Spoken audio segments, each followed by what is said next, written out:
Dear colleagues, if I could ask everyone take your seat. It's exactly 9:30, so we can begin on time. Welcome to the NATO Parliamentary Assembly spring session and the meeting of the Political Committee. We are deeply sorry that circumstances have prevented us from meeting in Kyiv as planned, but are grateful that we can still meet today and that you're able to join us for this important meeting here in Vilnius. I would like to thank the Seimas of the Republic of Lithuania and the Lithuanian delegation to the NATO PA for volunteering to host this session in this challenging context. Let's give them a round of applause. We appreciate their willingness to support our colleagues in Ukraine by holding what is essentially a joint Ukrainian session.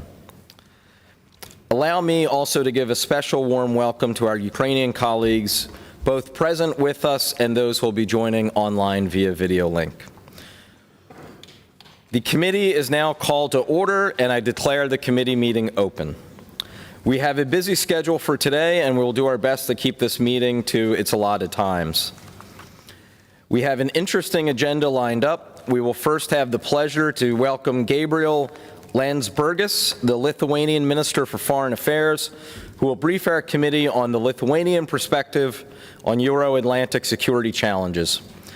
Our second speaker will be Amin, even though I practice his name, Aparova, First Deputy Minister for Foreign Affairs of Ukraine.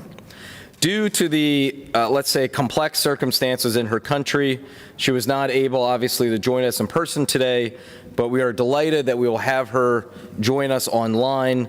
She will be discussing the important topic of Ukraine at the front line of global struggle for democracy. We will then have a panel on Russian and Belarusian societies in the context of the Russian war against Ukraine, with two excellent experts, Vladimir Milov and Franak Viakorka. This afternoon, our officers will present our committee's 3 draft reports, and we will tackle other committee business. Before we start and hear from our first speaker, allow me to share just a few reminders. First, you can find all committee and session documents, including draft reports, draft resolutions, and draft agendas, on the NATO PA session SharePoint page. Similarly, all speaker biographies are available on the NATO PA website. Second, for social media users among us, please use the official hashtag for the session, hashtag NATO PA Vilnius, when posting comments, tag NATO PA Press, and please follow along with the virtual discussions. Third, for the question and answer periods, please indicate to the committee director, Andres, if you wish to ask a question. We will put you on our speaking list and call on you to take the floor at the appropriate time. Finally, please note that this meeting will be video recorded and broadcast live on the Seimas' channel.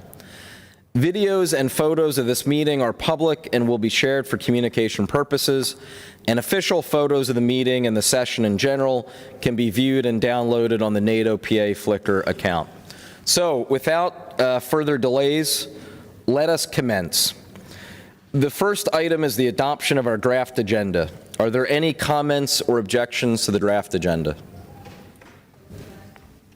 I see no request to speak. Thank you. The draft agenda is therefore adopted. We now need to consider and adopt the summary of the Political Committee meeting held on 9 and 10 October during our annual session in Lisbon. Are there any comments or objections to the summary?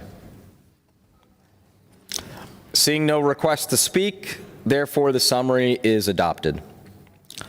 Now, dear colleagues, I have the great pleasure to welcome our next speaker, as I mentioned before, the Minister for Foreign Affairs of Lithuania, Minister Lensbergis. He has been the Minister of Foreign Affairs since December 2020. He has been a member of this body since 2016 and the chairman of the Homeland Union, Lithuanian Christian Democrat, since 2015. He was also previously a member of the European Parliament. We are honored, sir, that you took time out of your busy schedule to address the committee, and the floor is yours. Thank you, dear. Thank you, dear Chairman. Dear colleagues, it's a great pleasure to welcome you here in Vilnius and also in this special hall. This is where Lithuanian independence was born. And you can see name tags where you're seated.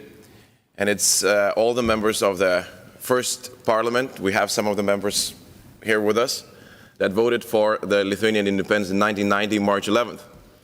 And the name tags will stay here forever, I hope, reminding us of the choice that Lithuanian people and their representatives made here in this hall.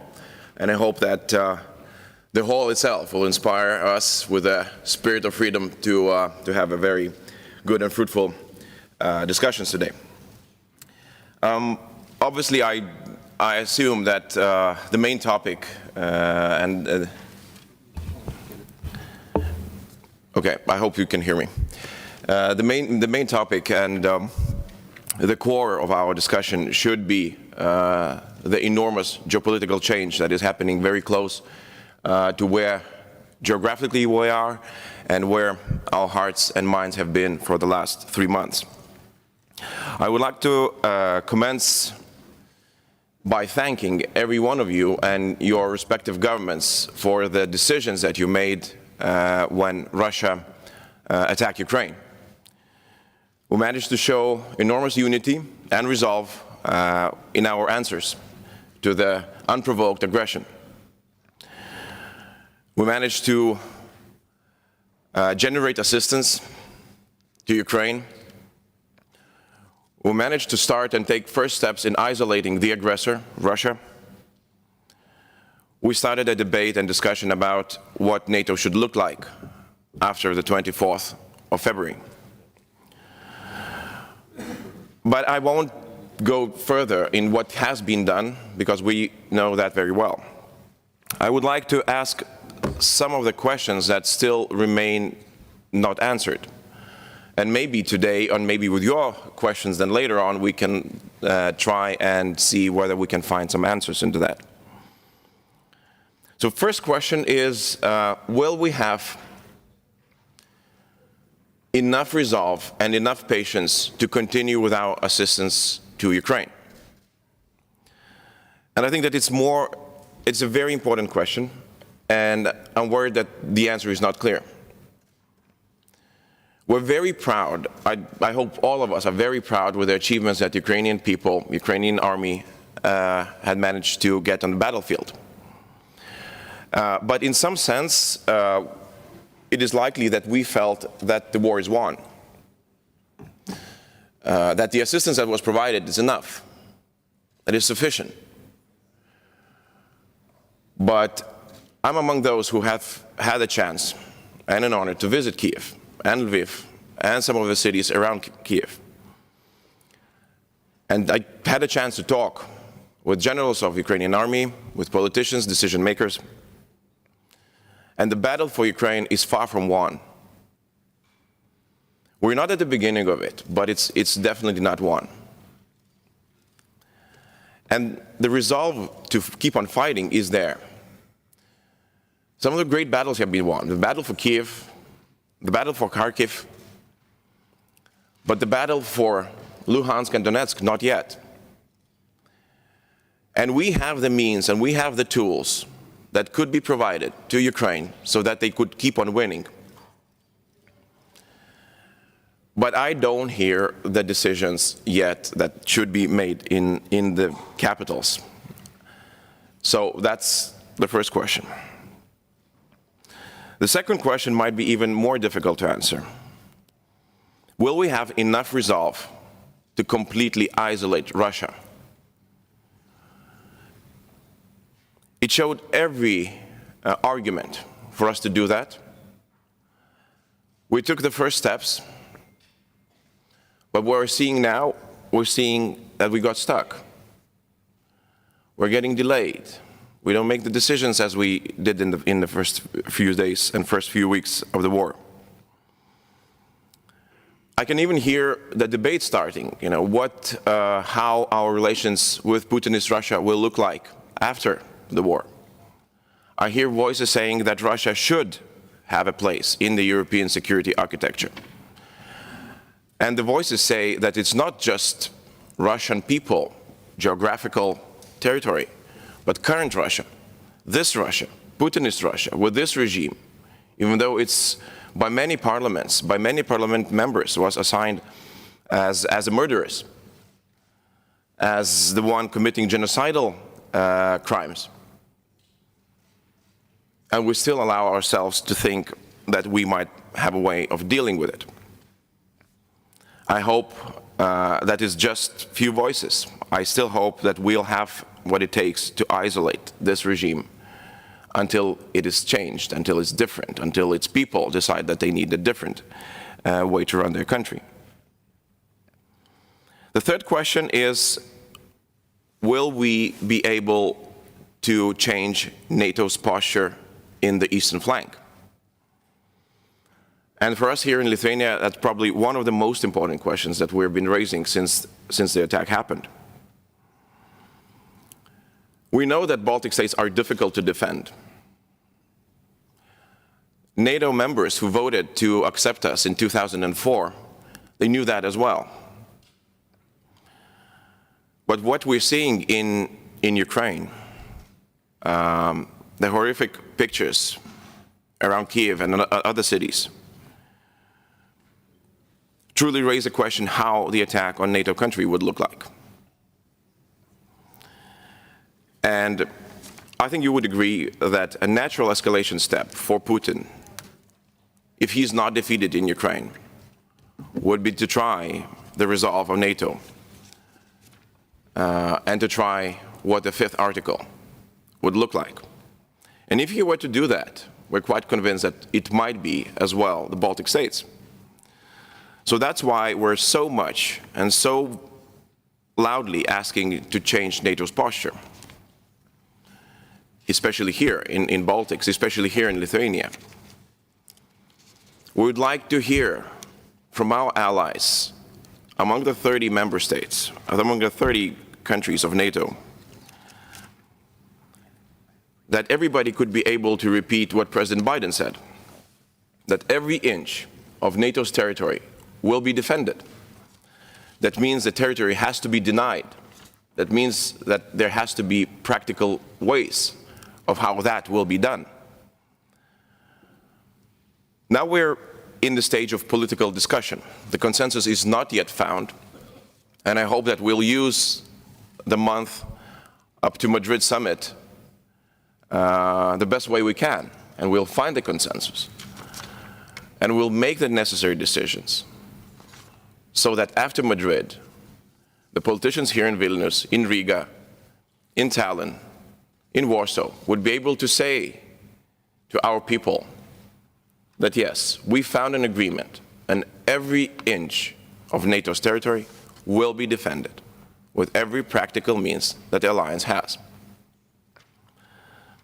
And lastly, I would like to raise a point which still has not reached, has not gained a lot of attention. It's starting a little bit. I would like to say a few words about the food. I think we're on a verge of a huge global crisis, global food crisis. And the question, the last question that I would like to raise, should sound something like this. We've taken a decision not to intervene in Ukraine on behalf of Ukrainians. We said that this war has to be won by Ukraine, and we'll provide the means. But the other question is, will we intervene on behalf of not Ukraine, but all the vulnerable countries that are suffering from the food shortage? Russia, as you know, is keeping a blockade in the Black Sea. That means that enormous amounts of wheat, corn, and other food supplies cannot leave Ukraine safely and reach those who need it. And the European Union and many of our allies have been looking into ways how to help Ukrainians to export food safely.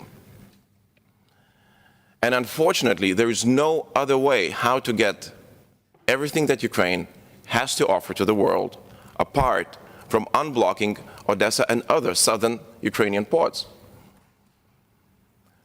And I wish there was another way.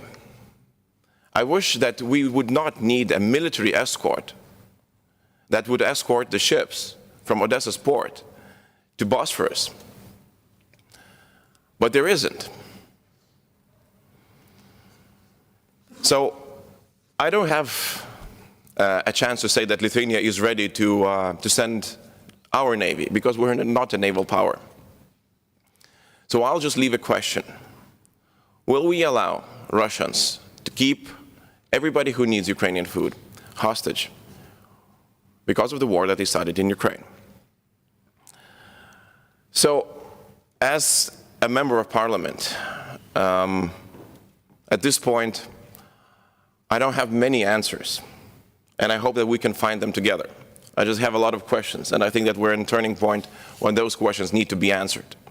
And I hope that we will use this opportunity to try and find those answers together. And once again, thank you for being here, and I wish you a very fruitful and interesting discussion today.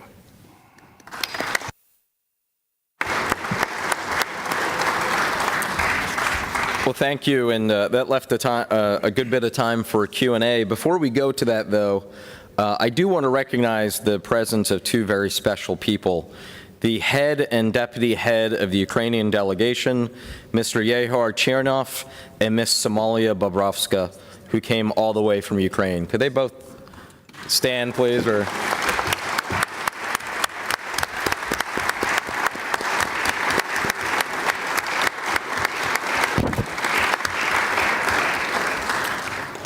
and I was sharing with Ms. Bobrovska, we spent, for those of you who were there in Lisbon, you'll remember in the political committee, we spent I was the rapporteur at that time, spent quite a lot of time on our draft statement and going through amendments. Some of you I recognize were part of that process. Ms. Bobrovska was quite active in that, and what we were talking about in October on a theoretical basis became all too real just a few months later. And in Washington, D.C., in my office in the Capitol, right after the war broke out in February, was meeting with a fellow Ukrainian MP of hers, and she took out, I mentioned we were friends, and she took out a phone and showed me a picture of this fellow parliamentarian who just months ago we were meeting in session with, and there she was in a tent making Molotov cocktails. It's remarkable.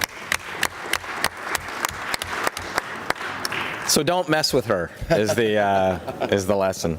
All right, so, but it's a reminder, being here, just looking at the date of March 11th, 1990, seeing the pictures in the hallway walking in of people having to barricade themselves in here to fight for freedom, and what's going on in Ukraine literally right now, it's an inspiring reminder of the sacrifices we have to make to preserve freedom and democracy.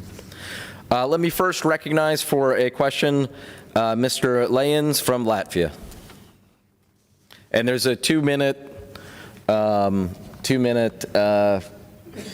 timetable here that will be enforced. Thank you. I'll be very short. I agree. I'm from Latvia, leader of the delegation, and I agree 100% with the Lithuanian foreign minister. I'm also getting my doubts, and we saw this yesterday, when two delegations wanted to strike out for the eastern flank the formulation forward defense. I'm happy to say it was withdrawn. Why can't we make in this room a resolution adopted? The Ukrainians will have to retreat from Severodonetsk because they don't have long-range artillery. I was under the impression that they were getting the howitzers and that they were better than the Russian artillery pieces, but apparently they are not. So let's make a resolution that finally they get the long-range artillery they need to defend themselves. Thank you. Do you want to go ahead and take that? Well, thank you. I could just fully agree. Ukrainians proved time and time again that they were able and ready to use all the weaponry that was sent to them. Even though many had doubts, many were saying that more training will be needed, but they train faster than any could have imagined. They're creative with their weaponry, and they use it to win what they have won. So I don't see any reason why they should not be supplied with what they are asking. And yes, long-range artillery is needed, as well as multiple rocket launching systems, which probably would provide the biggest edge for them to win the territories that they are fighting for now. So I fully agree. Mr. Hamilton, the UK. Thank you, Mr. Chairman. This ghastly war in Ukraine will eventually come to an end. And the Russians have made it quite clear that they think that in any final settlement, Ukraine should be neutral. Well, I have to say that Ukraine has been neutral for the last 30 years, and they've already been invaded twice. I don't think we can stand back and just wait for the Russians to reorganize their armed forces and invade a third time. Ukraine, I think, will look for security guarantees. What does our minister feel those guarantees should, what form should they take, and what role should NATO play in guaranteeing the sovereignty of Ukraine in the future?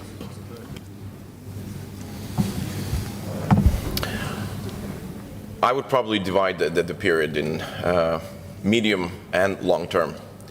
I think that there is an agreement that after the war is won, after Ukraine has won the war, it will have a formidable military power.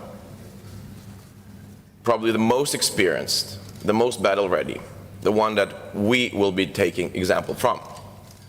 So what we can do in the short to medium term is assist Ukraine in forming a NATO standard army. So that means that providing them, after the war, with everything that they would require, that their standing army would be ready for any other possible challenge in the future. The second thing, looking further down the road, I think it has to be said clearly, and I said it publicly, maybe not everyone can say that, but NATO's door has to remain open for Ukraine. When Ukraine has won, when Ukraine, and now Ukraine has proven that it's a reliable military ally and partner, and when it's ready with all the standards that should apply to its army when it comes to becoming part of NATO, I think Ukraine should be an ally in the alliance. And that's probably the biggest security guarantee that you could get still in the modern and free world. Okay, Mr. Van Apeldoorn from the Netherlands.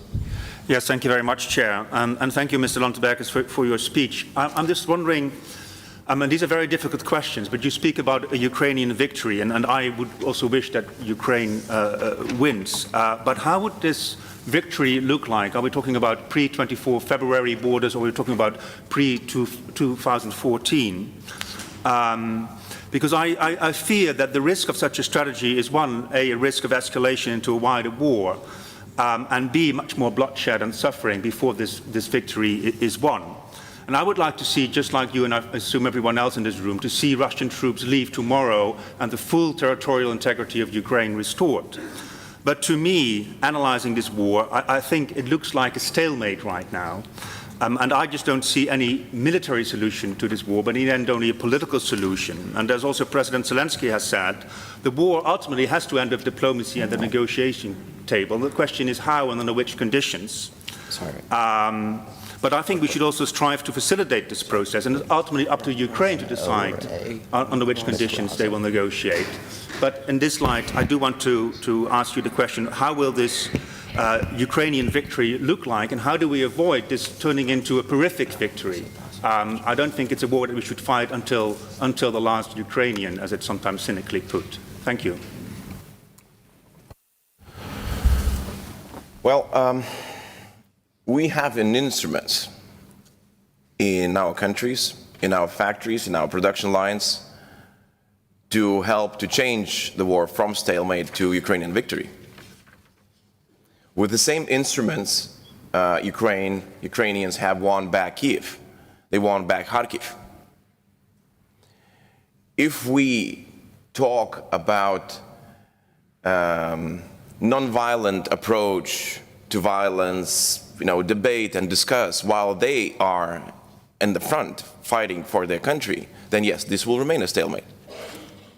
If we send what the colleagues mentioned, long-range artillery, multiple rocket launching systems, then it won't be a stalemate forever. So we have the tools, and the answer, whether how much we want Ukraine to win, is in our hands, and this is our answer. And it's a very unpleasant question to ask ourselves. Like, are we ready to really push, to help Ukrainians push Russians out, or are we not? Currently, I don't see that.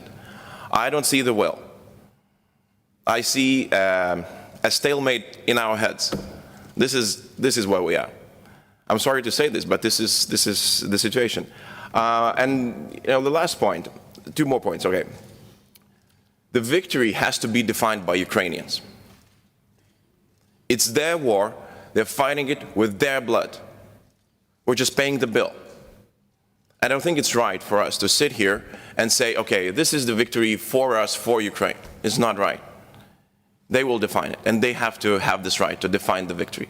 And yes, I agree, all the wars are won at the end with diplomacy. Even the Second World War was signed, well, by diplomats at the end of the day. But first you have to win the battlefield. Mr. Theo Franken, Belgium. Yes, thank you, Mr. Chair. Thank you very much, Minister, and thank you for the invitation and a warm welcome in your country. I have one question when you say about the posture on the east flank of our alliance. What is actually your question? Are you thinking of a brigade within the Baltics, only in Lithuania? Where it will be stationated? So more specific details on the question about how can we help you, your people, your country to make very clear to Russia that they don't have to cross that line. Thank you. Thank you.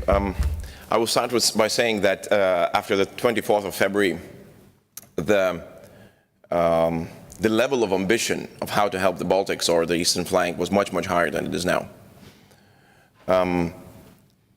I would say that in few weeks, we received questions from Brussels, from NATO headquarters, exactly the same. So how do you see what is needed?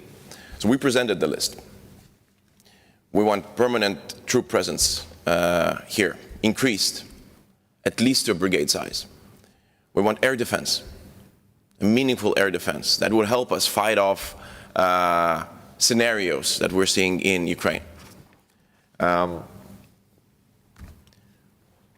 We would like to see front deployments, that we would be ready to accept more troops in case of an attack. And in the first month, I would say that everything was, check, check, check, no problem. When time went on, in 3 months, the debate changed. And now the ambition is much, much, much lower. And I cannot tell you why did that happen exactly. Because the danger is there.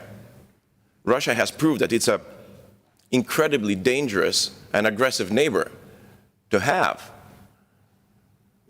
The Ukrainians don't doubt it. We don't doubt it. I don't think that Latvians, Estonians, and Poles doubt it. But somehow, our Western allies further to the south, they kind of thought that maybe it's not that dangerous anymore. It is. And for us, we feel it very, very closely. Belarus allowed, we have about 700 kilometers of border with Belarus. Belarus allowed thousands of Russian troops in their territory. Some of them were stationed just by our border, Russian troops. They allowed rocket launchers, all the equipment that Russia used against Ukraine into their territory, and they used and allowed their territory to be used to wage war against Ukraine. And that's just 30 kilometers away from where we're sitting now. It's very real. It's very real. And we would like our allies to take that seriously. So the lists are there.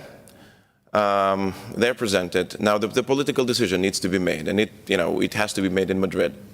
And we're ready to see the reality and react to it on a practical terms. We'll now hear from a very special colleague, someone who was the former president of this body, as well as someone who was a member of the Lithuanian parliament that declared independence in this very hall on 11 March 1990. Raza Yukevnevich. Thank you, Chairman. Thank you for introduction. I am so happy to be back here again now in the delegation of European Parliament, and listening our Minister of Foreign Affairs as veteran of Lithuanian fights for independence and veteran of Lithuanian politics. I have to say I am proud of our young generation. They were just stated to you. Since I am representing EU and European Parliament here, my question will be about EU matters. But before that, I have to say a word about the past, just a word. 2008, when membership action plan to Ukraine and Georgia was not provided to Ukraine and Georgia, it was a terrible mistake. I felt this at that time, and now even more. And it was a message to Putin to grab these territories in one or another way. And now on EU, important meetings are approaching. Candidacy status for Ukraine is on the table. It is more like a political umbrella in the situation we have now for Ukraine. Could you, Minister, elaborate a little bit more on the situation on Ukrainian candidacy status? When we hear some skeptical messages from so-called old EU member states, I am again back to 2008, like the same narratives, the same thinking, the same wording, very similar one. And it is again maybe messages to Putin more and bad messages to us and Ukraine. So please elaborate a little more on the candidacy status. Thank you. Thank you, Rasa. It's good to have you here. I'm not particularly optimistic about where the discussions are headed. I think that the level of ambition, as in many other fields, has dropped significantly. I think we're approaching, in many cases, what would be called business as usual. And I don't think that business is as usual. I don't think that it will remain business as usual. And I think that our reaction has to be to the world that has changed. Our reaction has to be different because the world has changed. So we'll see. Being not optimistic, that doesn't mean that one has lost hope. There's still a lot that can be done. And I think that Europe can show a lot of leadership in this field. I think that the momentum is created where we could move ahead with negotiations that were promised to two Western Balkan countries, North Macedonia and Albania. I think that can go ahead. I think that the candidate status could be provided to Ukraine.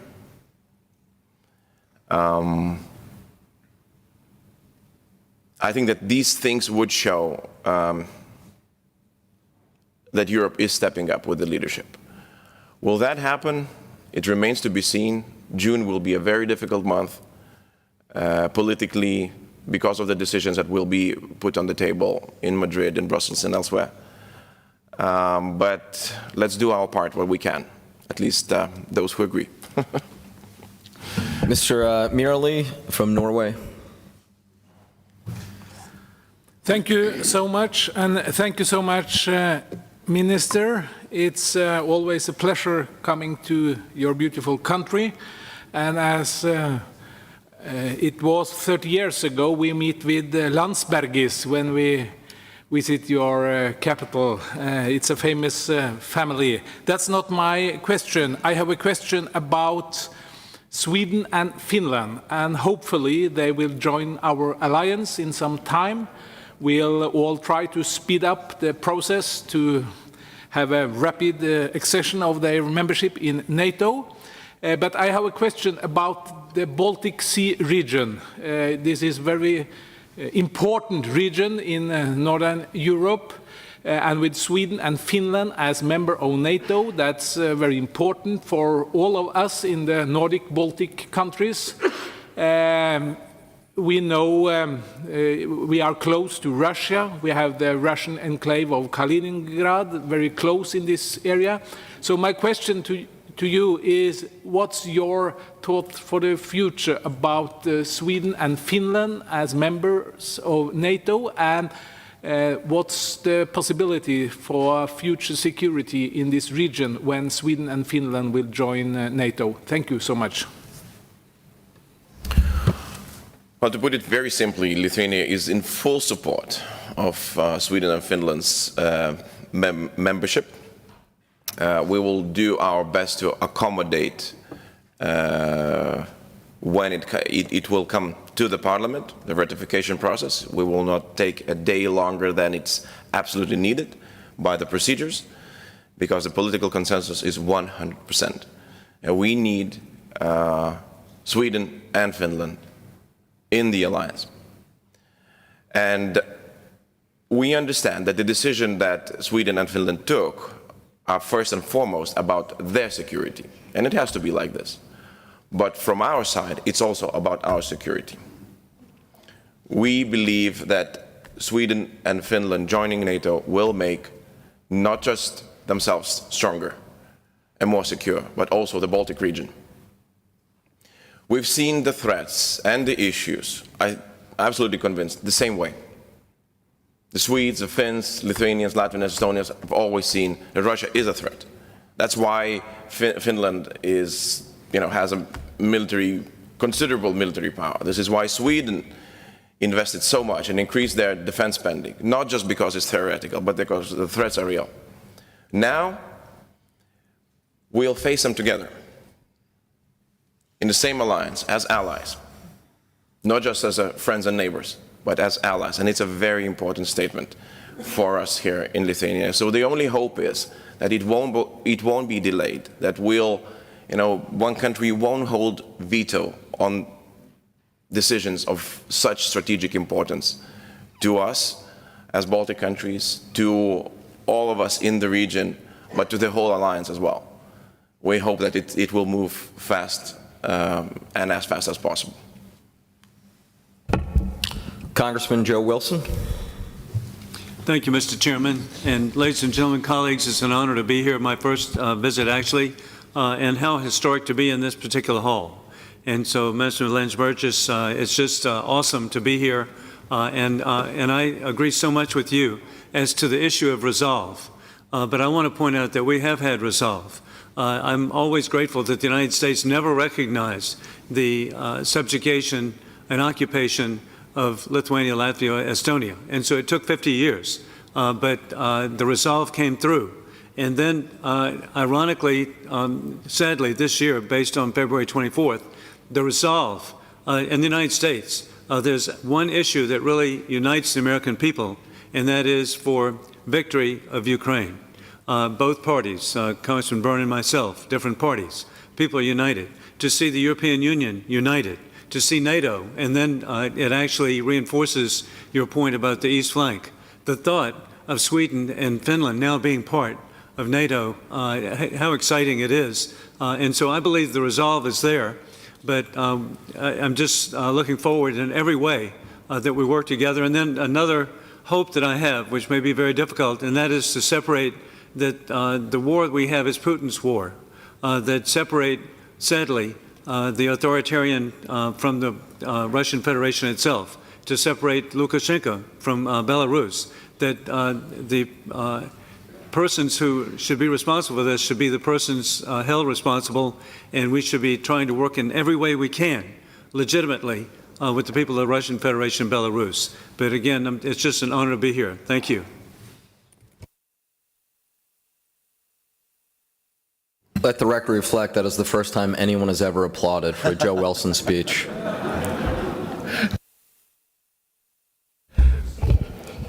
I'm in full agreement. I think unfortunately, it's quite difficult to work with the public, especially in Russia. It will be difficult for quite a while.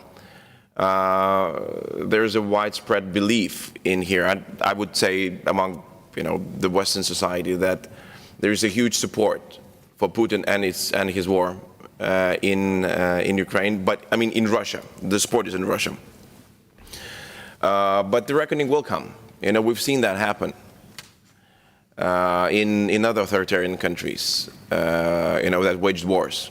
The people at first they support, when they start paying the price, when they understand the level of isolation where the regime has brought them, this is when they start waking up.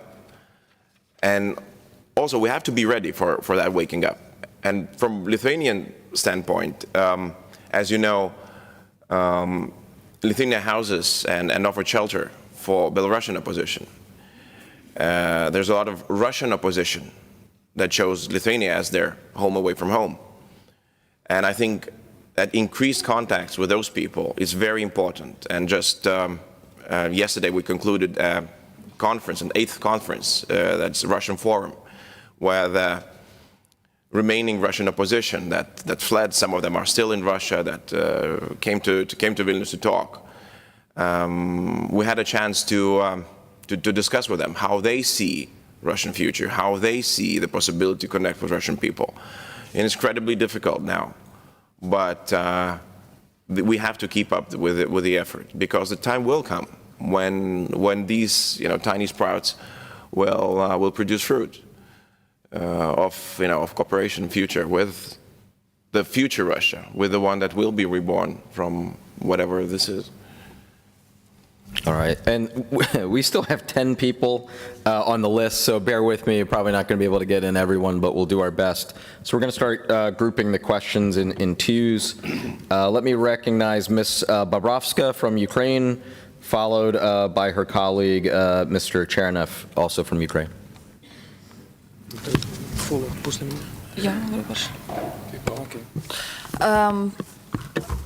Dear colleagues, we made a big trip to come here. For me, that's the first business trip somewhere out of Ukraine. Believe me, it's hard to leave land while it's a nation while we are in war, and every second week I'm on the front line seeing guys and women military officers who are now serving. And believe me, all this applause, they worth more than we do now here. I'm thankful. Want to say thank you to Mr. Lensbergis. It's a great honor for us to have you as a voice of Ukraine here in this room. And sometimes it seems to be we heard our Minister of International Affairs as being one Ukrainian voice. And I cannot not say thank you to all Lithuanians for all assistance and help, and even now buying, for the first time maybe in the history, as a Bayraktar to Armed Forces of Ukraine. That's amazing. Thank you. Mr. Boyle, thank you. If you need a good recipe of the Molotov cocktail, you're welcome. Sharing is caring. It's sometimes you have to know how to act differently. We know how the differences now in revolution and war, unfortunately.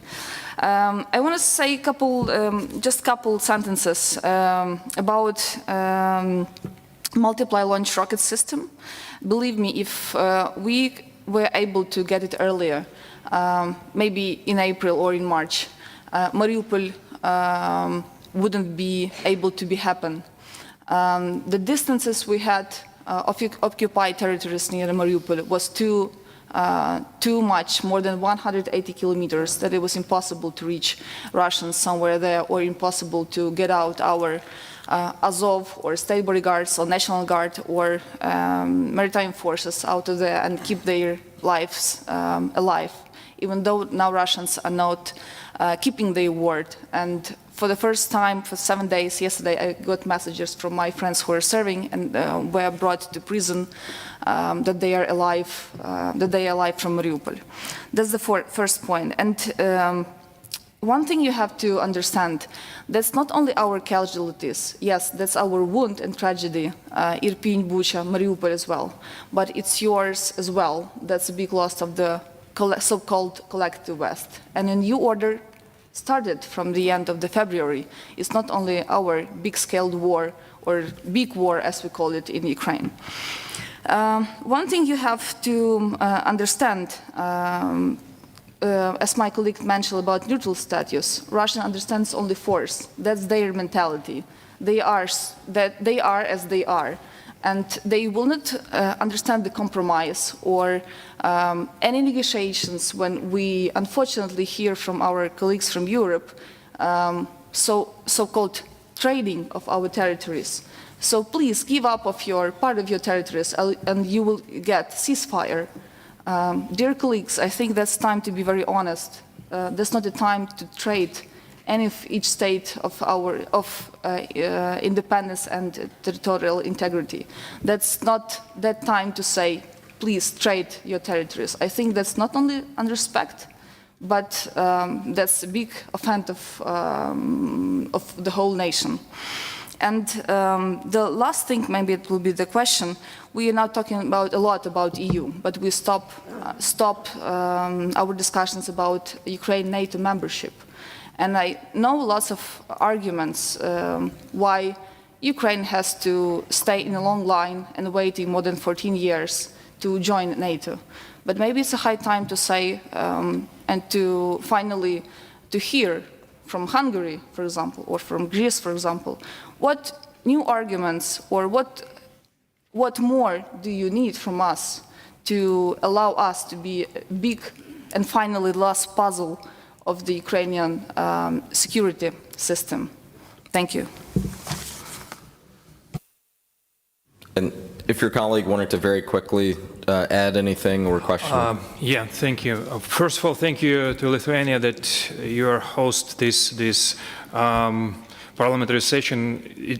What should be in Kiev actually, and I hope that once we will have this plenary session in Kiev, in a peaceful Kiev, in a peaceful Ukraine. I just would like to and thank you for all the member states that support Ukraine. Actually, we feel it, we see it, we understand it, and from our delegation, from the whole Ukrainian people, thank you very much. But we need to understand that Russian Federation shifts their plans from the blitzkrieg to the war on exhaustion. And right now they try to find some another hybrid attempts to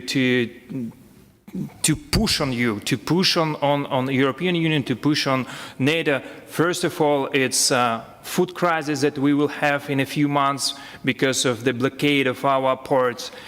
Another one, the energy crisis that they will they actually have started already. And we have to understand it. And we have to understand that this war will be long. And we have to understand that we have to have a capacity to provide the unity of our unity of the NATO, of the EU, and force the aggression to stop. Because Russia Federation will not stop by themselves. Only we all together can stop Russia, because if we fall, if we lose Severodonetsk, the next will be Dnipro. If we lose Dnipro, the next will be Kiev. If we fail in Kiev, the next will be Vilnius, Poland, and other countries. We have to understand it. It's not just words, it's a reality. So that's why we need right now your support, your heavy weapon, MLRS system, as my colleague said. Of course, I understand that it's crucial for us to shift this war from the contact to distance war. And you have this capacity. You are the power. And we all together, as I said, can stop Russian and can release our territories and make our common space, our common Europe more safety. Thank you. No, it's not really a question. I don't know if there was anything you wanted to add to that, or? No, just acknowledge and full support. We'll do what it takes. You know that here in Lithuania we'll try to get more allies on this. Can very briefly, and like I said, we'll try to group these as two. Mr. Kalesnikova from Georgia, followed by Senor Cirelli from Italy. Thank you.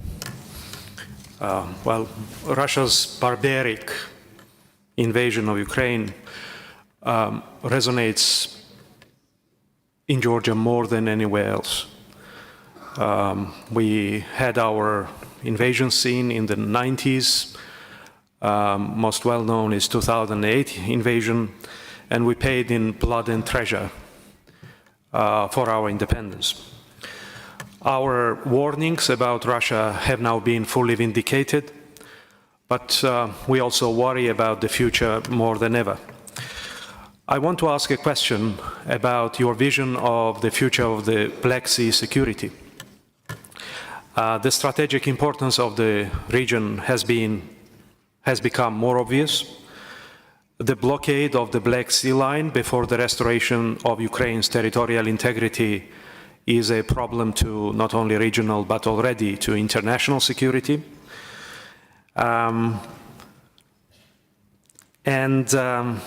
It's not just the trade routes, but most likely the future of the Black Sea will be characterized with a starker showdown between NATO and Russia.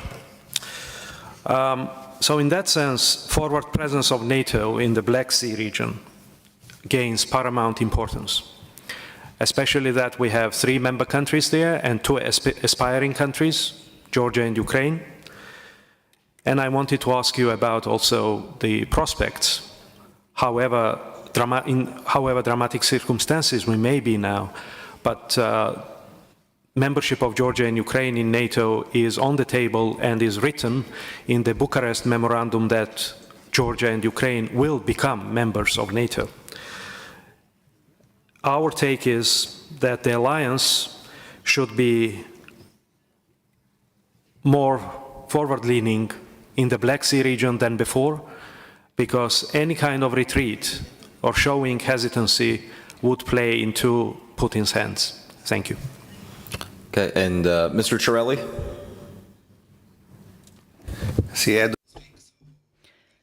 For my, so I want to speak, yes. Mr. Minister, I'm one of the southern nations that you mentioned.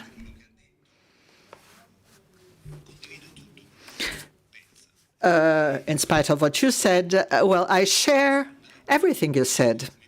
I'm from the south, but the main threat for me is Russia. I'm speaking, of course, on behalf of Fratelli d'Italia, a conservative party, which, however, ranks first in the country in the polls. However, I share what you say. For moral and ethical reasons, you cannot pretend that this barbarian attitude does not exist. However, we believe that Well, we believe that the victory of Russia would lead us towards a very dangerous scenario, which would eventually take us to a war. So there are ethical reasons, but there's also a security reason for that.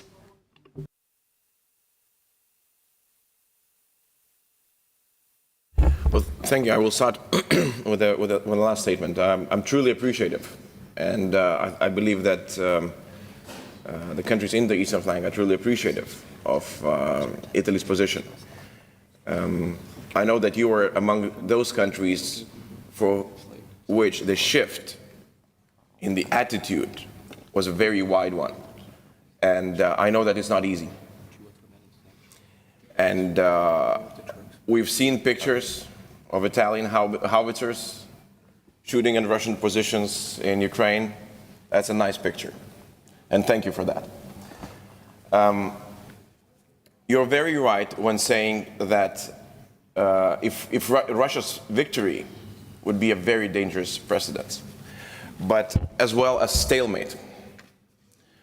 A stalemate, and if we allow it to become a cold conflict, if Ukraine would be pressed to sign an agreement, and the Minsk III, IV, whatever, it just means that there will be another war in the future, and probably with less distance after the last one. Russia has to be defeated. Unfortunately, there is no other way. It has to lose this war completely under Ukrainian terms. This is the way it has to be. And I hope that we will build a consensus and understanding around that. Definitely there is this understanding here, because we're so close, we've seen Russia, we know Russia, and we are trying to portray this agreement and to find this agreement within the allies. And thank you for participating in this, and thank you for your leadership. When it comes to Black Sea, definitely now we're still in a very tactical phase. NATO is not getting engaged with Russia in the war in Ukraine. But the questions about the NATO's posture remain, and they will have to be answered. Can we, or should we, or shouldn't we, to push Russia out from the Black Sea, or at least say that the freedom of navigation in the Black Sea has to be guaranteed, especially when it comes to the question of food. And there is a responsibility that certain member states, certain allies within NATO can bear on their shoulders, because they are very important naval powers, probably one of the most important global naval powers.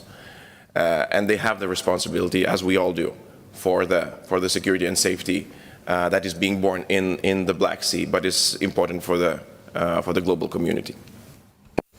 All right. We have the Deputy Foreign Minister of Ukraine standing by to speak to us. So these will be the last two questions. I ask you to please just no more than a minute each. Ahmet Yildiz and Berat Chankar of Turkey. I am here, Brendan, okay. Mr. Minister, as Ukrainian colleague mentioned, that Turkish-Ukrainian defense industry relationship was a visionary one. Now it helps. It was a visionary one when, contrary to the cynical, selfish, short-sighted sanctions by allies against Turkey, which made the Article 5, even Article 5 commitment, very vague. They tried to limit Turkish deterrence capacity, defense capacity, and still want Turkish people believe that they will come to our defense when we were attacked. This was a very dangerous game. As you know, that Turkey supported enlargement of NATO in the 90s with full sympathy, even promoted it. But unfortunately, those new members worked against Turkish accession process in the EU. You are in both in the EU and in NATO. Still, Turkish citizens cannot make fair trade with the EU due to visa restrictions, many sanctions. They cannot unite families. Do you discuss these issues in the EU as a member country which was ratified by the Turkey during the accession others? Do you think that way? Thank you. Thank you very much, Chairman. The respectable foreign minister mentioned that one country cannot stop the process in the accession to the NATO. I find this argument very problematic because we have seen the Greece and Northern Macedonia issue for 11 years. And in this case, Turkey has very legitimate security concerns. National security of Turkey and its citizens are no less important than any other country's citizens. So we need to be very, very careful in our statements. We are open to NATO's enlargement, but we are working with our Swedish and Finland friends on resolving these issues. But please do not take Turkey's security concerns lightly. Thank you. Well, we're not taking Turkish security concerns lightly, but honestly, we find it unfortunate that they are being resolved in such a time when the world is facing probably the biggest crisis since the Second World War. I have full hope and full trust that a decision will be found, that it won't be delayed. I trust in my Turkish colleagues. I have full trust in my Finnish and Swedish colleagues that they will find a diplomatic solution. But I remain convinced, and with the right to say, that it is an unfortunate time when we're trying to figure out the best way how to solve the security catastrophe of the region. And one of the ways is enlargement. And we're unable, because there is a veto. And when you're saying that there are other vetoes in other cases, it is unfortunate as well. We have a veto on the sixth package. We have a veto on enlargement in EU when it comes to negotiations with North Macedonia. You're absolutely right. And if you were to ask me, I would say exactly the same. It is unfortunate, because these are the strategic steps that either EU or NATO has to take, and we're unable. So let's hope that the diplomatic solutions will be found, and we'll remember this as one of the lessons that was learned. Let's hear it for Mr. Minister Lensbergis. Thank you. Thank you so much. Okay, thank you. Thank you. Thank you. All right, and we're running just a few minutes behind, but we will now hear in a moment.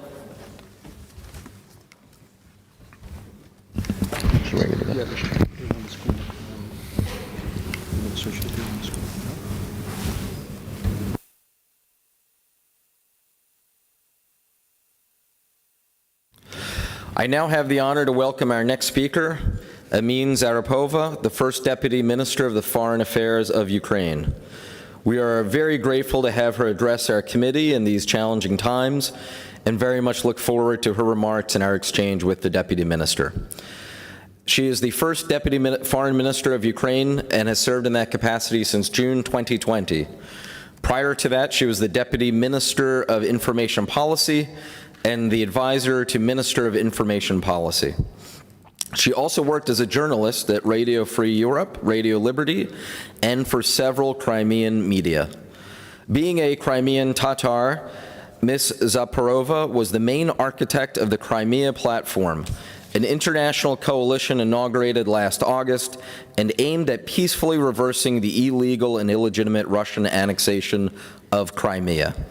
Our Assembly plays a crucial role in the parliamentary track of the Crimea Platform.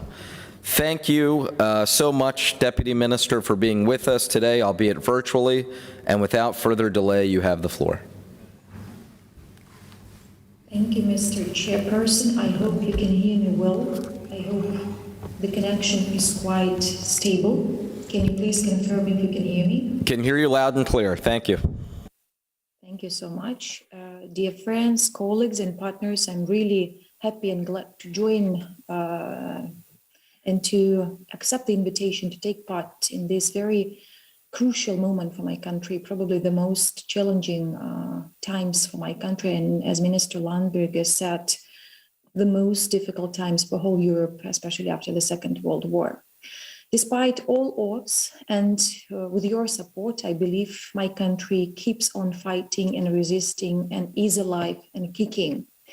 Today, it is quite obvious that Russia fully lost its initial first phase of war, as they claimed to have a blitzkrieg and to take control over my country in 3 days.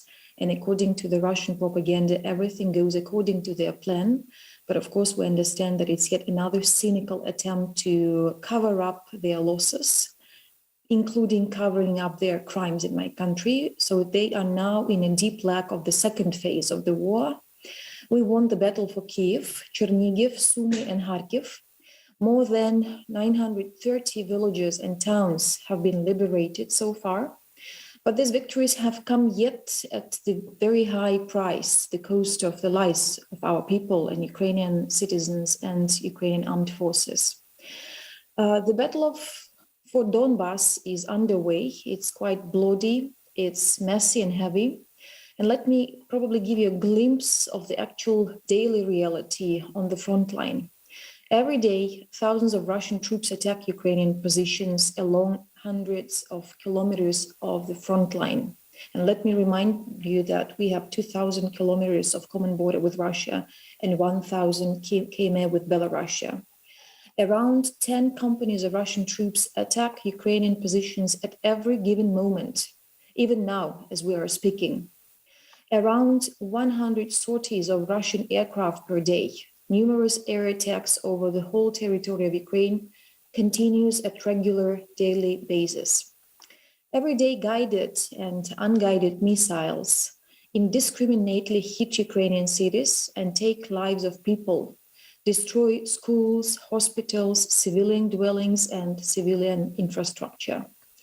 Russian warships in the Black Sea and the Sea of Azov block Ukraine's coast and provide fire support to the Russian land forces during their land operations.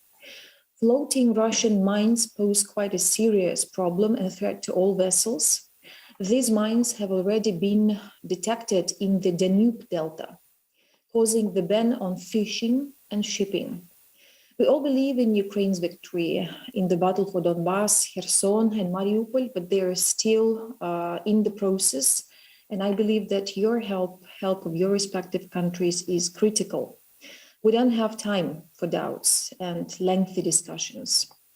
Today, we have reached the point where we can either stop Russia or lose the whole Eastern Europe for a very long time, lose any hope for a safe and free future on the continent governed by international law, rules, and civilized rules and prosperous future. Without exaggeration, I believe Ukraine is facing the worst humanitarian catastrophe in its history since the Second World War. Over 3 months, the Russian army has committed numerous crimes against humanity, repeatedly violated international humanitarian law, and committed numerous war crimes by indiscriminately attacking civilians. We all know and we all saw the pictures and heard and read horrible stories from Bucha, Irpin, Hostomel, Borodyanka, and I know that some of the delegations probably present at this hall also attended my country, seeing with their own eyes what happened in the outskirts of the Kyiv city and other regions of my country. The footages and videos of horrifying atrocities committed by the Russian soldiers in the outskirts of Kyiv, Mariupol, Mykolaiv, and Chernihiv, and other cities, yet another proof that we're trying to collect and verify as an evidence of the Russian revolt and their death, that they bring barbarity and inhumanity. Thousands of civilians lost their lives in Ukrainian cities and towns attacked by the Russian troops.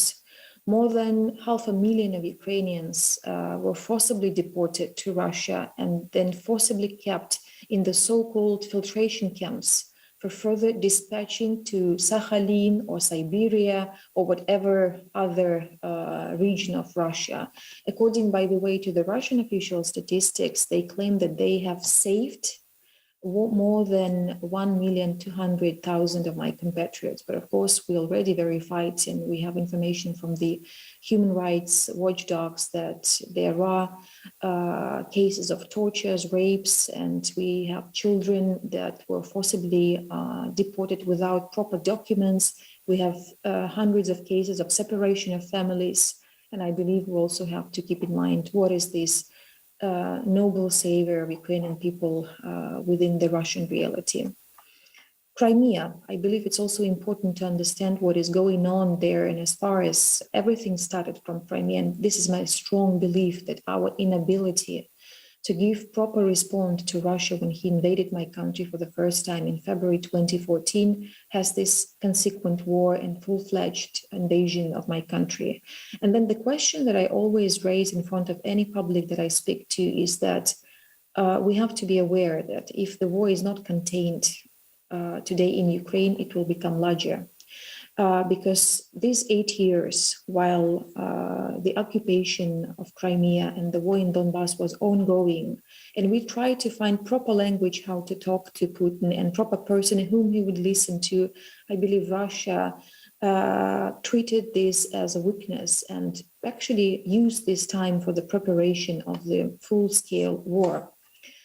The situation in Crimea when it comes to the human rights violations became even worse, and we have information again from different platforms of resistance in Crimea, like the Crimean Solidarity, a bunch of NGOs that operate in Ukraine and also monitor the situation on occupied territories. So it's an ongoing repression for Ukrainian stand. Whatever resistance is being shown, we have detentions of hundreds of people or other ways how this resistance can be oppressed. 2 last days in a row, Russian occupiers in Crimea detained the lawyers, sometimes the civil journalists, the people who have courage to protect the political prisoners. And we have 4 lawyers just recently, it happened yesterday, who were detained. These are Aider Azamatov and Eminia Vamileva, defenders of Nazim Sheikh Mambetov. They were detained under the same allegations of committing different violations and crimes. And I believe that it's a systematic way how to cut off any kind of resistance.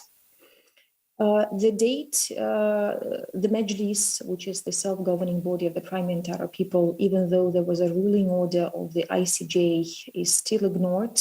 There is an ongoing pressure on those who try to demonstrate their Crimean Tatar ethnicity or the Ukrainian one. Dear colleagues, I believe that the third part of my speech would be dedicated to the accountability. We all, I believe, have a common vision that impunity that Russia had for years causes larger aggressions. It's very understandable that whenever the aggression and evil is not stopped, it becomes bigger. So my country is continuing its activities in international courts to bring Russia to accountability. In 2 days after the full-fledged war, 26th of February, we launched a case against the Russian Federation on allegation of genocide in the International Court of Justice, ICJ. So we believe that Russia is being covering up its own crime by manipulating the very notion of genocide. On 16th of March this year, the World Court issued a landmark ruling order to the Russian Federation to immediately stop its operation, how they claim special operation, cleansing operation. But again, in a very traditional manner, Russia ignored this ruling order. We are very happy that 42 states already took Ukraine's side in this case against Russia at the International Court of Justice and intend to join the proceeding. ICC, it's yet another track of our legal efforts. The International Criminal Court faces objective difficulties in gaining jurisdiction over the crime of aggression. Existing rules do not allow the court to address Putin's aggressive war against my country in the absence of Russia's ratification of the Rome Statute and amendments thereto. Even though there is a quite active cooperation of Karim Khan, who is the prosecutor of ICC, and our General Prosecutor Office, there is a team from Lithuania and Poland, joint investigation team, that works with collecting and verifying the information. But we still have suggested that ICC would cover three categories of crime. These are war crimes, crimes against humanity, and genocide. But aggression is not covered, as I said, by the jurisdiction of ICC. So we believe that there is a time to complete the architecture of international criminal justice initiated by 1942 London Declaration. And we need to fill in this gap by launching a special tribunal with a specific jurisdiction over the crime of aggression against Ukraine. So in particular, Ukraine has already endorsed such a proposal. We are now in a very active phase of communicating this to our partners. And I hope that your respective countries would support this initiative of launching an ad hoc tribunal. We're still looking for the best modality, how this tribunal might operate. So this probably will be an agreement, multilateral agreement that would be open for adherence by other countries. And I believe that international credibility should be performed with this tribunal. Dear colleagues, now let me briefly describe major factors that we believe might change the situation in my country for better. So the formula actually has three dimensions: economic, military, and political. Economic, these are heavy sanctions on Russia, because as soon and while we have capability of Russia to continue the war, it means that these sanctions or already existing sanctions and packages of sanctions are not enough. Of course, we welcome the fifth EU sanction package on Russia imposed, just recently. I fully understand that the further we go, the more difficult it gets. But this is not our choice, and it was imposed on us by Russia's aggression against my country, and I believe the whole Europe. To give up, to say we have raised the ceiling of the sanction, that we have exhausted all of the potentials of having and putting sanctions against Russia, I believe is a wrong way and will only cause larger atrocities in Ukraine. We hope that energy embargo on oil and gas and coal will be included into the sixth package of EU sanctions in the nearest days. Since the beginning of the full-fledged war, Russia obtained, just as an information, Russia obtained 63 billion of euros for fossil fuels. 44 billion of euros came from European countries. Europe pays 600 million of euros every day for gas and oil. And of course, this will not make Russia weaker in terms of its budgets and capacity to buy weapons and produce weapons. The second, military assistance to Ukraine, as my minister always says, that we need weapons, weapons, and weapons. We fully realize that NATO does not supply lethal weapons to Ukraine, but at the same time, such cooperation is taking place in a very active bilateral level. I'd like to underline that alliance trains Ukraine's armed forces, strengthening their military capabilities and capacities and enhancing their resilience. NATO allies have stepped up their support and continue to provide assistance in such areas as cybersecurity and protection against threats of a chemical, biological, radiological, and nuclear nature. But today, our paramount priority is the fast delivery of weapons. The faster military support from nations we receive, the stronger response our army can give. It's simple like this. Our urgent needs are air and missile defense systems, long-range weapons, namely multiple rocket launchers, MLRS, and heavy artillery, tanks and armored vehicles, fuel, anti-ship missiles to defend our coast and unblock the ports in the Black Sea with a range not less than 50 kilometers, reconnaissance and strike drones like the Grey Eagle, TB2, and ammunitions, combat aircrafts and helicopters. So this is a vast range of our needs to make our army more prepared to win. Ukraine has already implemented NATO standards within the armed forces reform and will continue to do so while fully switching to the alliance armaments and military equipment. In this regard, Ukraine Democracy Defense Lend-Lease Act 2022, enacted by the US President on May 9th, was a quite powerful message to Putin and Russia, we believe. The bill would significantly shorten of delivering American weaponry and critically needed supplies to Ukraine, shorten the time of the delivery. But nevertheless, it would not serve its purpose without due spendings approved on the Hill.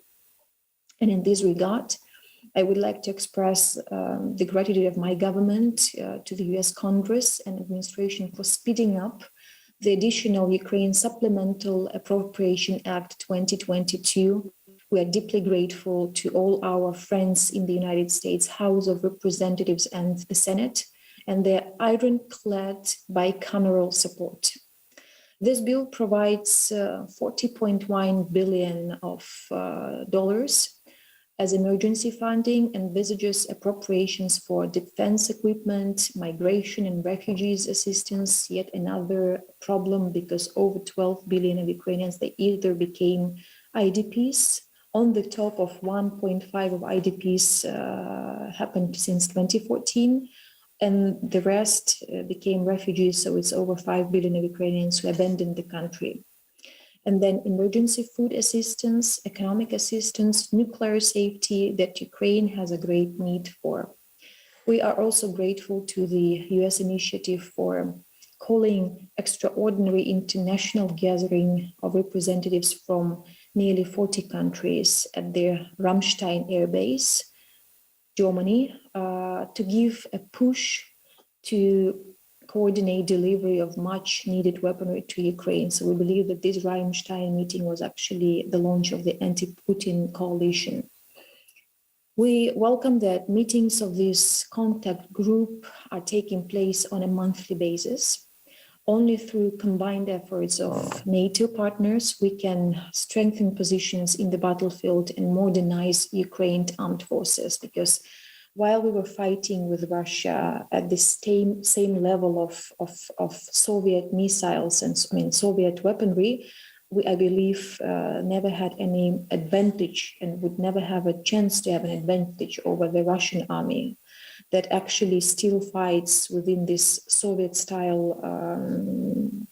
war. So the only way how we can have an advantage is the modern weapon and privilege of having the modernized weapons to defeat the Russian army.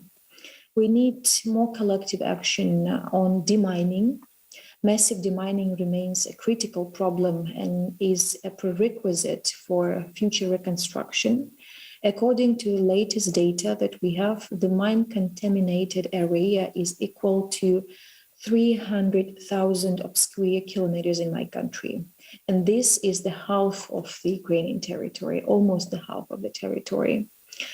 I also would like to thank the US administration for providing this week $4 million in new support to deploy 10 teams to clear Russian landmines and unexploded bombs. It is vital for my country and for the families of Ukrainians that they could return home to their communities safely. As of now, demining specialists have safely eliminated up to more than 100,000 of explosive devices. And this work is likely to continue for many months, if not years.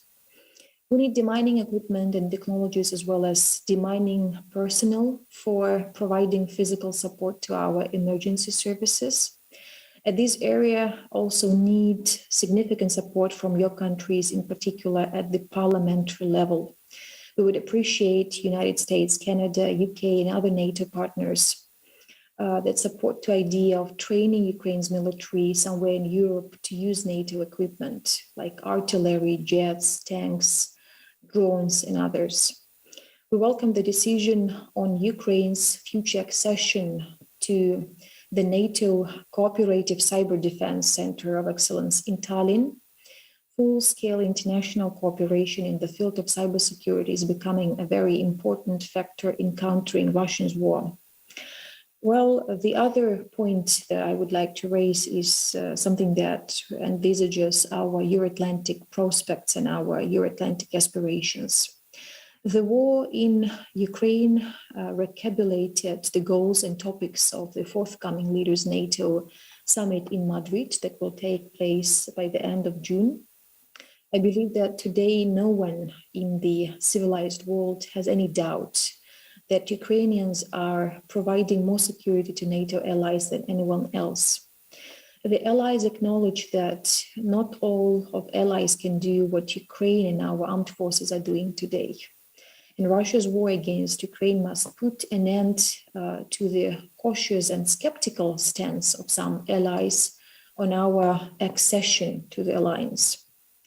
Dear colleagues, our fair deal remains on the table. We're very frank saying so. You provide us with what we need to defeat Putin, and we fight him to spare you the need to confront him yourselves.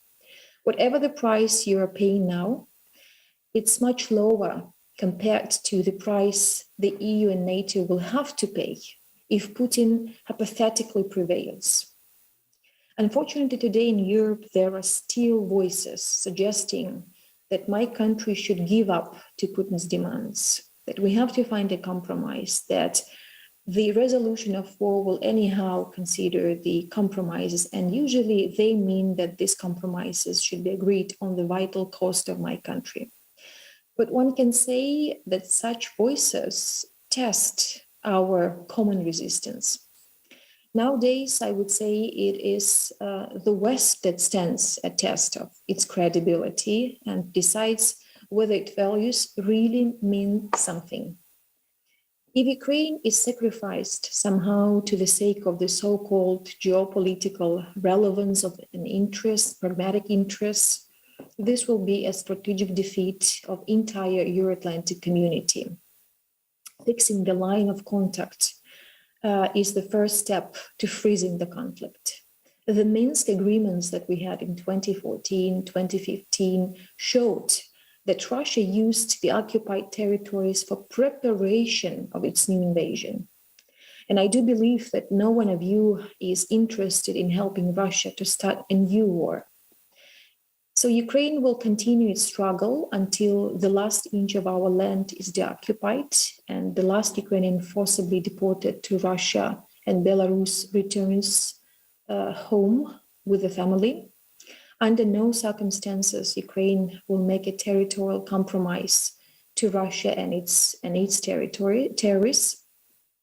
Recognition of annexation of Crimea, which is my homeland, and I lived there when the occupation happened, and I saw with my own eyes how cynically they invaded by rejecting the fact that it was armed forces of Russia, by naming them the self-defense troops, saying, and President Putin openly lied to ourselves, to us, to all of us, when at the press conference he was asked if this was a Russian army, and he said, no, you can buy a military uniform in any shop, just go and buy. So he lied to all of us, and we lied to ourselves, thinking that by allowing him to do what he's been doing, we can appease him and that we can stop his aggression. It's not. So it's again, let me stress once again, the nature of aggression is always one. If it's not stopped, it becomes bigger.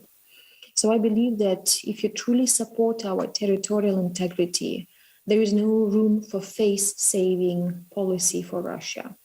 Putin does not need our help in finding face-saving solutions. He has them. With the might of his domestic propaganda, he can end this war at any moment. He can come out and claim that the glorious Russian army has successfully destroyed XYZ Ukrainian units and facilities, thus successfully demilitarizing and denazifying Ukraine, whatever this means. Therefore, it's time to withdraw. with the help of propaganda, Russians will only applaud the great leader. But before Putin arrives to the point of realizing the need to do so, we have to press him much more. More heavy sanctions, more heavy weapons, and more clarity on Ukraine's future in united European and Euro-Atlantic communities are needed. Besides, any face-saving initiatives inspire other potential aggressor and leads to new wars around the globe. And this is something that we all have to clearly understand by learning the lesson of my country.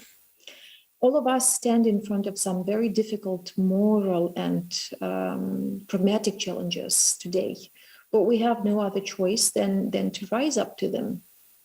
Abandon irrational fears, break old stereotypes, reject mercantilism sometimes, embrace big goals and bold moves. And I think that the history is crafted by the brave, and the Europe has been changing right at this moment. So these weeks and this month, they shape the face of the 21st century in Europe, and we have no right to fail. This and time has come to rise above our doubts, grudges, and hesitation. I think that the West is back, united and strong as ever. And this is what we're trying to deliver as a message to Ukrainian people. I had a very special meeting probably a week ago when one of the relatives of the Azovstal commanders, her name is Sandra, she came to me and we had a very frank conversation. She was very desperate, just like I was desperate in 2014. She said, why the international community is doing nothing? We have to save these people. These are soldiers, but they are ready to fight, but they're hostages. We have to put pressure on the countries. And I found myself actually trying to explain that the world is united as never before, and that we have the reactions and support of other countries as we never had before since 2014. So I think that Ukraine's victory will also be your victory, and it will be the victory of the future over the forces of the past. Ukraine's victory will enable generations of Europeans to enjoy freedom, peace, rule-based order, something that is of great value for all of us. And just to conclude, I really think that we have to learn the lessons fast. We have to understand that no one but us can influence and impact the situation. And the main conclusion that we all have to make since 2014 is that the war should be contained in Ukraine. And the only way how we can contain it is to allow my army, my country, and my compatriots to win Putin here on this soil. Otherwise, the war will become bigger. I thank you for your attention.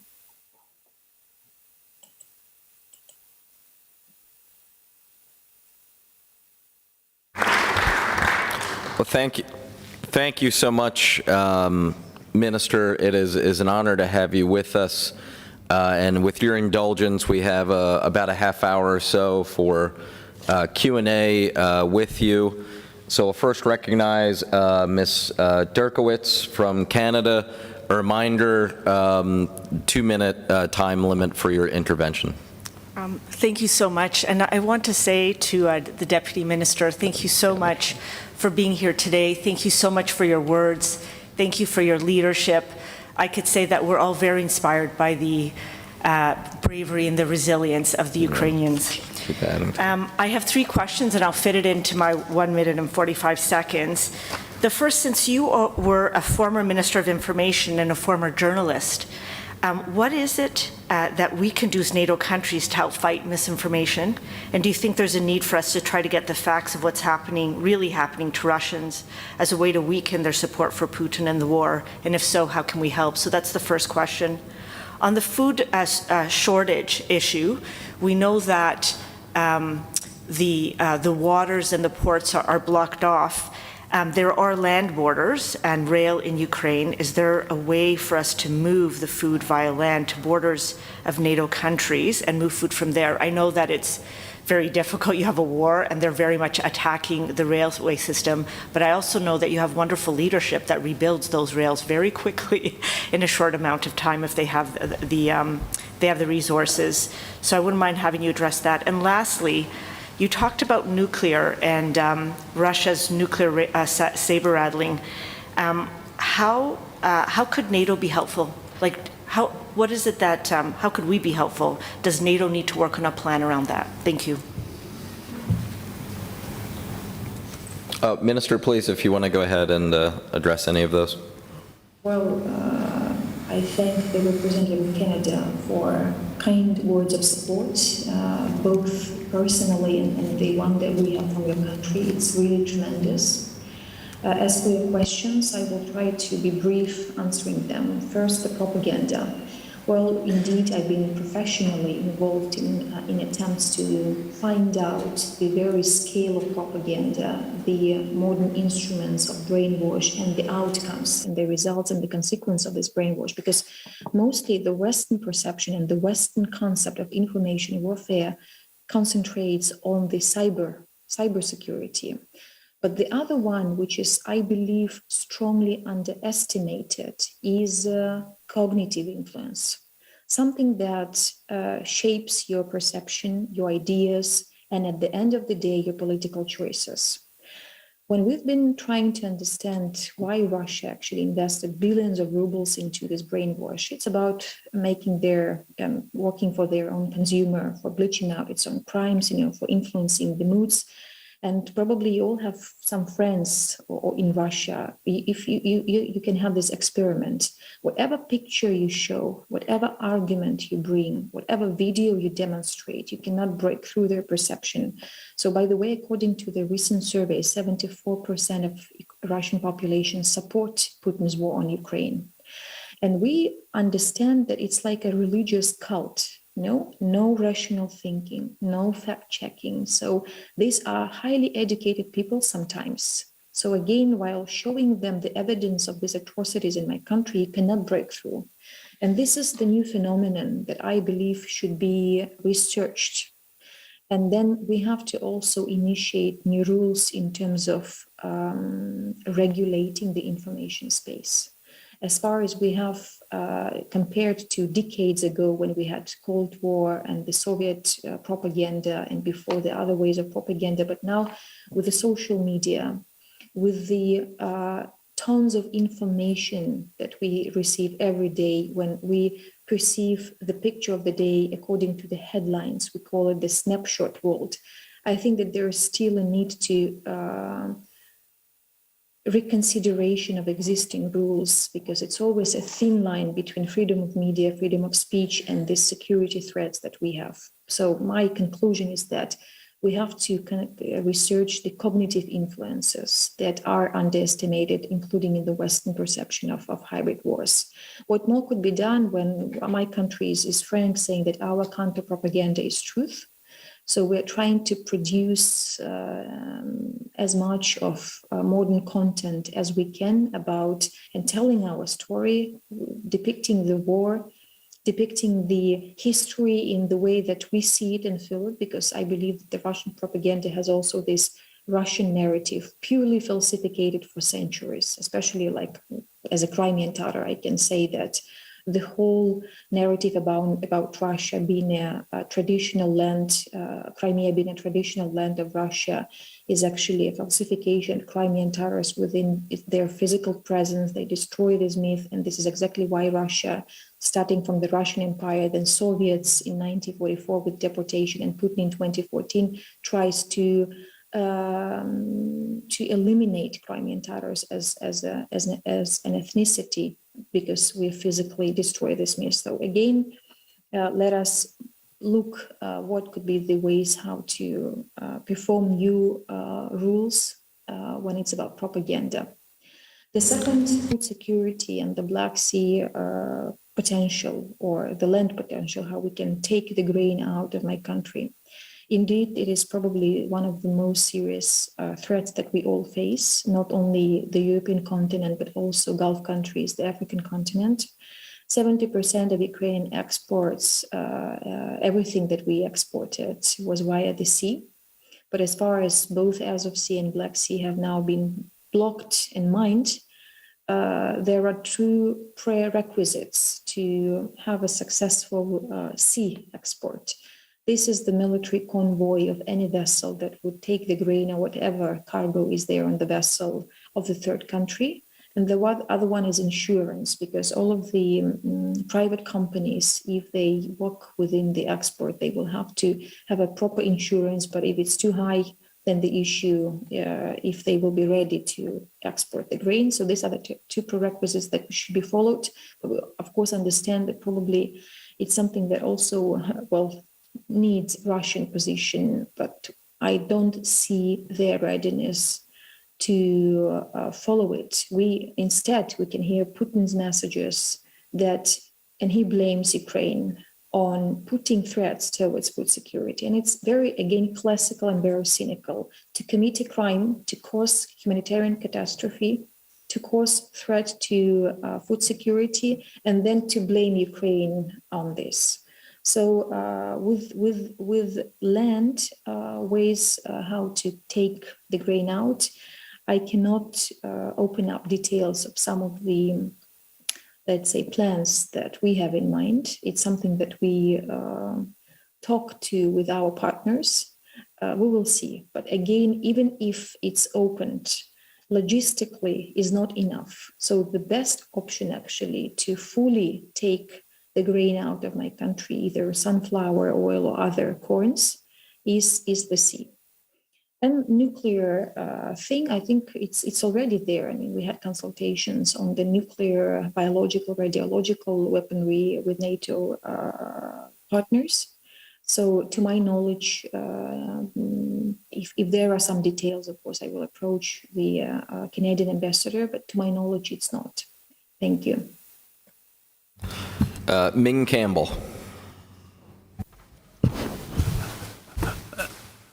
Thank you very much for that personal account of experience in Crimea, and also for the comprehensive analysis of what you've had to tell us.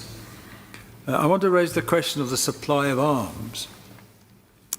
It's essential in order to support the efforts of the Ukraine that every member of NATO should be at pains to ensure that where they have arms and equipment which should be of assistance, that opportunity is taken so that Ukraine does not lack in any respect from the sort of equipment which is necessary to deal with Russia. From time to time, there have been some reservations about supply, and I think it is clear, particularly in the light of recent military developments, that there should be no hindrance and no reservations, and that, of course, as is necessary always, the more sophisticated the weapons, the more importance there is of training. But with that exhortation to fellow colleagues, can I ask whether the now to some extent concentrated attacks on the railway system has had consequences for the delivery of arms and equipment to the people that need them and in the situations in which they find themselves? Thank you, United Kingdom, for actually being one of the leading countries to provide us with weaponry. As I said during my speech, is that after Rammstein, I believe it changed a lot, the very perception of the military disposition and military outcome in my country. So before Rammstein meeting, no one believed actually, really, everyone had doubts that Ukrainian army would be resistant and resilient that much that we are keeping on having the war for 3 months. So Rammstein changed probably the very logic of, or the perception, the military perception in Ukraine. So what we have so far is the understanding that modern weaponry should be provided. As I said, if we fight Russia, same way, same level as they have been fighting us. We have to have a privilege and we have to have an advantage. And this is the sophisticated modern weapons. For this, we need people and capable, let's say, soldiers. So now we believe that the Lend-Lease law will be fully performed in its capacity by the middle of July, beginning of August. And this might change the military disposition, and this might change a lot. So we're really kind of looking forward of having this. But, you know, to conclude, as you rightly mentioned, weaponry is probably the most important priority so far. While, you know, thinking and considering the possibilities to talk to Putin and to resolve the war on the coast of my country, which I believe is a fully wrong logic, we have to understand that the only way how we can stop Russia is to provide necessary weapons, is to back up my country by all means, so that Russia ends, I mean, this tyranny Russia, I mean, Russia ends in Ukraine. Thank you. Mr. Van Apeldoorn. Yes, thank you, Chair, and thank you, Deputy Foreign Minister, for your powerful personal speech. And I just want to express my full solidarity with your country, which is the victim of this brutal war of aggression and attack by Russia. And I also wanted to express my full support for your plea to give the International Criminal Court jurisdiction with regard to the crime of the war of aggression, which is already in the statute, but there is no jurisdiction. So we're talking here about a violation of the most fundamental norm, I would say, of international law, the UN Charter, which is the prohibition of the use of force, except in the case of authorization by the UN Security Council or self-defense, and the attack on the sovereignty and territorial integrity of a country. So thank you for that intervention with regard to the ICC, and also would add to this that it would be a good thing, I think, if our American friends would also sign up finally to the Rome Treaty and to the International Criminal Court, actually having also violated this norm themselves in the past, such as in 2003 with the illegal war against Iraq. And I think we would all stand stronger and could hold Putin more to account if we also stick to these norms ourselves and institutionalize this through the International Criminal Court. So thank you. Thank you, the Netherlands. I, by the way, will be in Amsterdam in the middle of June. We're gonna deploy, I would say, Ukrainians to have a week of different events, including the business forum in Rotterdam, trying to explain what will be the recovery process, the post-war process, because so far, the Netherlands, unfortunately, is one of those skeptical countries in terms of our European integration track. We have filed in both parts of questionnaire when it comes to the EU candidate status. By the beginning of June, there will be an assessment, an opinion of the European Commission on this questionnaire. And then by the end of June, there will be a council meeting where the future of my country will be decided. And we still have several skeptical countries who consider the possibility to support the candidate status. But of course, we believe that it's the only way how we can keep on, because when we speak about the high spirit and necessity to remain our spirits high, so EU candidacy is a strong message of support. 91% of Ukrainian population support the EU candidacy. It's unprecedented.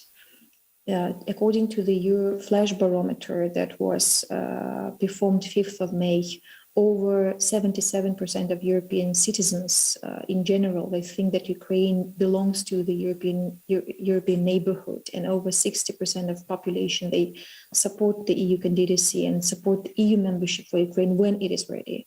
So we will try to explain our cause in the Netherlands. We also rely on your support within the parliament to push for the government to support this candidacy, because it's yet another line of this victory of my country, because we are fighting for the European future. And it's not of a secret that everything started with this European integration issue when former President Yanukovych was thinking to reconsider the European integration track after the visit to Sochi and when the revolution of dignity started. So the beginning point was actually this Ukrainian voice about European integration. So we have a strong feeling that this war is a continuation of our fight for the European future. Thank you. Very well said. Mr. Lyons, what? Well, thank you, Madam, very, very much for your intervention, and especially about the plight of the Tatars in Crimea. I think that we can make already one deduction from the war in Hungary that is very, very important for you. And that is that time is of the essence in delivering modern weapons. I'm afraid that it looks like the Ukrainian army might have to retreat from Severodonetsk because the howitzers that you have from us do not reach far enough to reach the attacking Russian battalions. I refer also to the Baltic states and Poland and Britain and America that delivered the Stingers one day before the attack on Ukraine, the 23rd of February. These Stingers were delivered then and played a key role, the main role, in not allowing the Russian army to occupy Hostomel, which actually was the gate to Kiev. So that's why I say time is of the essence, and I plead to this company here, to the political committee, that we adopt a resolution that we won't wait for Rammstein results, that we must deliver artillery that can fire farther, can reach the Russians on the very outskirts of Severodonetsk or wherever, so they can actually defend themselves with, they have the privilege that you have been asking for. Thank you. Thank you. I cannot but agree with every single word that you have said. Thank you. Rasa? Thank you. It's for me. Okay, thank you very much. First of all, of course, I would like to thank our Ukrainian friends what they are doing. Since 2014, the front line on defense of democracy of the whole continent goes in Ukraine. And we in Vilnius understand this in a very concrete way. Is our front line, we have to help Ukraine, and the same mood is in European Parliament. I am representing it now. We see that the atrocities the Russian armed forces are committing in Ukraine are exactly the same Soviet army was committing in then occupied territories. Rapes, killings of civilian people, those atrocities were never evaluated internationally. And this is one of the reasons why those crimes committed by the same country and almost with the same armed forces are back. I have a very specific question. Deportations also are back to European continent. Around 1 million people, they were deported to Russia since this large-scale war started. And many of them, by the way, to Siberian territories. Few 100,000 children without their parents, Ukrainian children.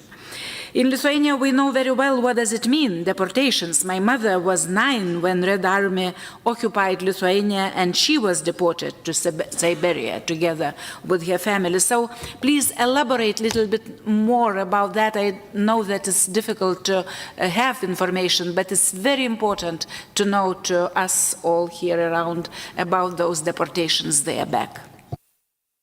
Thank you, Madam, for the Ukrainian ribbon on your jacket. It's very nice to see it, and it looks great.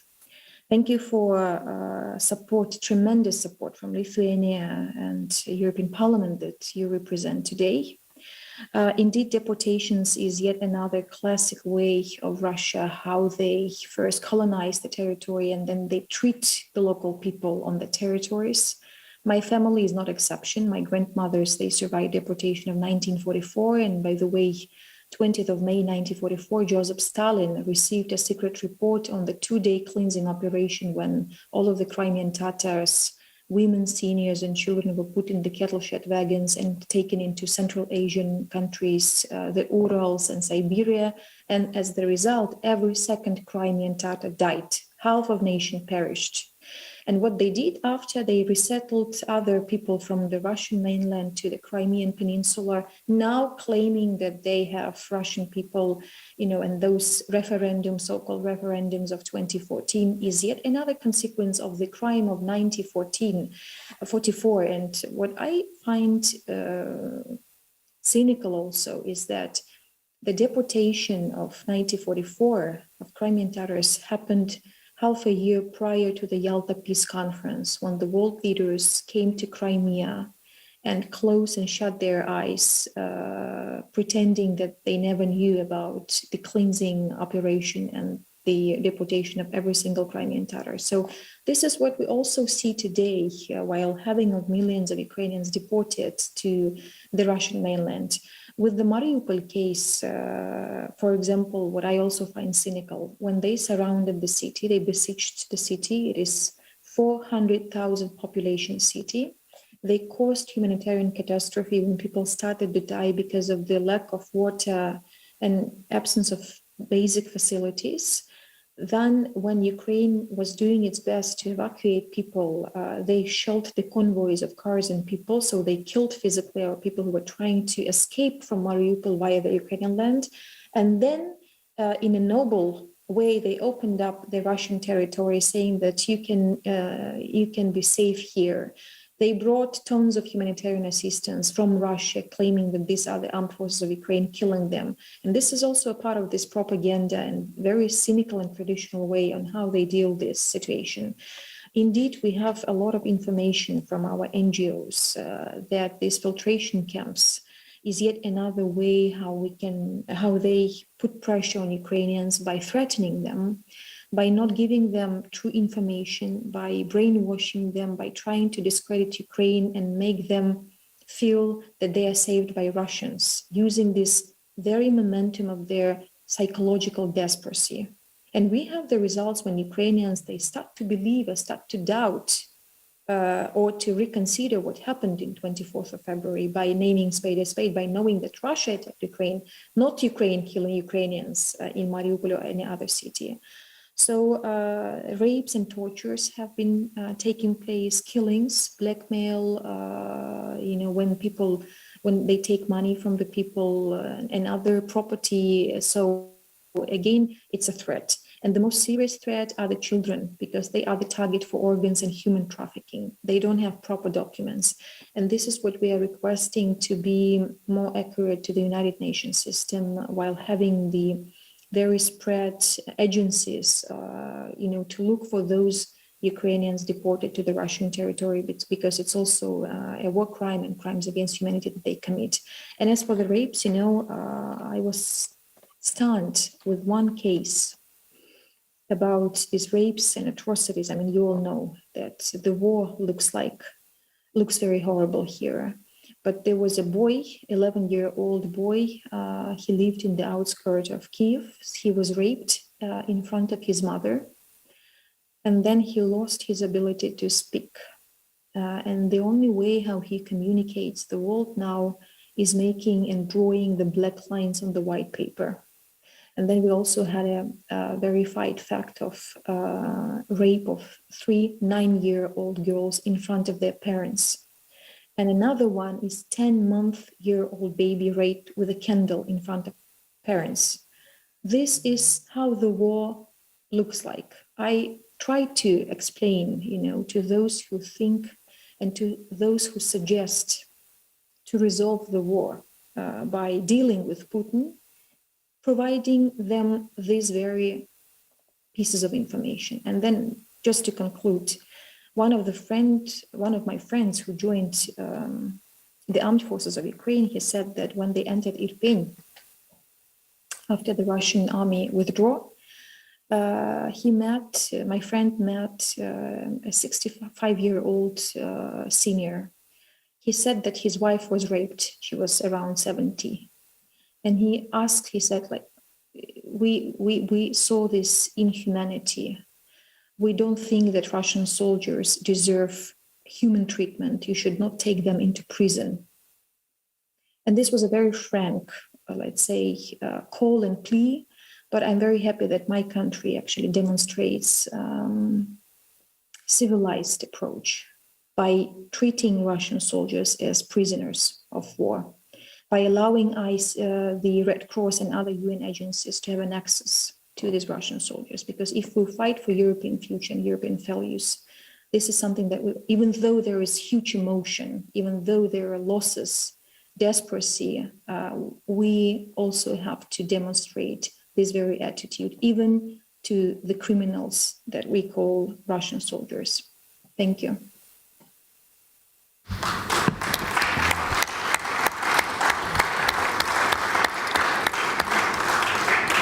Well, those are pretty sobering anecdotes of what war in your country has really looked like.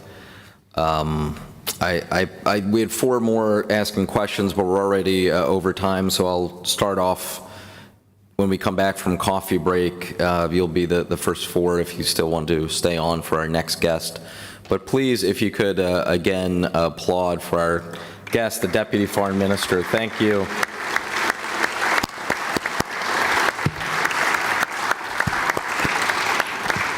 And colleagues, we have a coffee break now. I would ask that you please return at 11:45. Thank you.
Mr. Speakers. All right, welcome back, colleagues. If we can take our seats.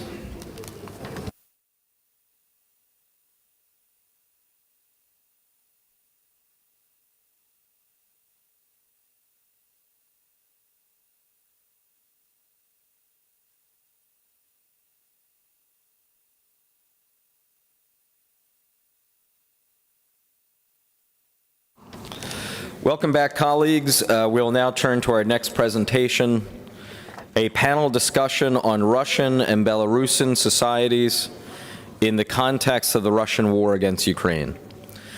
To talk about these crucial matters, I have the pleasure to welcome two excellent speakers, Vladimir Milov, who is a Russian opposition politician, publicist, economist, and energy expert, and an economic advisor to the Russian opposition leader Alexei Navalny, as well as Franek Viekorka, senior advisor to the Belarusian opposition leader Svetlana Tishkanokaya, although everyone just calls her Svetlana, right? Yeah. Sorry, I'm a lot better on Irish names. Mr. Milov used to work with the Russian government in the late 1990s and early 2000s, serving as the Deputy Minister of Energy of Russia, advisor to the Minister of Energy, and head of Strategy Department at the Federal Energy Commission. Since leaving the government, he became founder and president of the Institute of Energy Policy, a leading independent Russian energy policy think tank.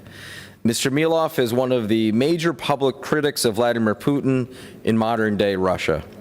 He is the co-author of the critical public report, Putin, the Results, co-authored with the late and the heroic Boris Nemetsov.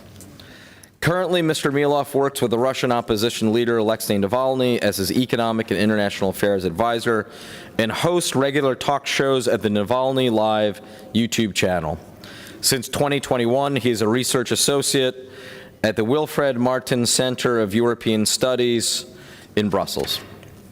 Mr. Milov, it is truly a pleasure and an honor to welcome you in our committee. Joining him on this panel is Franek Viekorka. He is a senior advisor, as I mentioned, to Svetlana. Mr. Viekorka is also a non-resident fellow at the Atlantic Council's Eurasia Center. He has served as a creative director for the Belarus service of Radio Free Europe, Radio Liberty, vice president of the Digital Communication Network, consultant for Freedom House, and the Broadcasting Board of Governors. He is a frequent speaker and advocate for democracy and personal freedom. For his activism and journalism working in Belarus, he was persecuted by his government. He holds a master's degree from the American University in Washington, D.C., and we thank you for joining us today as well. And finally, before I invite our panelists to speak, I would like to remind the committee about the discussion on Russia that we had at our last session in Lisbon. I think we were all very impressed, putting it mildly, by the outstanding presentation by the Russian opposition activist Vladimir Kara-Murza. Many of you may know that this brave man, who survived 2 poisoning attempts by Russian secret services, was arrested in Moscow on 12 April on the completely absurd charges. He is now in jail, potentially facing many years of prison. This outrageous and heinous act by the Russian regime deserves our universal condemnation. I'm sure my colleagues will join me in expressing our full solidarity with Vladimir.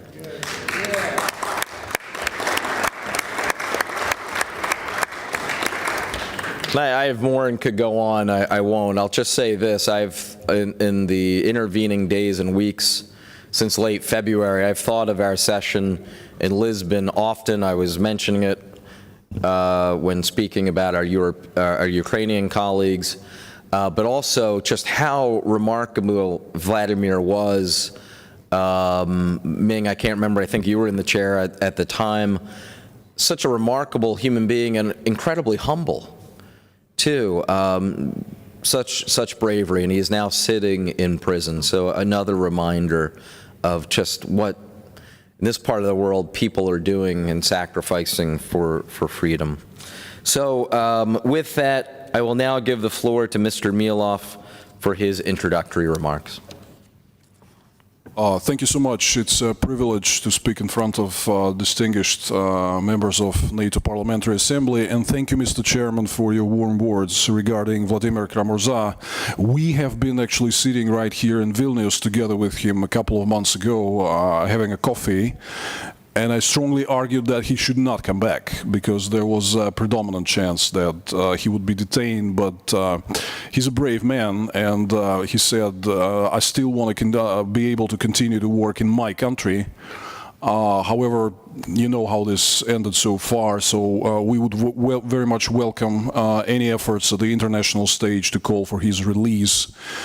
He's a very important member, a very important voice of Free Russia at the international stage, so we need to get him out of there. I was asked to say a few words about the internal situation in Russia in the light of the ongoing Putin's war and aggression against Ukraine.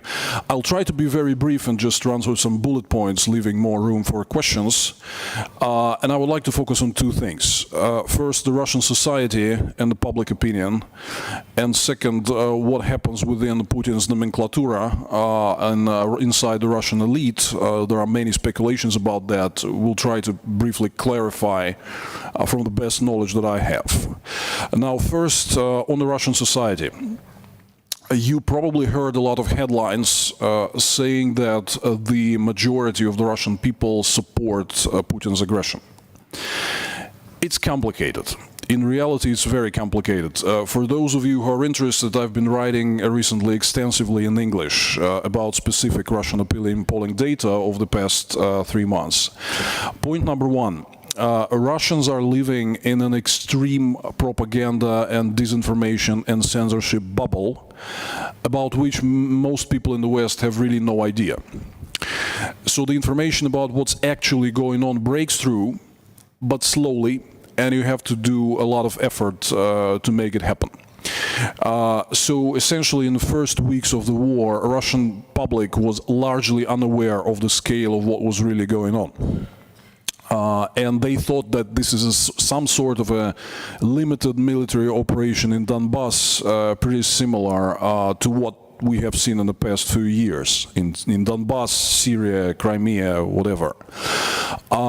The scale of the tragedy that is unfolding right now in Ukraine because of Putin's aggression is only by now begins to be realized by many Russian people. So point number one, we see a significant drop of support of Putin's actions in public opinion in a very short while. Just to give you a couple of figures, in the end of March, Levada Center, one of the latest remaining independent pollsters, had shown a figure of 53% of solid unconditional support for Putin's war. It was down to 45 by end of April. It is probably below 40% by now. We will have a data probably in a couple of weeks. Another thing is that when you hear like figures about 70–80% of Russians supporting the war, more than a third of them actually say that they are not really sure. That they more or less support Putin's actions, but this support is conditional and it largely wanes after people are learning about the massacres, the human suffering, and all the atrocities that Putin is doing. Now, me and my colleagues, we are involved in great effort trying to counter Putin's censorship and disinformation war. For instance, I have to say that in March, at the peak of Russian public interest towards what's going on, the audience of Navalny Live YouTube channel was over 20 million unique viewers per month, over 90% of them from Russia. That's a big number. That means that there's a significant interest from the Russian society for alternative sources of information. And overall, I would estimate the total audience of all the independent channels which are critical of Putin and condemning his aggression at the Russian YouTube segment as something between 30–35 million people. That is a significant number. It's about a quarter of Russia's adult population. It is comparable to the audience of the federal television, which spreads lies and propaganda.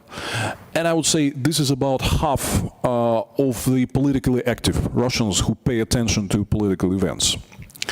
One of the unfortunate news that we do really receive, and this is confirmed by opinion polling, is that there is very little public awareness. Only about a third of Russians, actually less than a third of Russians, say that they try to watch the events in Ukraine closely.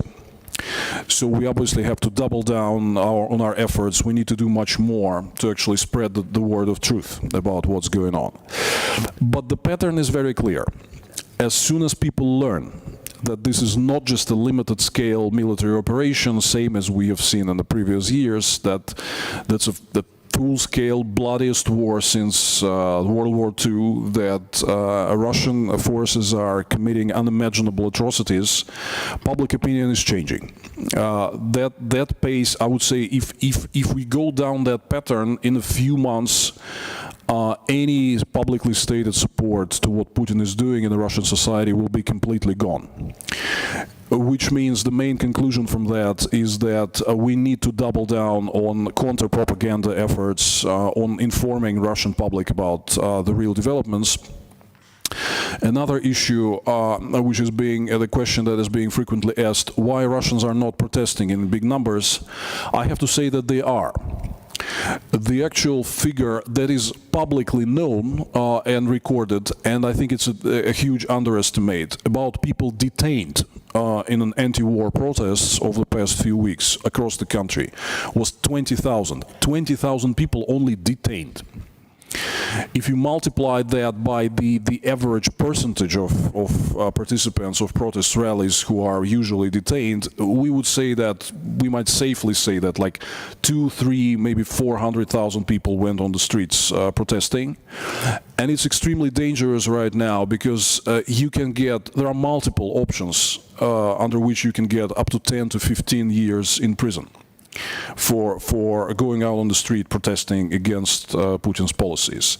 We have a newly introduced Article 207.3 of the Criminal Code, which envisages up to 15 years in prison for what they call fake news about disinformation about actions of Russian military. In reality, we call it a criminal article about speaking the truth.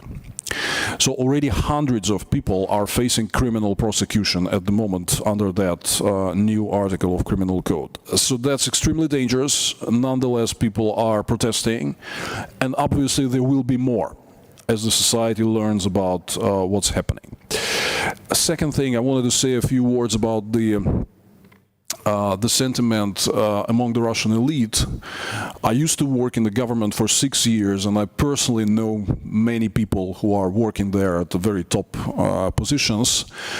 Majority of them, over 90%, are absolutely devastated by what happened, and they had no idea. It becomes more and more evident that Putin launched this war consulting with just a handful of advisors and military commanders. Most of the senior figures, ministers, deputy prime ministers, heads of the big state corporations and banks, they had no idea that such a thing is about to unfold.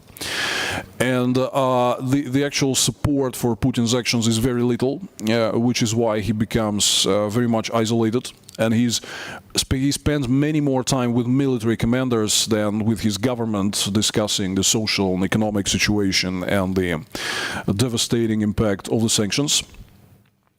However, I would strongly advise against buying many rumors that Putin might be ousted in some sort of a coup d'etat.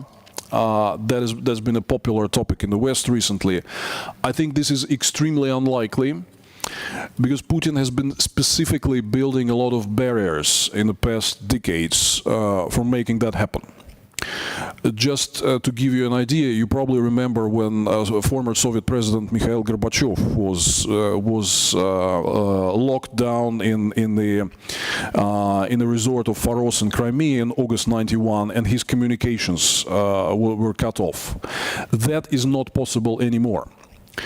because Putin has transferred control over government secret communications from the FSB, which is the former KGB, the security service, to his personal presidential guard, which is rarely mentioned, so-called FSO, the Federal Guard Service, which is a 50,000 force that is specifically there to guard the president from any coup attempts, and it also controls communications. So no one from the government can cut him off. That's point number one. Point number two, when I talk to my former colleagues in the government, they say that they are so afraid that they are being recorded by secret services all the time.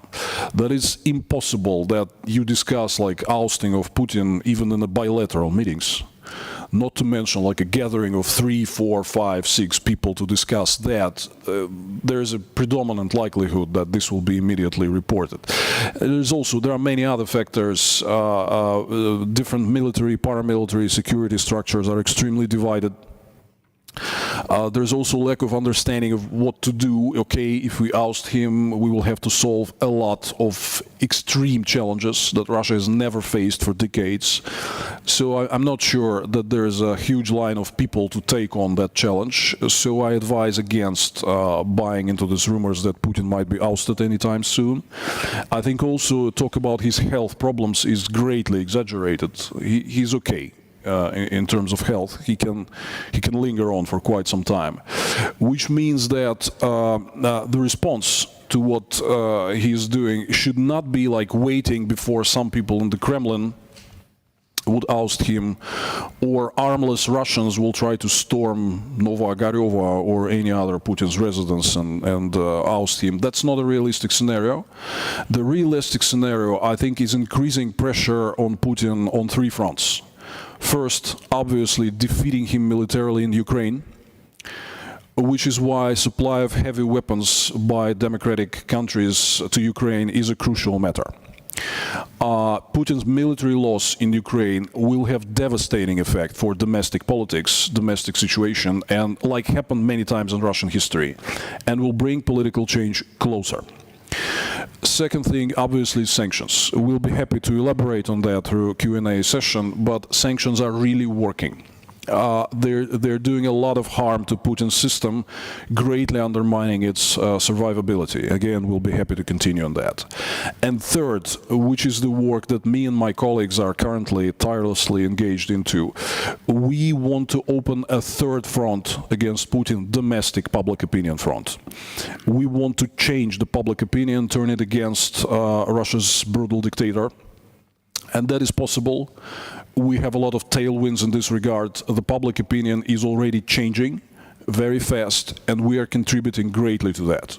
So this is what we see as our mission, try to tell the Russian public the truth and convince them to turn against Putin and his brutality.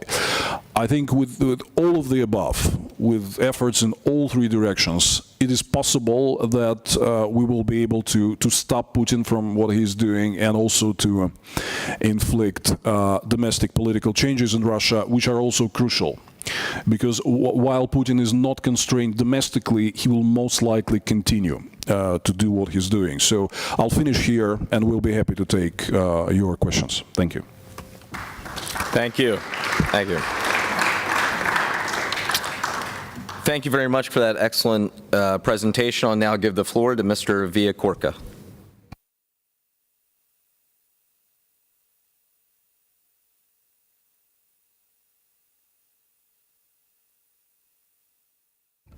Dear friends, colleagues, it's a pleasure and honor to be here.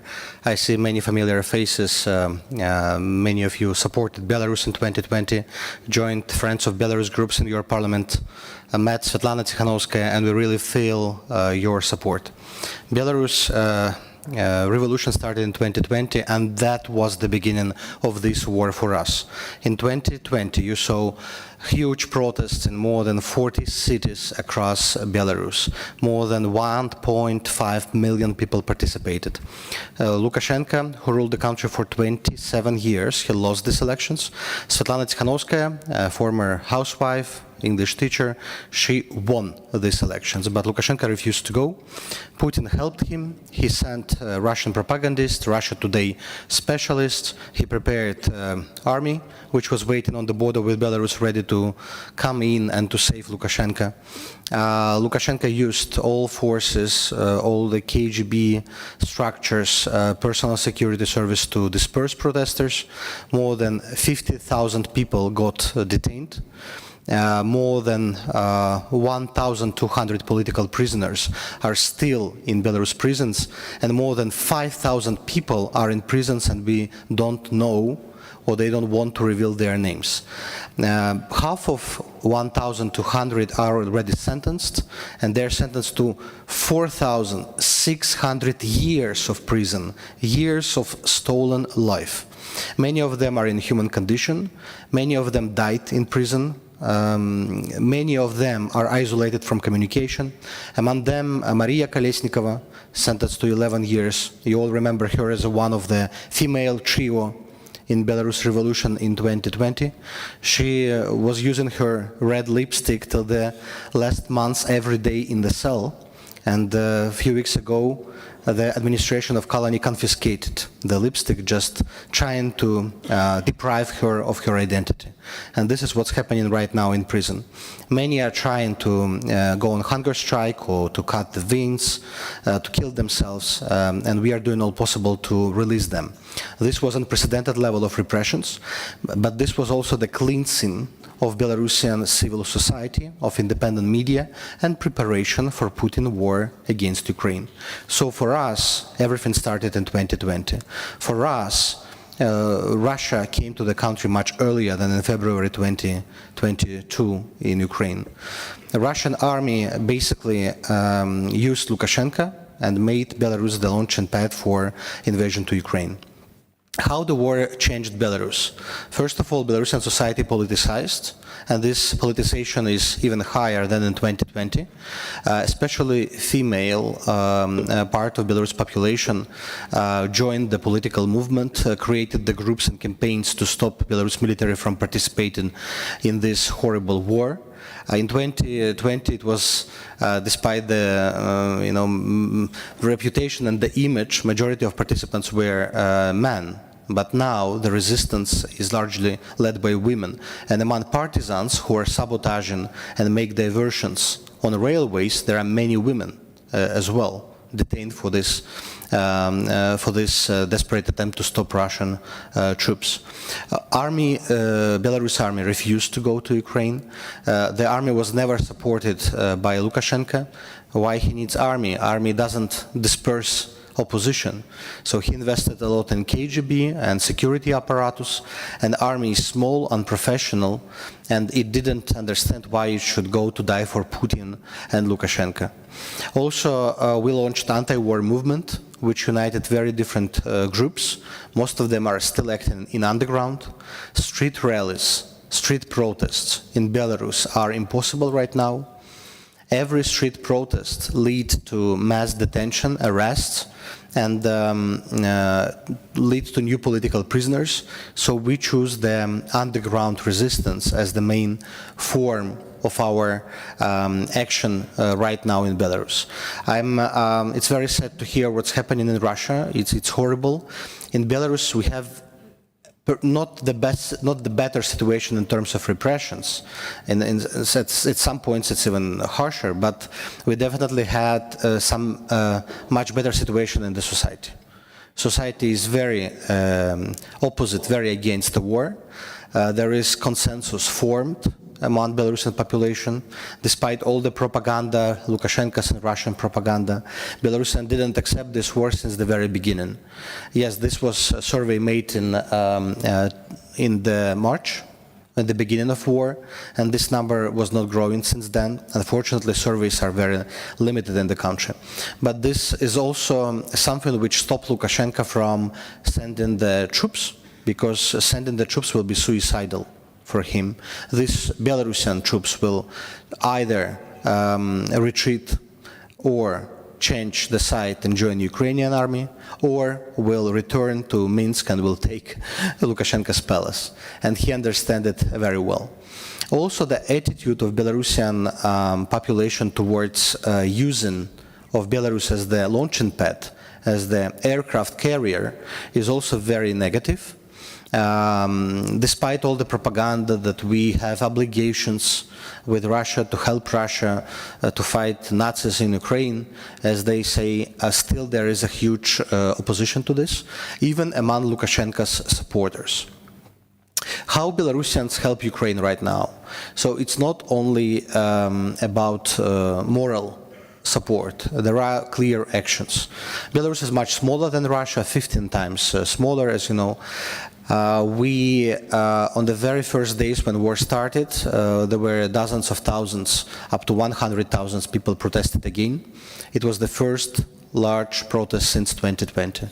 Since then, 2,100 people detained for anti-war protest.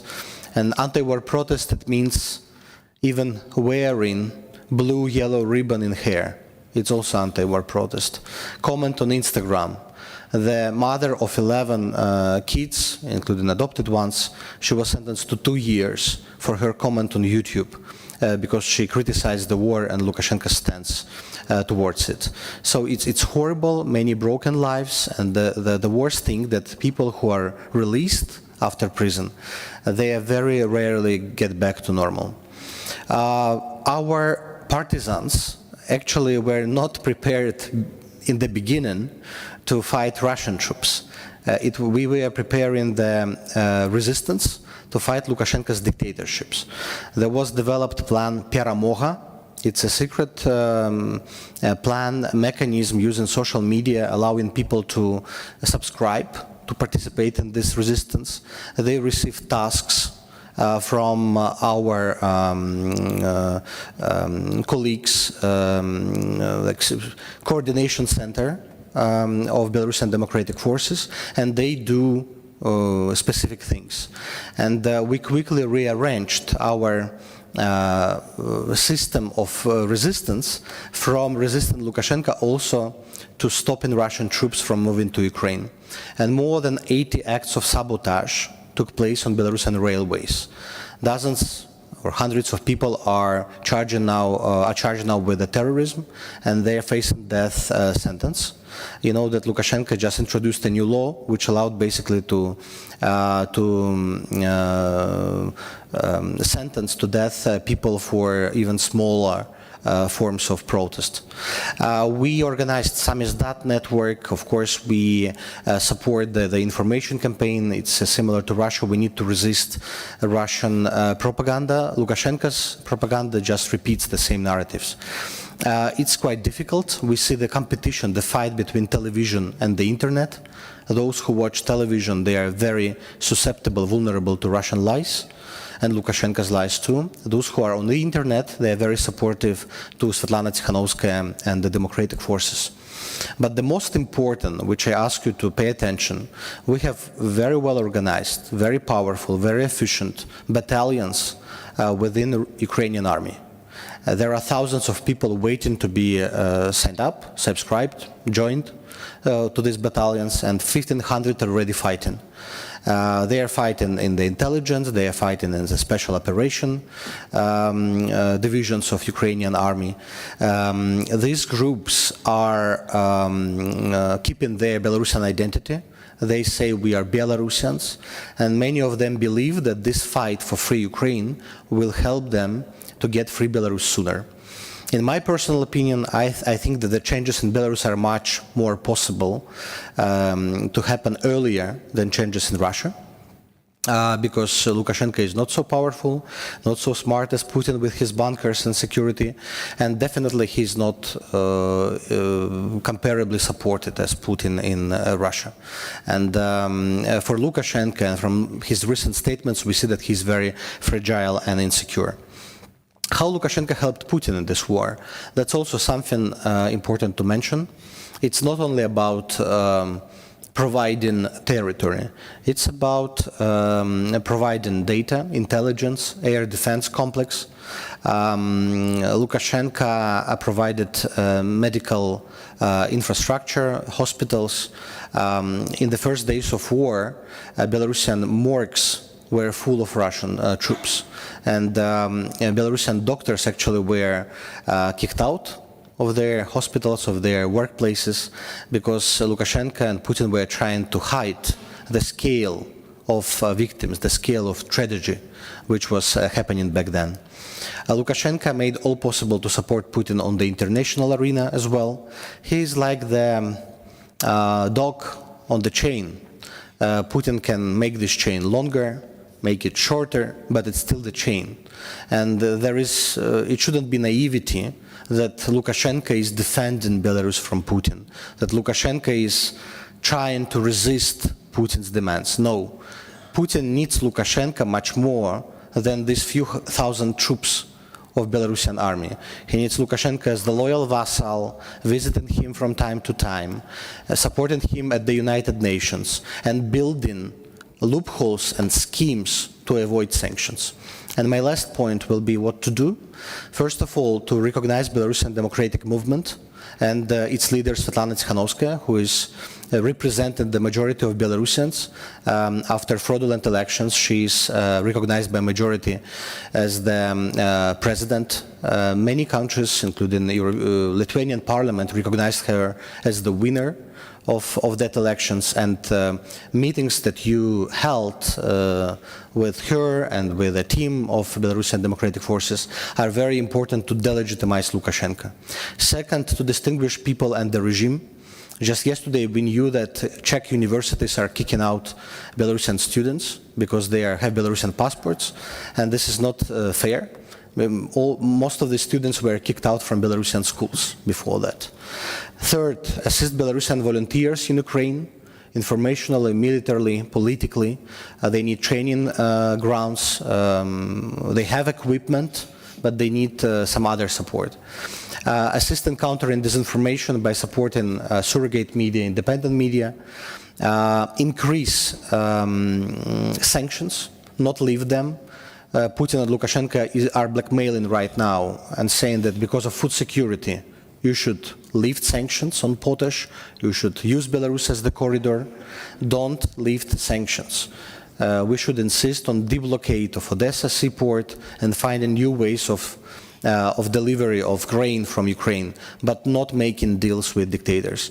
And one more specifically for you, create groups in your parliaments, groups of friends of Belarus. This is the investment in the long-term collaboration. We very hope that this collaboration will continue when a new democratically elected parliament of Belarus will start its work. Thank you so much. Thank you. All right. We're going to start off the list with those who we weren't able to get to last time because they were on the list, but we ran out of time. Before I reach that, though, I just want to take my prerogative and ask you one question I've been very interested in. How are you able to do opinion polling in Russia, given the obvious challenges of attempting to get, accurate and honest responses? Thank you. That's a very important question. And point number one, there has been already a number of studies, I will be happy to share the links, which try to estimate the delta, the number of people who are against the war but are simply refusing to answer the polls because they are afraid. That's about 10–15% of the Russian public. So we have really a sharp surge in refusals. Pollsters report a very sharp surge in refusals just to talk to them, just to answer the questions. And you have some methodology like, for instance, anonymous street polling, which is contrary to identifiable polling through telephone and so on. So anonymous street polling would give you the same, like numbers are 10–15% higher about the people who are against the war, right? So that means this anonymity factor can be measured. Second, polling in a totalitarian state is difficult, but generally there are three rules. Rule number one, if different polls and your own feedback from some big segments of society show the same thing, that the conclusion that this thing exists. Second rule, dynamics is more important than the actual figures from a specific poll. So when different polling data is showing you some dynamics, that means the dynamics is there. And generally, over the past years, dynamics have been extremely unfavorable in the society regarding public opinion about Putin and very recently against the war. And third rule, Russian polls includes a lot of nuances. Like, people love catchy headlines, 70–80% of Russians support the war, but then you look deeper into the poll and says only 26% really pay attention to what's going on. Majority has no idea. Second thing, of about a third of those who say they support the war say that they are not really sure, like more or less, and they have questions about it. And I mean, I can go on for hours, but there are many nuances. So I advise that you pay attention to nuancing in polling when speaking about Russian public opinion. But generally, I mean, even in these muddy waters, we have sort of been developing a skill over years to still catch a fish in there. So we think we more or less know what is going on. Very interesting. Thank you. First, Congressman Wilson. Thank you, Mr. Chairman. And my question really is to thank you. And that I first wanted to thank Minister Zarapova of Ukraine, to thank the people of Ukraine, their front line, protecting democracy around the world. And then I want to thank our representatives here with Alex Navalny and also Svetlana Tsikhanouskaya. How incredible the courage that you have. But to me, we're in a worldwide conflict, and that is that it's a conflict between democracy, rule of law, which is opposed by authoritarians, which is ruled by gun.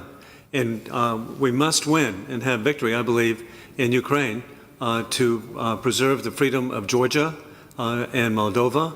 But it's really become quite clear, and I'm so grateful for the leadership of Lithuania, that the ripple effect, the domino effect, goes to the Chinese Communist Party threats very clear to the 23 million people of Taiwan. And then it doesn't stop. The ripple effect comes back with the threats from Tehran, death to Israel, death to America. They mean it, and they mean the vaporization of the people of Israel. And then it keeps on going, of course, to the world's largest democracy, India, 1.3 billion people, destabilization. And so it's so important that we have victory now to avoid what could be beyond catastrophic in the whole theme of what occurred September 1939. Thank you very much. Unless you want to add anything to that, I'll next call on Mr. Lavanos of Greece. Thank you very much, Mr. Speaker. And on the behalf of Greece, I want to thank both of you and our two colleagues from the Ukraine for what you shared with us today. For all of us, you understand, we see through your words, we feel through your words that this horrible tragedy, and I think it's common sense to say that you have a lot of courage, and we applaud for that. We're next to you, all of us. I have many questions. One of them is, how safe is it for you to go back home right now and with the work you're doing, and how safe is it for the opposition to live in the two of the last remaining dictatorships in Europe? Second, how well have you thought of engaging, as Ukraine is doing, I think, quite well, in an international quest, in an international campaign of propaganda, actually saying the truth, saying your story? I come from a part of Europe that these things are not heard so often. And I was thinking while hearing you that maybe it would be as useful as what you're doing in your countries to go out, reach the world the more you can, and tell your story in order to create pressure from the outside. Another question I have is, you described some numbers, but let's say in Russia you have more than 10 hour zones, I believe. It's a huge country. How easy is it to communicate with the public there? How easy is it to pass on messages? And what percentage actually of the population in both countries hear the news as we hear them through the media or the social media? Okay. Anyway, I can go on, I'm sorry. No, I just, with the 2 minutes exceeded, but there were 3 very good questions, so why don't we pause there, maybe you can tackle them. Thank you. First, I cannot, me and my colleagues who have emigrated and are living right here in Lithuania, many thanks to the government of Lithuania for helping us, or in other democratic countries, we cannot go back. We will be jailed by now. So I served some time already under arrest myself when I was in Russia. It's, one big issue is that, okay, I'm ready to do it again, but you get useless. You cannot communicate, you cannot access internet, you have very limited access to information. So we need, as Alexei Navalny says, we need you out and working and broadcasting for the Russians and changing the public opinion in the country. Your question about the time zones. Don't look at the Russia. I think many Russians are themselves confused with our, big appearance on the Mercator map, right?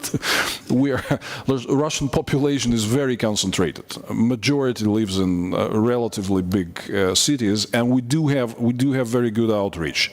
Internet penetration in Russia is very good, and Putin was still not able to shut down YouTube, which is the main vehicle. We're still freely broadcasting inside Russia through YouTube. That's the #1 social media, which is a number of frequent users of YouTube is well over 100 million in Russia. So the whole country watches it.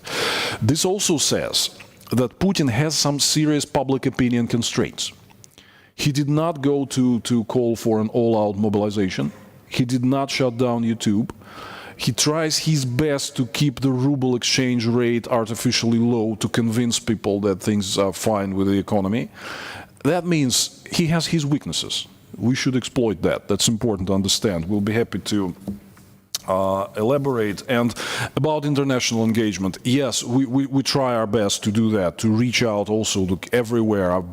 I'm speaking a lot on, from South Korean to Taiwanese television in countries like Australia, Canada, also important regions like Western Balkans. I was recently on Bosnia and Herzegovina television also commenting about Putin's interference in the Western Balkans, which is also a very, very dangerous problem. So yeah, we need to broaden the outreach. The task is there. Maybe we're even underperforming somewhere, but you're right, we need to reach out with truth, not only to Russian audience, but to broader audiences across the world. Thank you. About safety, so no one can feel safe anymore. We assume about 500,000 people from Belarus fled the country since 2020. Many of them fled for Ukraine, and now they joined Ukrainian initiatives, volunteers, groups. Many of them fight, many of them are working as medics as well. Many fled for Poland, for Lithuania, and for Georgia. These are 3 main hubs for Belarusian civil society. None of us feel safe. We constantly receive threats, primarily public leaders, famous journalists, human rights defenders. We supposed to be on the plane where Roman Protasevich was flying 1 year ago. Ryanair hijack one happened in the May. So the information we have, Svetlana Tikhanovskaya and our team were the targets, but secret services made a mistake. How it was in reality, we don't know, but we see what happened to Roman Protasevich. He became collaborator, a hostage, working for Lukashenko now, and whitewashing him all the time. Recently, the members of our office, office of Svetlana Tikhanovskaya, were detained in some countries, non-EU countries. I can't reveal where, but we basically, besides European Union, we don't have any guarantee that we will not be besides European Union, United States, Canada, UK, Norway, Switzerland. There is no guarantee that we will not be detained somewhere. But we have a great support, practical support from Lithuanian government and from Polish government in order to prevent such possible attacks, kidnapping. Lukashenko constantly submit requests to Interpol, and we believe that Lukashenko's regime must be excluded. Participation of Belarus must be frozen in Interpol because they misuse international mechanisms to persecute opponents. Even if it's detention for a few hours, it happens so often, and we don't see any sense to give Lukashenko such opportunity. Ms. Catalita, Romania. Thank you so much. Since this is my first participation to a NATO PA meeting, hello everybody. My name is Ana Catauță. It's very complicated also. I come from Romania, a country that has the largest border with Ukraine, a country that has welcomed their homes and hearts for the Ukrainian refugees. We have over 1 million Ukrainian refugees that have passed the border in Romania. And we are also the country that has helped Ukraine export its grains with over, I think it's about 250,000 tons by now. So we are extremely concerned about the situation in Ukraine, but also about the situation in Belarus and Russia. And I have two questions for Mr. Milov. You mentioned that ousting Putin is not enough. Does that mean that the entire system, the nomenclatura, as you called it, is even more dangerous than Putin himself? And the second question is, what impact do the sanctions have on the daily lives of the Russian citizens? Thank you so much. Thank you very much. First, I didn't exactly say that nomenclature is even worse than Putin. What I was saying is that I don't believe that the present Putin's inner circle is capable of ousting him. Putin has a lot of specific mechanisms preventing that from happening. Now, actually, if that happens, we don't know what will be the outcome, but I have 2 points. First, I think nothing can be much worse than what is happening right now. I think we're probably in a worse situation than we were since Joseph Stalin, by all possible merits. Now, seriously, the scale of domestic political repression is equal to that of early 1950s, no less. In Brezhnev and Andropov times, we never seen anything like that in terms of real mass repression outside the circle of Soviet dissidents. So nothing can be much worse. And second, I believe that there is a very significant motivation for the Russian ruling elite for normalization of relations with the world. So that, yeah, there's not 100% chance that they will change the policies while after Putin is ousted. But there is a significant likelihood for that. So at least that's an opportunity where we should try. Putin is clearly the problem at the moment. The decision-making is extremely unilateral and forced on him. He bears personal responsibility for the course that Russia has taken and which ended up with this terrific war. So we need to do our best to oust him. What happens next is a big discussion, but still it's an opening, an opportunity which is much better than what we have today. And impact of sanctions. It's not immediate for several reasons. First, a huge amount of money is still flowing into Russia from Europe as receipts paid for Russian oil and gas. That allows the government flexibility to mitigate stuff. Second, many of the sanctions essentially have not necessarily waivers, but they're not affected immediately. There's like a 2-3 months lag time period which is given to companies to stop existing contracts. So there is no immediate effect in many of the measures. It will be felt later. Point number 3, there are still warehouses, stocks with good supplies which can continue to look like things are operating normally. So most government economists right now are saying that the devastating effects for the population will be felt later, in the second half of this year. Also important is the disconnection of Russia, not only from global markets, financial system, but also technology, insurance, logistics, and so on. So the worst thing, if you Google like deficit of spare parts, deficits of server capacities for the digital infrastructure, deficit of seed bank for agriculture, and I mean a lot of that, right? It means that the crisis is looming and it's not felt immediately, but the infrastructure is rapidly degrading, so the effects will be felt later. So I think we should come back to this issue in a few months and discuss the effect on sanctions on the population. They're not being felt so much right now. There are certain signs which people already see, but the third and fourth quarters of this year, I think, will be the harshest. Ms. Conway-Mouret, France.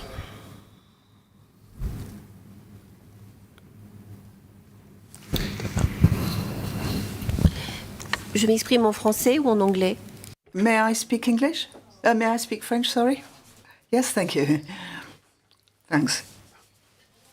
First of all, I'd like to thank all the speakers for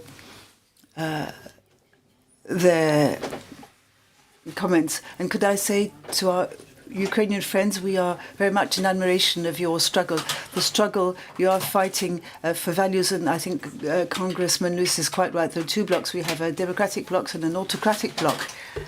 And we know which one we belong to since we are all here today together. I'd also like to say that your courage must inspire us and deserves our solidarity. Be it our Russian, Belarusian or Ukrainian friends. I'd like to follow on to the question asked by Romanian colleagues. Our democracies are based on change. This reinforces the rule of law, whereas in autocratic systems, there's no change, no opposition is possible, opposition is quashed, forced into exile, put into prison, as you said, and is based on a system which protects, which supports the leader and depends on the leader. And when the leader disappears, as a rule, there's no possible successor, no immediate successor at any rate, because it hasn't been provided for. And so the succession to this leader, autocratic leader, is sometimes very difficult. So should there be a defeat, or at least should Vladimir Putin's future be threatened? And this, I think, also applies to the Belarusian president. The question is a complicated one, is what is the political future which is installed for both Russia and Belarus?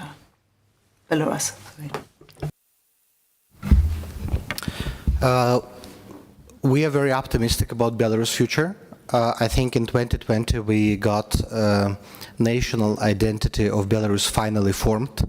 The biggest mistake of Lukashenko and Putin as well was the underestimation of power of people. Lukashenko underestimated the power of Belarusians who uprised in 2020. He believed people are slaves. They don't have their own opinion. They're just taking orders. And Putin, he underestimated the power of Ukrainians in protecting their own identities. They both believed it's still 80s, 90s, still Soviet people who don't speak their language, don't value their statehood, but time changed.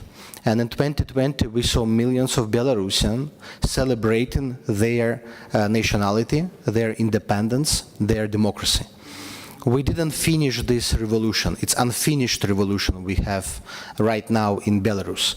But when, and it's the matter of not years of, I think it's the matter of next 6-12 months, when Lukashenko's system will start to collapse, we will have very quickly chance to change the direction towards democracy, to put Belarus on the democratic track. We have elected leader which is helping us a lot to build legitimacy around the new transitional government. Svetlana Tikhanovskaya announced the creation of transitional cabinet, which will serve as the center of power in the moment when Lukashenko's system collapses. We created quasi-state institutions, the Medical Solidarity Foundation, Educational Office for New Belarus, Solidarity of Sportsmen Fund, institutions which will serve as ministries in the transition period. And we also have managed to preserve civil society infrastructure, which was destroyed in the country, but safely and quickly relocated to Poland, Lithuania, Czech Republic, Georgia. This civil society will help to stabilize Belarus situation in the country. And finally, we have our allies in nomenclatura. We have about 2,000 people who signed up to be part of the shadow transitional bodies in Belarus. Many of them are former, many of them are actual officials, and many of them are very high-level officials. And we see that in the critical moment, in the moment X, these people will take responsibility. When Lukashenko is arrested or closed at dacha or somewhere, these people will help us to take situation under control. And Belarus will become independent, free, European nation, and we will very quickly conduct reforms, I'm sure. We have everything prepared in advance, and we will rely a lot on your support, because when changes will come, we'll have very limited time to take decisions. Also add to this, about Putin society and the future change, I think it's important to understand that the demand for freedom, demand for normality that we have overwhelmingly seen in the past years in Russia has never gone away. It's just being suppressed with extreme repression. Last year, in addition to the criminal prosecution of those speaking the truth about the war, we have another direction, which is the so-called criminal case against Navalny's extremist network, as the authorities call it. So you can also get up to 15 years in prison under this, point on the menu. Even for putting a like under Navalny's Instagram post, you qualify as extremist and face jail time. Many people are actually being persecuted for that. So being suppressed by the extreme repressions, the society is not actually attacking Putin head-on. But they will come back. When the system weakens, which is why we need to do everything on all fronts, militarily helping Ukraine, imposing stricter sanctions and turning domestic public opinion against Putin in Russia, we need to weaken the system, at which point people will come out. I very well remember 1984, not George Orwell's 1984, but Konstantin Chernenko's 1984, when the Soviet Union had last non-free parliamentary elections, and it was all like 99.9% supporting the Communist Party. If anybody told us back then that in just 3 or 4 years we will be getting out of the streets with slogans "Down with the Communists," anybody would say that you're crazy. But it happened, because the system weakened, and also Gorbachev launched perestroika not out of nothing. He responded to very strong bottom-up public demand for change. So we are doing our best to actually help to build up this demand for change, which eventually will make positive changes in Russia possible. From your lips to God's ears, we all hope and pray for that. We have less than 10 minutes left, so we're going to take as many remaining questions as we can and group them in twos. So I would call on Ms. Borovska of Ukraine, followed by Mr. Franken of Belgium. First of all, I want to express my gratitude to all Belarus people who resist and who help Ukrainians not only to fight on the front lines, and I know the units who are fighting, Belarus units, but in comparing with Russian people, Belarus made the social media chats where they inform on which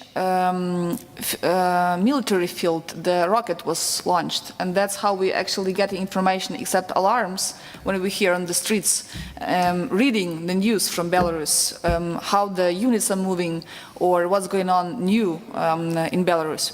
Even though we know, and I think one day intelligence will say this publicly, that unfortunately special operation forces of Belarus and part of the land forces, they took part as a part of the Russian forces in the war against Ukraine, entering the territory from the Kyiv side and Zhytomyr side, that's the very north of Ukraine. So in March, we saw them. We know that they were with the Russian Federation forces here in Ukraine, providing this so-called special operations. But I have a question. How do you think, what is your evaluation of whether Belarus will enter the war as publicly? I'm from the region which is bordered with Belarus, so we know that's tough, but still, even despite the resistance, how do you think whether it's possible one day if the war will have long-lasting term? And to Volodymyr, the question is, if we are saying about the, what Putin is doing with the his military cabinet, do you accept any kind of split within this cabinet, any opposition that maybe can be once done against him? Because there is like no option how to finish this war. Only he will be killed. He will get the resistance somehow within this cabinet, or I don't know, Ukrainian army with the European army will win this with war. And one very personal maybe question. I know you know the mentality, and maybe lots of my colleagues will accept this inappropriate, but still I have the question to explain all of us. What we saw during the first months or months and a half of the war, that lots of Russian troops and officers, they took from Ukrainian houses so-called lavatory pans, the toilets. What's the problem with the toilets in Russian Federation? Could you please explain? Thank you. Before you describe the indoor plumbing in Russia, Theo? Yes, thank you very much. It's just a short question. First of all, I think that the Friends of Belarus will open, or we will start Friends of Belarus in Belgian Parliament. We will present that. I don't think that would be a problem, so full support. Second, my question, when you talk about fight the regime, not the civilians, we have a lot of discussions, for example, about Russian and Belarus sportsmen and sportswomen. Do we allow them to our country or not? We have a lot of parliamentarian debates on that.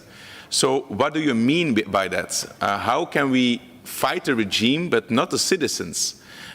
For example, somebody who's coming to the memorial from Van Damme, who is one of the biggest athleticism championships of the world. It's each year in Belgium. The Belarus sportsmen and women, and also from Russia, do we give them a visa to come, or do we say, no, you don't come in our country? It's a very interesting debate. What is your opinion of both gentlemen? Thank you.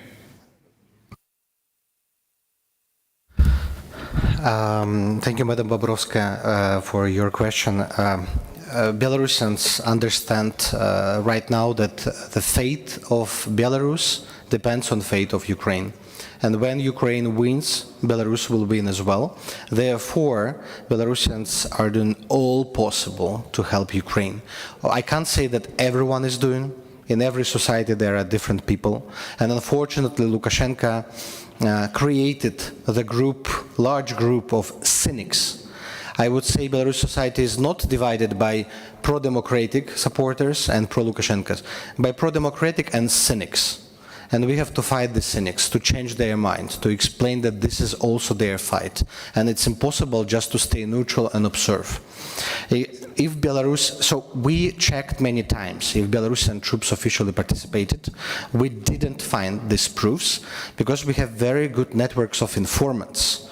And Belaruski Hayun, the project which was born in front of our eyes, and that's our colleagues who are making it and many suffer of it, it would know definitely if Belarusian official soldiers they will participate. It didn't happen. But oppositely, we knew that Lukashenko gave such order. We knew that some headquarters officials, then high officers, they just made all possible. This order is not fulfilled in the end. And Lukashenko said, oh, it didn't happen. I didn't manage to convince them. And basically, we hope that it won't happen in the future as well. I can't imagine that tomorrow Belarus troops will join the war. As I said, it will be suicidal, and we will be doing all possible to raise the costs for such scenario. I can't promise, Svetlana Tikhanovskaya can't promise, of course, because we are not there and we are not in control of armed forces, of course, but be sure, Ukraine, that we will be making all possible to raise costs for them, to prevent and to make Russians unsafe when they are trying to use our territory to attack Ukraine. And on the second point, how to fight athletes, that's a big issue. Politics and sports in authoritarian countries are the same. Don't work with official sports federations. So if these are independent athletes, that's one thing. If we are speaking about sports federation, they belong. No way, ignore. All the sports federations were cleansed from disloyal sportsmen and athletes. In case of Belarus, we have independent Sports Solidarity Foundation, and all the athletes who don't support the regime joined this federation, and it would be great to work with them or to get verification from them about athletes. Thank you. First, on the split among the generals and so on. Again, let's be absolutely realistic about how this happens. When generals come to visit Putin and discuss stuff with him, he's guarded by FSB, National Guard, and most importantly, as I said, very well-armed and well-paid exclusive presidential guard service, 50,000 troops. Generals have all their armies somewhere out there 1,000 miles away on the battlefield. Moreover, when they enter his bunker, they have all their personal arms and pistols taken out, searched, screened, get COVID tests, and this is how generals are allowed to visit Putin. So there is no way they can oust him. Again, it's a very complicated matter. He's well guarded by people absolutely unrelated to the current war, international developments. President's personal guard is actually paid and designed to withstand a nuclear war and still continue to guard him in the bunker. It also has all the control of the communications. Generals, I mean, they have hard time even achieving anything at the battlefield with the army that they have. To overthrow Putin, I certainly doubt their capability. So again, I would advise against counting on internal coup d'etat. Putin is deliberately building a system to guard himself against all the coups. So that is, I think, that is wishful thinking. On toilets. Point number one, according to official statistics, which is really very sad, that's absolutely not a funny thing, 20 to 22% of Russian households, that's from Russian official statistic agencies, do not have access to sanitation and running hot water. That's official, after all the Putin greatness and so on. Now with this extremely outrageous behavior of Russian officers and soldiers who are, you know, can only nominally be called that way. They're criminals, effectively. Even Russian criminal code has an article specifically for aggressive war abroad. When we publicly address them, we say, do not even think about crossing Ukrainian border with arms. You become criminals immediately, right? So when they loot Ukrainian homes, actually, there is a very simple explanation to that. There was a map very widely distributed on the web, made by someone, about the origins of Russian military servicemen killed in Ukraine, those who are identified. It nearly 100% overlaps with the map of poverty. You don't see many military servicemen who are killed in Ukraine originating from places like Moscow or St. Petersburg. It's mostly the poorest regions. where essentially they have nothing. If I would tell you the numbers of the average salaries that people receive in these regions, it will cause people to cry. You can't. I mean, the standards of living in majority of the Russian territory are unimaginably poor. Which is why all this extreme looting, I think this can be easily explained, because you probably know a lot of reporting that they come and telephone their homes and saying, listen, Ukrainians have access to running water. They all have gas boilers in their homes. They have cars. This is unimaginable for the majority of these people who are being sent to war. But this is, I think, this is probably one of the most outrageous pictures that will stand for decades, you know, portraying the image of Russia among the international community, which is an extreme shame, and we will have to cure all that. That's an unimaginable task. Now, on sportsmen, I would agree with Franek. First, don't deal with official federations. Moreover, let's take it further. I think that Russia as a nation at this point should be kicked out of all the international sports events. Individual athletes and individual capacity maybe, but here the principle goes back also to all the visa policy and support policy for the citizens of Russia. There should be a clear identification that these people are the persons who are against Putin's regime, against the war, and are actually doing something positive to counter Putin's policies. If they are silent, if they sort of prefer to make it look like it's okay, nothing is happening, we're just doing sports, I mean, it's a big question mark to me whether the international community should allow them in, because this is a time for the Russians to speak up. Now, we can understand if people are staying inside the country and are being silent because they are afraid of repressions. But if they also want to travel internationally and take part in different sports contests, it's a big question mark if they should be allowed to. So I think if people want to be present internationally with a Russian passport, they have to speak out against Putin. I think that's the principle. And on sports, very simple. Russia as a nation does not deserve at this moment a place in any sort of international sports competitions. Thank you both very much.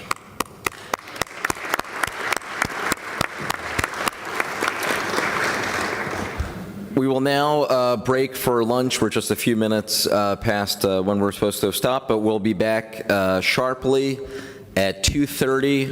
It's 14:30. Until then, enjoy your lunch. Thank you.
Ladies and gentlemen, if you can take your seats, we're about to begin.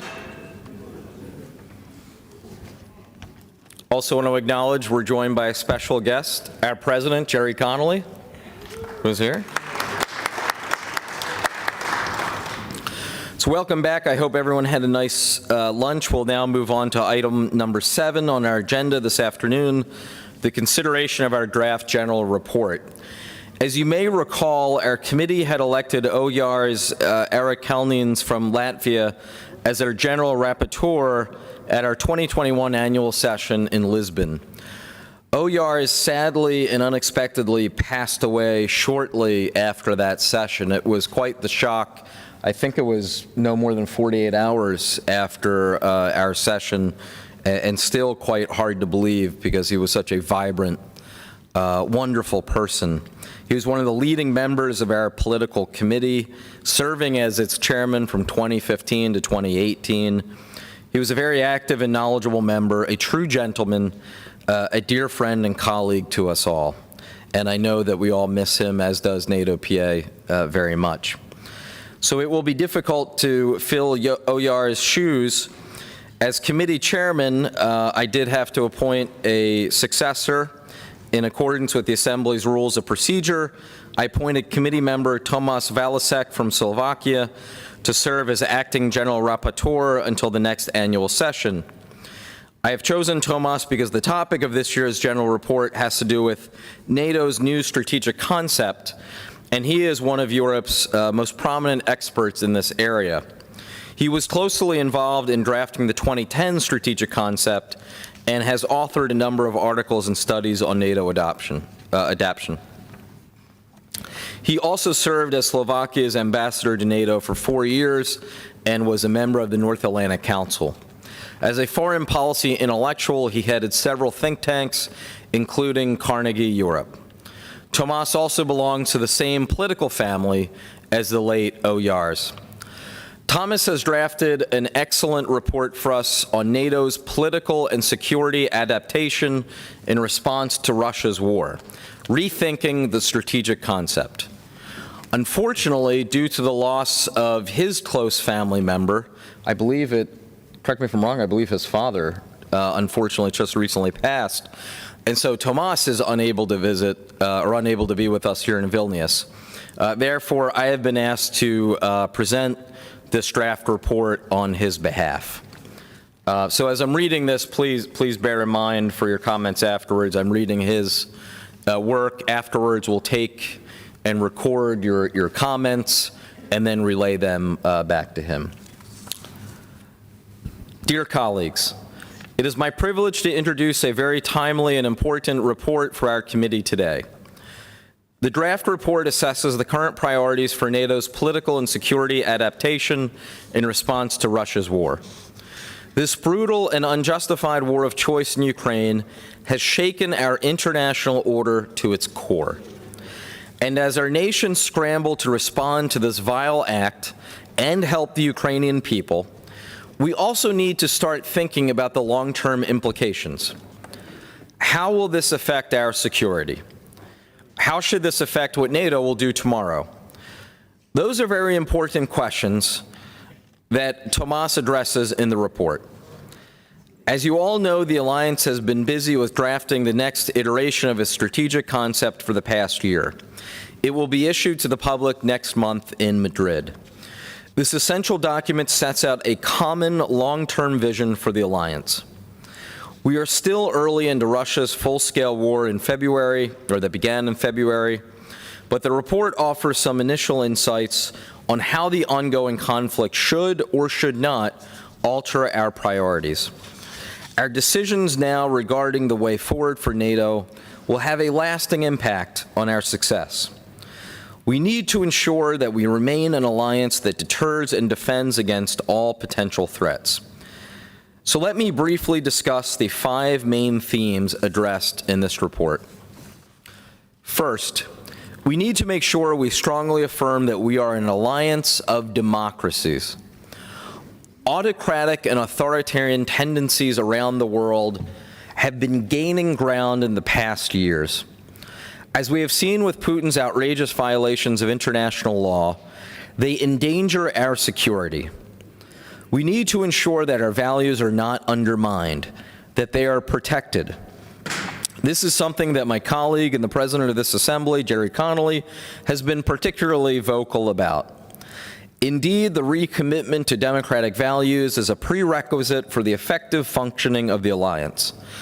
While the Russian full-scale invasion of Ukraine prompted the Allies to coalesce around the priority of collective defense, differences in approaches to key values and democracy continue to lurk in the background and arguably color the Allies' approach to Russia itself on issues such as sanctions. The report offers several concrete proposals in this area, including the establishment of a Center for Democratic Resilience at NATO headquarters, expanding references to democracy, human rights, and the rule of law in NATO's external communication, including NATO summit communiques, and discussing threats to democracy in informal meetings of allied ministers. Our NATO Parliamentary Assembly has an important role to play as a unique place where allies can openly discuss and exchange best practices on preserving our democratic values that underpin our transatlantic bond. Second, we need to keep reinforcing our military power. We will not be able to protect our values if we do not have strong deterrence and defense. In the 2010 strategic concept, we were not ambitious enough in this area. Failure to adequately invest financially and in terms of preparing contingency plans in collective defense could have cost the alliance dearly. We need to emphasize the importance of contingency planning, focused exercises, force readiness, and sound logistics, because we live in a much more dangerous world than in 2010. The era when we were enjoying the, quote, peace dividend is over. Since 2014, the alliance bolstered our eastern flank, but recent events show that we need to do much more. Our enhanced forward presence will need to be an upgraded one so that it's an enhanced forward defense. The strategic concept should signal that collective defense has a privileged position among NATO core tasks. The authors of the strategic concept should also consider clearly identifying Putin's Russia as posing a direct threat to NATO. This would provide a greater coherence and guidance for NATO force planning, capability development, and exercises. Furthermore, this would reassure frontline allies and thus help address the risk of bilateralization of defense arrangements that some allies have been negotiating and in recent years signing. The Russian assault on Ukraine in 2022 should further consolidate the allied resolve to focus on defense and deterrence. Germany, for instance, in a historic turn of its foreign policy, has allocated an additional 100 billion euro for its military. The new strategic concept should capitalize on this momentum and make it very clear that collective defense is at the foundation of this alliance. Third, we need to continue building up our resilience. We are facing a range of unprecedented hybrid and unconventional threats. Cyber attacks, disinformation, corruption, increased espionage, but also pandemics, energy security challenges, and heightened risks of conflict due to climate change. Those threats were not as prevalent in 2010. We need to grasp just how pressing they are now. These challenges are complex. They do not have easy fixes. This is why we need to reemphasize the importance of resilience in the next strategic concept. This is something we have recommitted to at the 2016 summit in Warsaw through a common, quote, commitment to enhanced resilience. Yet resilience is something that requires constant care. And the pressure to foster resilience will only grow in the coming decades as we are becoming more digitized and more exposed to climate change. This means we need to ensure that resilience is fully integrated into NATO's planning or operational activities. Fourth, we need to work on our partnerships. NATO cannot maintain its focus on Eastern Europe and pivot to the Pacific at the same time if it does not have a global network of partnerships. We will also have to define our collaboration with the European Union more clearly. In this regard, so much more can and must be done. We could resolve issues around burden sharing and carve out a more stable foundation for the transatlantic relationship. This is where the next strategic concept can provide a useful impulse. At the same time, we have to be cognizant that quality beats quantity. In the future, our partnerships should better match our interests and values. We should carefully pick priority areas to cooperate on, such as emerging and disruptive technologies.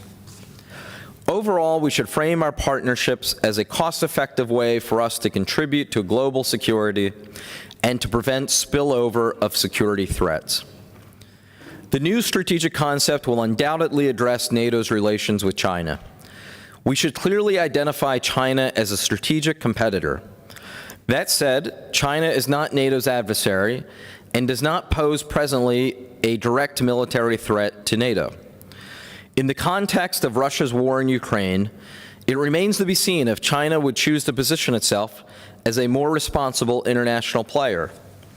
While the U.S. and its allies' competition with China is likely to be the most important feature of the 21st century strategic environment, it can either take place within the confines of mutually agreed rules or incrementally develop into a confrontation, especially if Beijing chooses to deepen its alliance with Russia. Nevertheless, opportunities for dialogue with Beijing should be explored. Fifth and finally, we need to strengthen NATO as a political institution. Divergences, even disputes among the allies are not uncommon. They have occurred in the past and no doubt will occur in the future. However, it is important to ensure that us allies continue to consider NATO as the prime venue for transatlantic security consultation on strategic issues. Yet, let us not forget that we are strongest when we are united. That is why we should uphold and reaffirm our consensus principle. Russia, through its savage disregard for international law, has managed to unite allies in an unprecedented way. With the new strategic concept, let us capitalize on the political unity that we are currently displaying. Let us use NATO, and especially the North Atlantic Council, once again as a genuine forum for consultation on major strategic and political issues. Colleagues, this concludes my presentation, and I look forward to your comments. Are there any comments? All right. Ms. Conway-Mouret of France. Merci, Monsieur le Président. Chairman, thank you very much. I will speak French. Dear colleagues, I would like to commend the work of our rapporteur, both for the excellent proposals and analyses, which we agree, including on China. I would, however, like to offer a semantic revision on paragraph 26 of the report that refers to the bilateral defense agreement between France and Greenland, which, on top of the purchasing of 3 war vessels and the signature of a mutual defense clause, which is similar to Article 5 of NATO. The clauses of the article surprises us. It has nothing to do with the bilateral agreements passed with allies, including mutual defense agreements between the US and the UK in 1958. Later in the paragraph, it says that they want to they say that the EU wants to be a next gen, saying that Article 42.7 of the EU is an educated-related, is a watered-down version of Article 5 of NATO. The speaker is reading the article. They help and assistance in all their power in agreement with Article 51 of the Charter of the United Nations. I would like to underline the end of the Article 42.7. The commitments and cooperation in this area comply with the agreements of the North Atlantic Council, which are the basis of our collective defence, and when it comes to the implementation. I do not think we can oppose the European defence, which is exercised in Article 42.7 and the alliance. And I also regret another fact. The Wagner militia continues destabilizing Africa. It's a Russian militia, and they do not talk about how the political balance on a continent can be weakened by its actions. In France, we are currently judging the terrorists of a Bataclan attack of the 13th of November 2015, which has led France to call upon Article 42.7 of the EU and get the support of all members of the Union. We do not forget the solidarity and the numerous deaths in France, 90 dead in Bataclan and 58 troops who were killed in Mali. I would like to remember their memories. Thank you very much for your attention. Thank you. And again, these comments will be passed on to the rapporteur. Next, Ming Campbell. I don't think there's any doubt but that this report in draft is an outstanding piece of work, and one which I hope all the members of the committee will be willing to endorse. It's notable, is it not, that when the first strategic concepts were adopted, they were classified. That's to say, they were not published.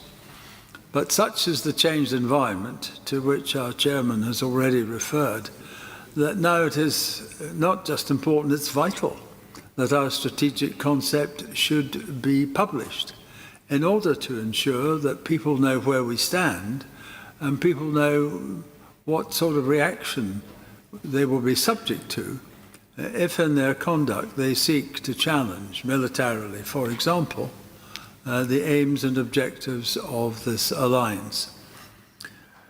At the time of the Cold War, it was really our forces that were under siege.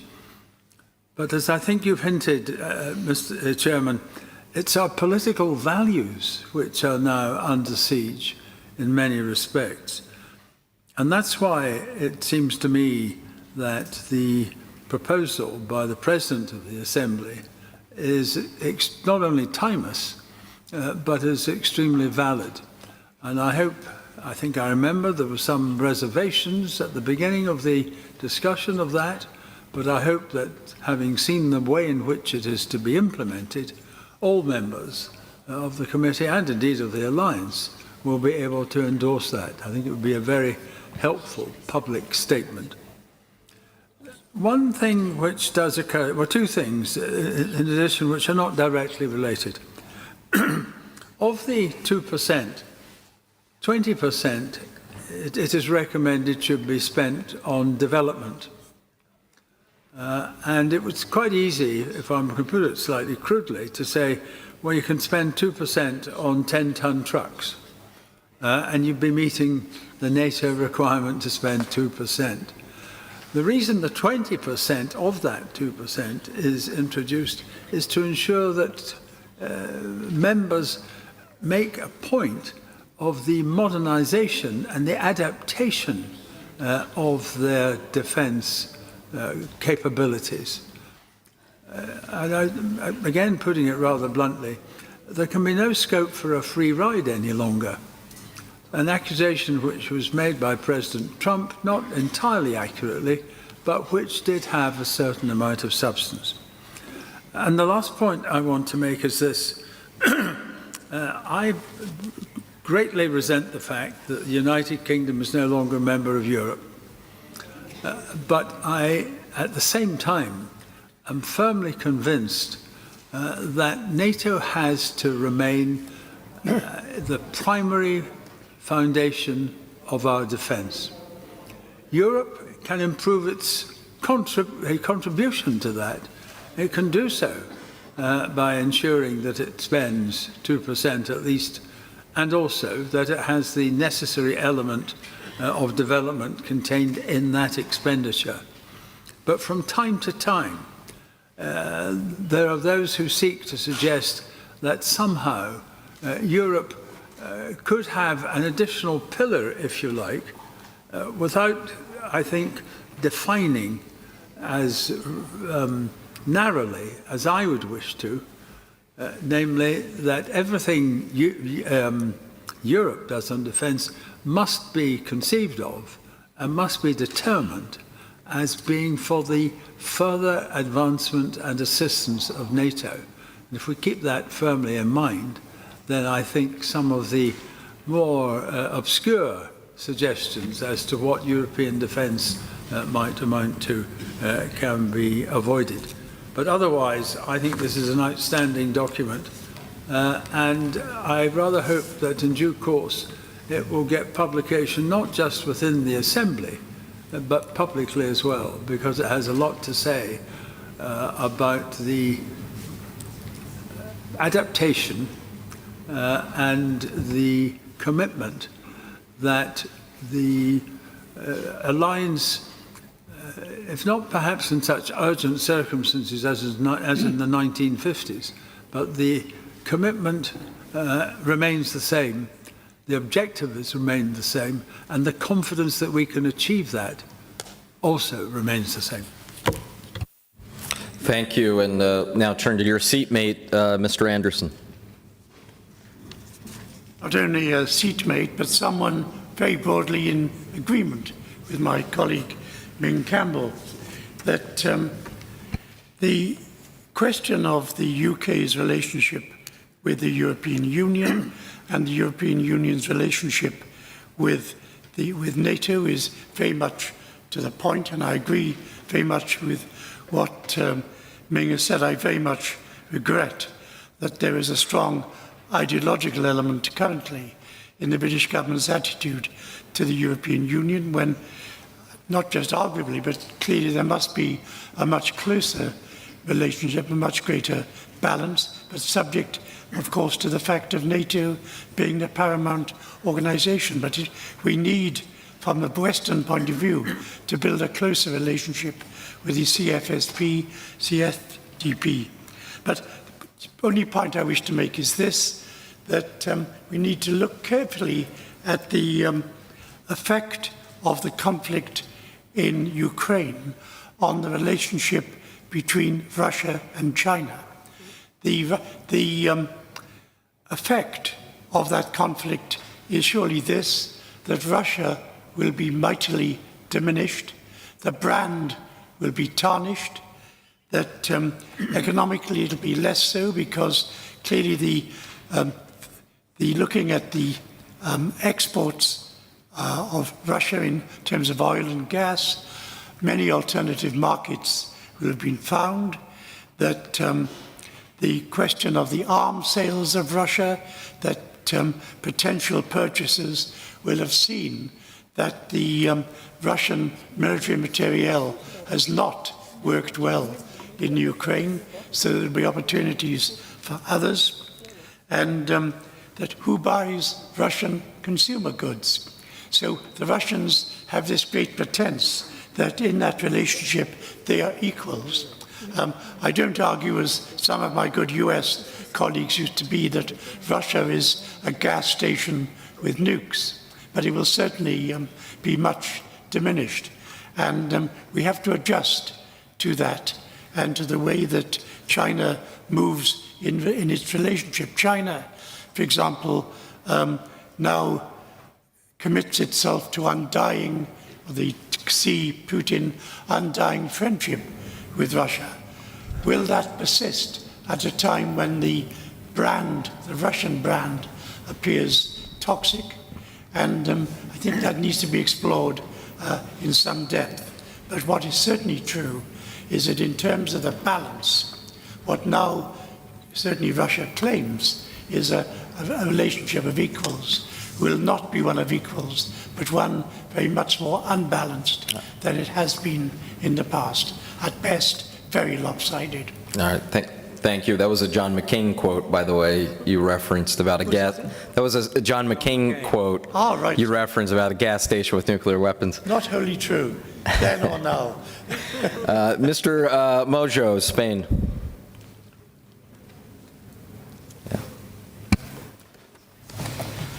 Sí, buenas tardes. Me uno a la... Thank you so much. I'd like to congratulate you for this report, and I have a couple of comments I'd like to make. Not so much related to the report as such, but perhaps also to be passed on to the rapporteur. Now, this whole idea of strategic concept, we've had 7 strategic concepts over the years, and perhaps we should take 12 years to have the next strategic concept because of the many uncertainties and the changes in the scenario. Well, in order to just very briefly refer to this, we don't exactly know whether we are faced to a new global order after this invasion, or is this just a chapter in the competition between large powers? So I'd like to say that the strategic concept perhaps needs to be more flexible and needs to be adjustable. Time will tell. Secondly, I believe, I don't know if this has already been mentioned, well, what I wanted to say is that changes are positive on the alliance. Look what's happened over 2 months. I mean, the public legitimacy and the public opinion of the member countries of NATO is much larger, much more larger than before. In Spain, to talk about military expenditure really posed huge difficulties, and today it is almost based on a political consensus and a public consensus too, and we need to make sure that we double this consensus, apart from the new requests for accession. But can I just make 2 further comments for the rapporteur? First of all, we need to make it quite clear that NATO needs to keep the technological advantage. If we don't have this technological edge, then we don't have any competitive security. I don't know if this is understandable, but we need to make an effort. We need to make an effort from the point of view of investment and expenditure too in the area of defense, so that we can keep this technological edge over other defense areas and other countries. And thirdly, I'm sure you understand it, the southern flank. What's happening in Russia, and rather in the Ukraine, since the Russian aggression started, must not make us lose sight of the southern flank.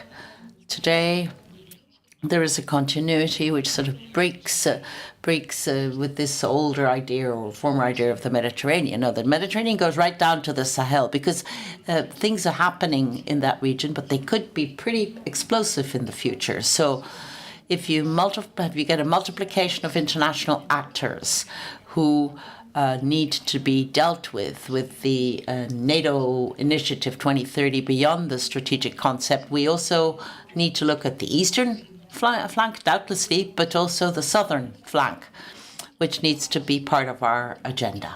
Thank you. Thank you. Congressman Turner.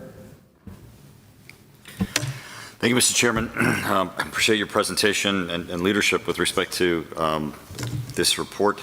My comments are going to be a great follow-on to our fellow UK comments of the U.S. perspective of Russia being a gas station with nuclear weapons, in that I'm going to suggest that perhaps we need to bolster this report on the area of nuclear weapons. If you look at paragraph 6, this paragraph does a great job of giving us the context of where we were. And with the knowledge that we have of today, it's stark. When you read this, that nuclear weapons will never be used, the Obama road to zero, our sense that Russia is not an adversary. But But what I think might be helpful to add to this, although we know today's context, when we look back at this document, it might be helpful to put Russia's actual behavior today in contrast to that time period. For example, it's not just the incredibly strong statements of where they've even threatened the destruction of the UK, but including the new nuclear weapons that they've put in place. The Skyfall, the nuclear weapon that orbits the Earth, Poseidon, the underwater UAV that is supposed to pop up and destroy an entire city. The Avant-Garde, which is deployed, a hypersonic missile with multiple warheads. And of course, the so-called dubbed Satan weapon that they've recently have touted. Those in contrast with their statements of how they can render Europe to ashes would be a stark contrast to where we were in 2010. I mean, Vladimir Putin has been making statements as if he is Kim Jong-il of North Korea. You would think that the barbarism of his nuclear statements and recklessness would not have been stated by one of the great powers. So it would be great to have something that gives the reader not just our own knowledge, that contrast of where we were in 2010. The other aspect is that in paragraph 43, there are a number of conclusions here that I'm not quite certain how the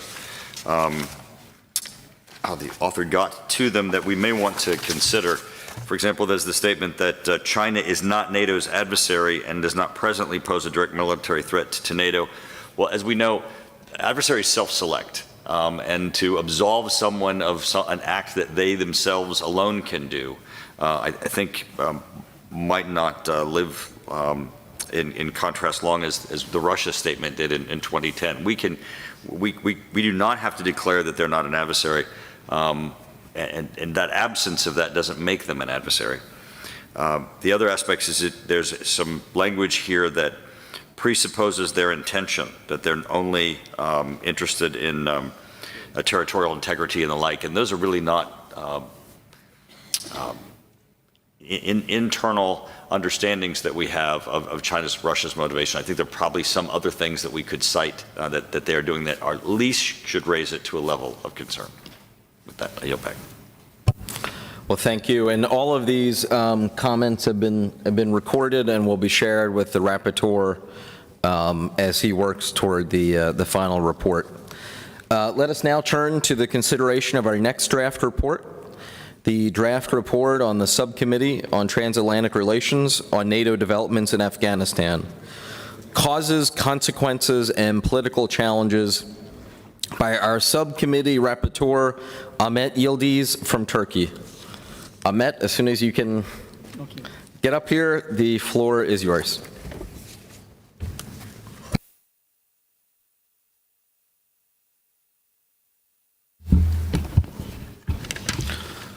Thank you, Mr. Chairman. Dear colleagues, I am really happy today we can meet here in person after a long time, and I couldn't attend some meetings due to my obligations in the Council of Europe. Thank you again to our Lithuanian colleagues for organizing this session on such a short notice. I wish we could be in Kiev, but we couldn't, unfortunately. And I would like to extend a very warm welcome to our Ukrainian friends here with us today. Now, on the report, which focuses not only on the post-NATO developments in Afghanistan, but also some of the initial lessons to be drawn by allies and their partners after almost 2 decades of cooperative security efforts in this country. A key mission was to ensure the country, Afghanistan, would never again become a safe haven for terrorist organizations seeking to attack allied territories and population. As the international community remained in the country, I mean Afghanistan, after the initial kinetic operations forced the Taliban from power, the mission grew in breadth and depth, aiming to support the establishment of a strong nation capable of maintaining security for all of its people. In August 2021, however, almost 20 years Allied and partner engagement in Afghanistan came to a sudden end. The Taliban's swift final offensive over the summer precipitated the collapse of Afghan national defense and security forces, undoing years of extensive security cooperation. The dramatic scenes of the ensuing Kabul airlift have remained vivid in our memories. Within 2 weeks' time, allies and partner countries carried out the large-scale evacuation over 120,000 foreign nationals and vulnerable Afghan citizens. Certainly, this was one of the largest airlift efforts in the history. Over the decades, my country, like so many of yours, was very involved in the international efforts in Afghanistan. From its earliest, Turkish forces worked hard to support the ISAF.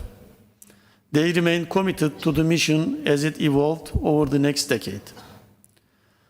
When ISAF ended in 2014 as part of NATO's follow-on resolute support mission, Turkish forces helped train, advise, and assist the Afghan National Army, the Kabul City Police, as well as other security forces in and around Kabul.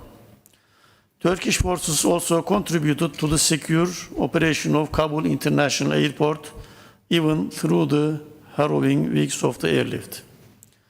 Kabul Airport is central to overcoming some of the country's most urgent problems. A fully operational airport is a crucial connection hub for this landlocked country. It is among its few openings to the outside world. Due to the country's isolation from the international economy and direct financial aid after the Taliban seizure of the power, Afghanistan plunged into economic chaos, unfortunately. The spiraling economic collapse continues and is amplifying an already disastrous human situation. Today, more than half of the population suffers from the acute food insecurity. To escape escalating poverty, more than 3 million Afghans fled into neighboring Iran and Afghanistan. Most of them are trying to pass to Turkey. The country is in dire need of humanitarian and economic assistance, but allies and partners continue to be concerned that any form of direct assistance they provide to the country will only find its way into the Taliban's coffers rather than into the hands of the people who need it most. This is a dilemma with which the broader international community continues to wrestle. The last UN emergency appeal for aid launched over the winter remains only half fulfilled. The Taliban have not been helping the situation. Taliban leadership has been reimposing draconian sanctions across civil society and restrictions for women and girls.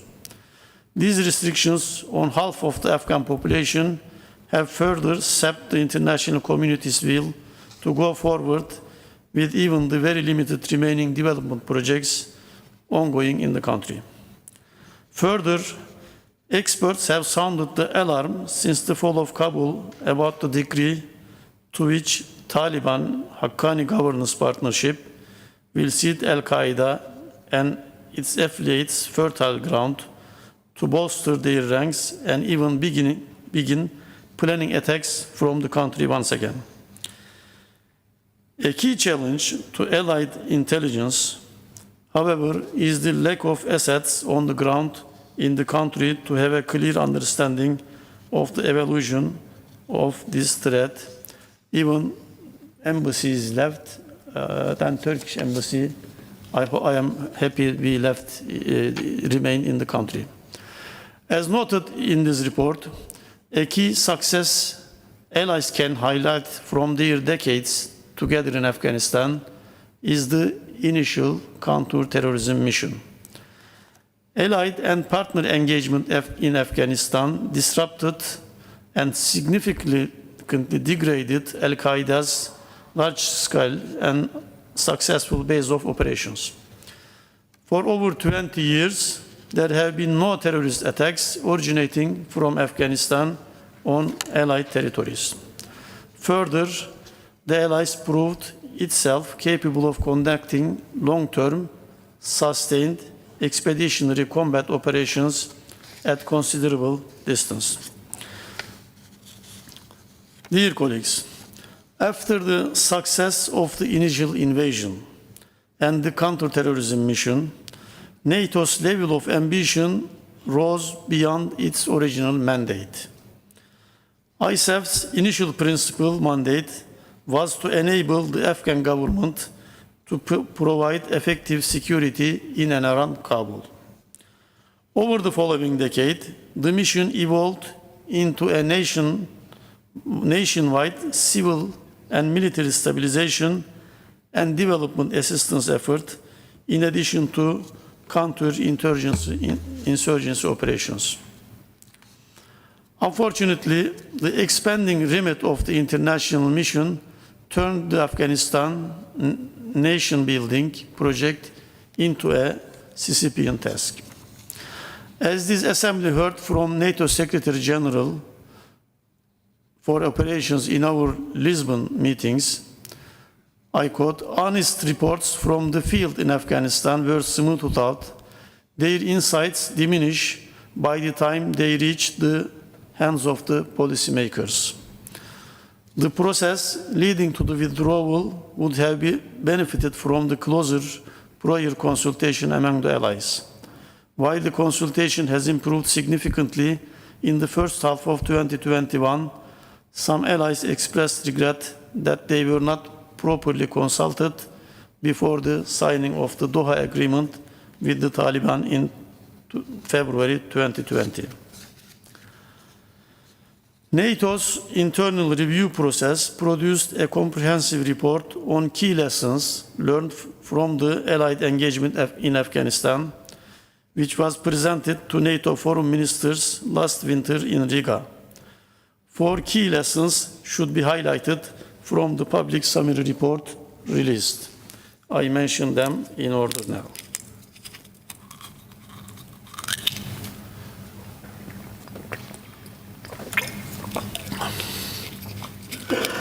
These 4 lessons are as follows. First, crisis management should remain the core task. The allies must be aware of the jeopardy of mission creep, and therefore, in any future mission, NATO must continuously reassess the strategic interests at stake. Second, as we have heard many times during the visits and meetings, interoperability, emphasized several times here also, among allied and partner forces is key. Therefore, NATO should focus on maintaining the level of interoperability and partnership cooperation. I wish EU colleagues would rethink about this when they develop their own defense initiatives. Third, NATO should carefully assess the politics, cultural norms, and national capacity to absorb any future nation-building projects. Fourth, building on our experience during Afghan airlift of 2021, NATO must further develop its capability to conduct short-notice, large-scale crisis response operations. This report also reviews the reflection process your own parliaments, our parliaments, and governments have commissioned or engaged in. This is in line with this Assembly's own resolution in the Defense and Security Committee from last year, calling for such reviews. Key takeaways from these reviews must find a way into the new strategic concept to be adopted at this Madrid summit. To conclude, allow me to raise some additional lessons relevant for us as NATO MPs. We must work together to consider how to incorporate a role for stronger parliamentary oversight within the civil-military nexus in NATO missions and operations. Moreover, allied parliaments can and should engage in the development of a meaningful lessons learned process to make future missions and operations more effective. I am convinced that this assembly can serve as a platform for exchange. Dear colleagues, after reading this written text, let me emphasize as your rapporteur. Of course, this was the only Article 5 operation of the alliance, and we came to this point, Article 5. Okay. We attach importance to the lessons. Of course, in the NAC, our executive guys are doing that. We should also do this. When we decided to produce a report on this, of course, this was the priority, but now the priority is in Ukraine. That's why I didn't include some points of discussion in the report, not to make it controversial. One was about some criticism in our early meetings about that US agreement with Taliban made Afghan army exposed to Taliban attacks and caused cutting of supply chains and left the Afghan army without air cover. It is a matter of discussion. I didn't put in the, it is implicit, but I didn't put explicitly. Secondly, although the report says that the initial mission of counterterrorism was successful, but nation building and expanding of the mission to nation building is not successful. I know from my mission as Consul General in Sun, we worked together with the US PRT and battalion there. It was a noble job. It was, well, it started with good intention. It was a noble job. It helped a lot, both Afghan and Iraq, although Iraq was not a NATO mission. I am grateful to those who worked in these missions, especially in PRTs. So I hope that I am also, as I said, grateful that Turkish embassy stayed there, didn't leave there. They are an eye on this. We developed a practical relationship serving for Afghan people. I hope the report will get your favor, your appreciation. So, of course, I will be ready till the Spain meeting for any contributions. Thank you. Well, thank you, Amit, for your report. And the floor is now open for questions and comments to the rapporteur, to which he will respond. And I see here, Ms. Dubois of France. Oui, merci, Monsieur. Thank you, Chairman.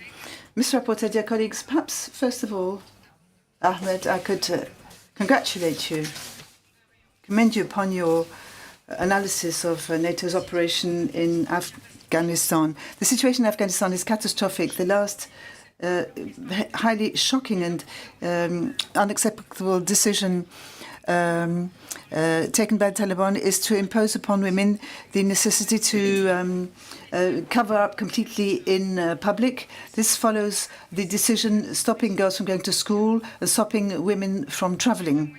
More than half the population is in a food emergency, and the terrorist threat is re-arising.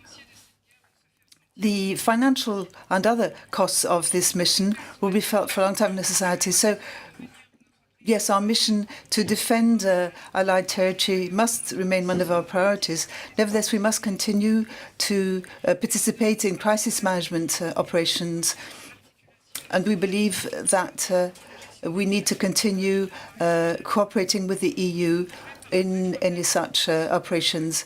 I'd just like to say a few words about the Harpagan operation. Having anticipated the repatriation of Afghan nationals who worked for France and their families, France, as of the 15th of August, started evacuating Afghan nationals who required protection, but also European nationals. Up until the attack on the 26th of August, France, with the help of the Emirates, evacuated a large number of people, and then France set up new airlifts with the help of Qatar. Since the fall of Kabul, we were able to put into protection 3,000 Afghans, journalists, unionists, local personnel, or even political individuals, together with their families. Thank you for your attention.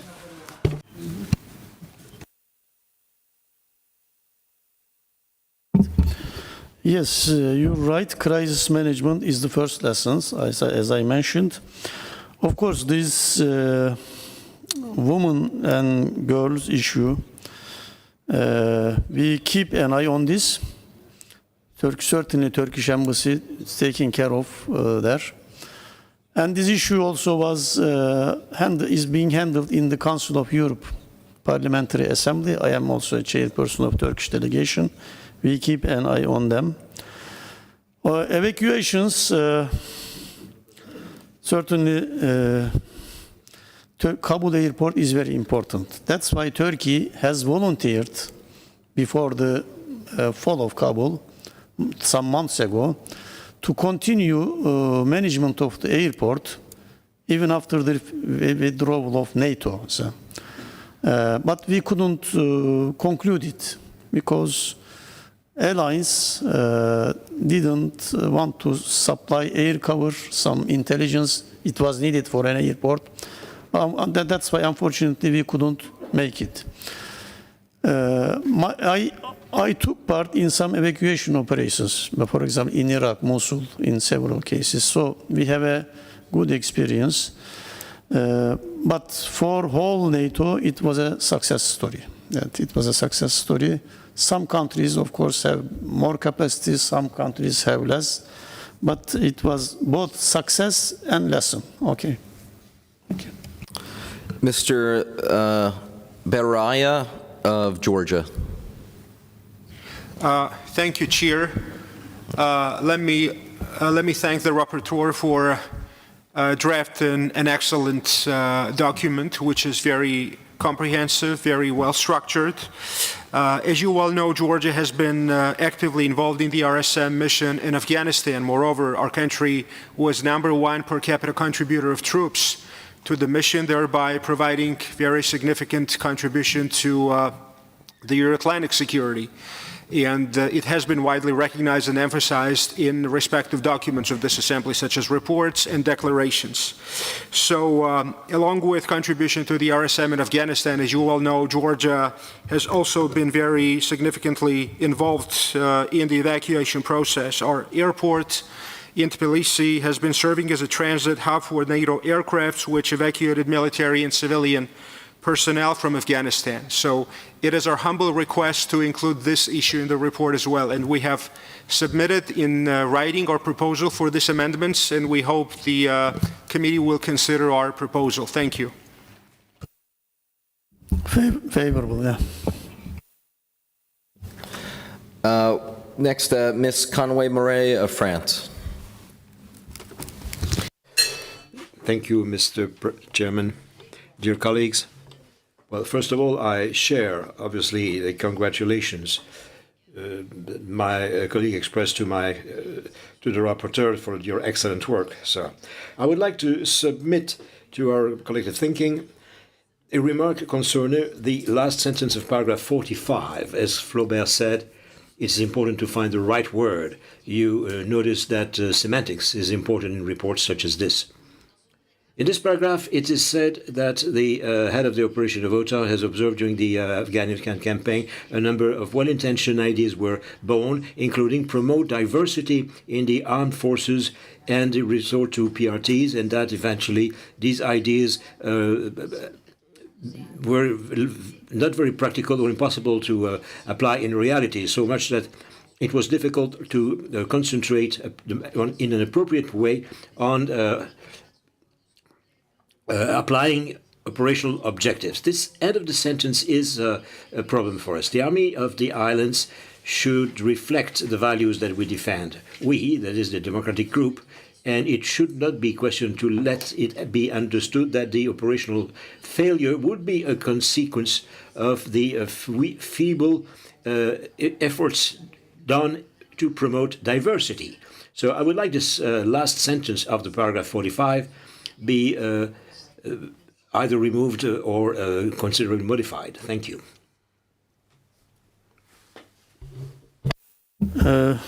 If I understand the English translation correctly, but this refers to the statements of NATO head of operations. This is his words. But if there is something not reflecting the truth or somehow hurting anything, I will check it. Okay, but this is the words of the NATO head of operations. I will check it with your considerations. Okay.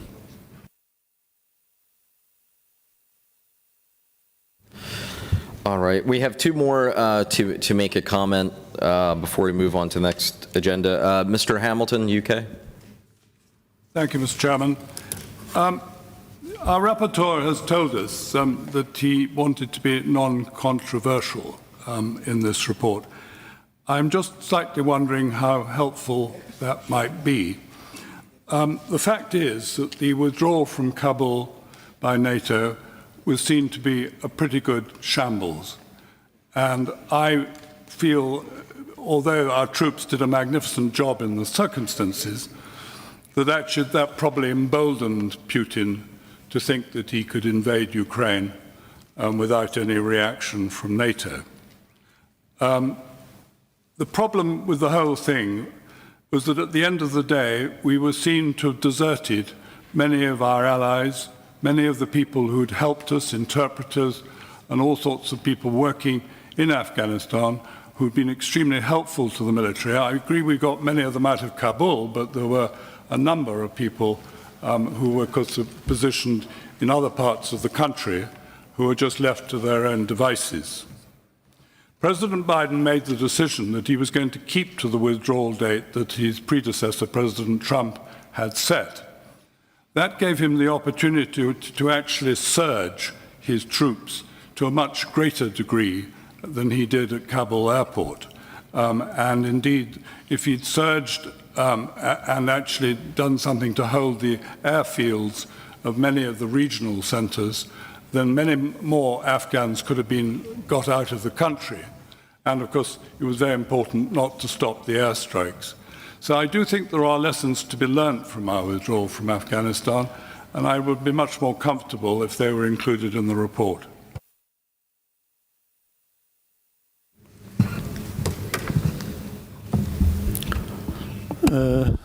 Certainly, this, as I said in the beginning, it seems militarily they are valid criticism or valid lessons. But I will be happy to include somehow if there is an agreement, there is a consensus on this. But I understand your points. Those are I mentioned in my oral statements.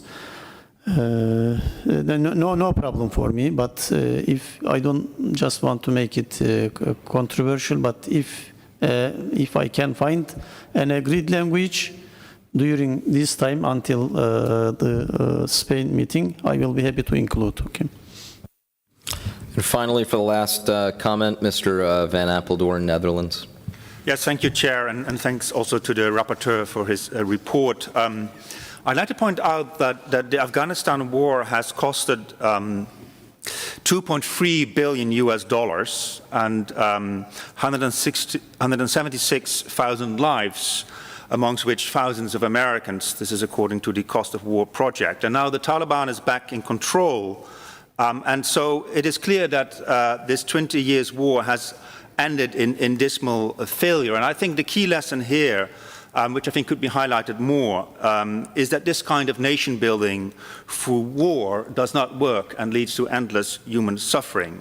So I think indeed President Biden was right when back in 2009 as Vice President of President Obama actually opposed the surge and asking very poignant questions like if the Afghan government is still so corrupt and in fact criminal, and the expectation is that it will remain like this in the foreseeable future, what difference will additional troops make?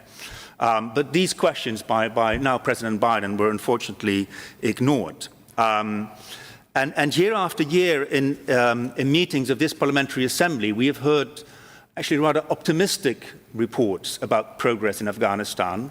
And we were told we are not there yet, but we need to persevere and keep the troops there or even send additional troops. So just we need to have patience.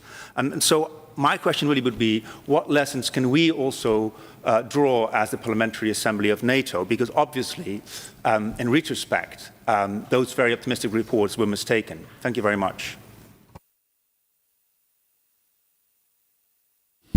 As I said, although we should get lessons and self-critical, we should be fair to ourselves. Indeed, we did a good job at the beginning, also somehow a relatively good job in improving the situation in Afghanistan. But one lesson, maybe Lord Hamilton also elaborate on this as a soldier. The same problem was in Iraq also. So Iraqi army didn't fight also. So United States and allies there trained the Iraqi army for several years. But when ISIL invaded Nineveh, Mosul, Iraqi army also didn't fight there. But later they regrouped in Hashd Shaibi and they fought ferociously. There may be some. So the lessons Lord Hamilton mentioned, military lessons, that if you leave the army exposed to shortage of food, cut the supply lines, of course you cannot expect fighting. These are lessons. But on nation building issue, that it is. I think it is not. I think it is not a mandate to be taken by our allies. I think it is a much more civil issue. Should be more internationally comprehensive because NATO was perceived. I paid several visits to Afghanistan. Although Turkey was heavily involved, both militarily and civil. But NATO mainly is perceived there as a military alliance and some NATO allies as invader instead of those coming for help. So these are lessons, but I'm so sorry that this first Article 5 operation came to the conclusion on this shape. I will try to insert such things in my report, and I will wait for other contributions. Thank you. So I don't that we shouldn't be more optimistic or more pessimistic. Thank you. All right, and I thought that was the last comment, but Theo was just added to the list. This will be the last comment, and we'll close the session, and then I will invite the vice chair to come forward, who will chair the next session. Thank you. Yes, thank you, Mr. Chair. Just one last remark on the report. Thank you very much. I think that it's very important to keep on talking about Afghanistan, lessons learned, because it's like a bit like the COVID virus. It seems like we erased that from our hard disk. So it's very good that we keep on talking about Afghanistan and lessons learned, because it was pretty awful, the retreat last year in August. I have one point, Mr. Yilmaz. I think it's a good report. I have some remarks, but the most important is on page number 8. Last year in Portugal, in Lisbon, we heard the head of NATO operations.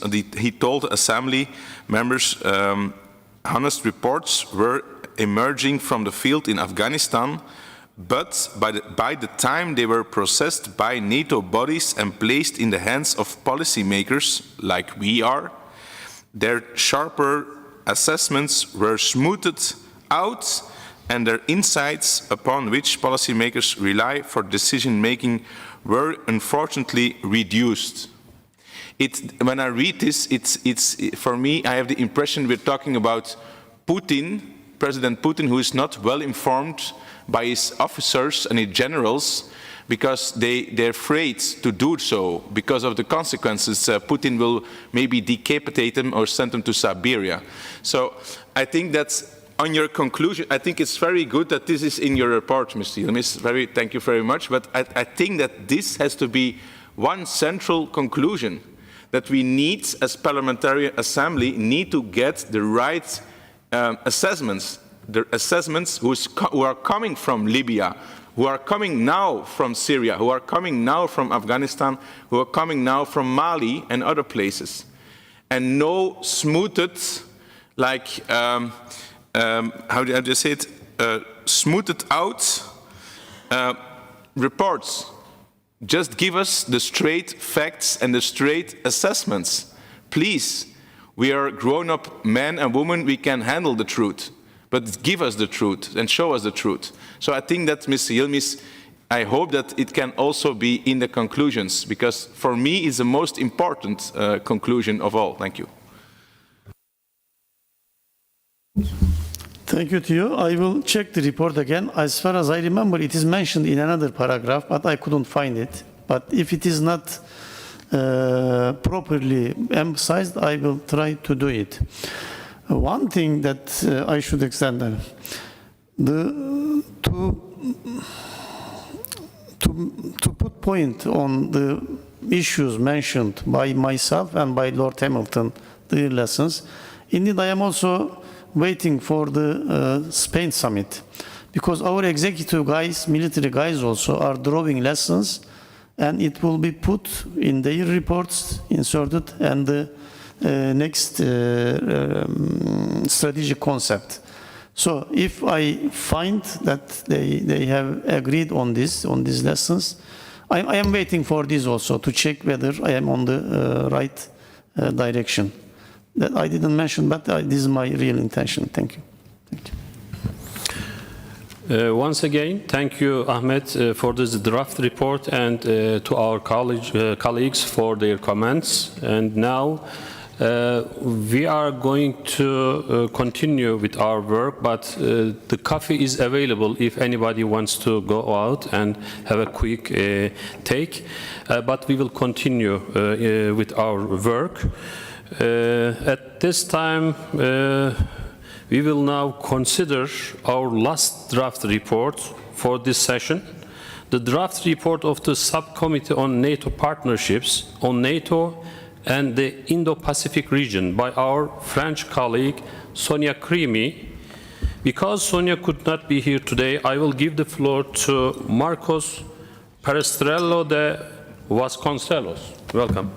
PCMP chairperson, who has graciously agreed to present the subcommittee's draft report on Sonia's behalf. Marcos, welcome, and thank you very much. So you have the floor for presenting the report. Thank you. Thank you, Mr. Chair, dear colleagues. As the chair said, our colleague Sonia Crimi has prepared an insightful and highly relevant report on NATO and the Indo-Pacific, and I am privileged to present it to you on behalf of our subcommittee on NATO partnerships, because she is not in Vilnius for reasons of her own. Today, NATO's interest in the Indo-Pacific region and its global partners located there is growing. These interests reflects the shift in the world's geopolitical center of gravity towards this region, which lies outside the area of responsibility assigned by the North Atlantic Treaty. Our Assembly had in fact been ahead of NATO with numerous committee visits and several reports on this relation.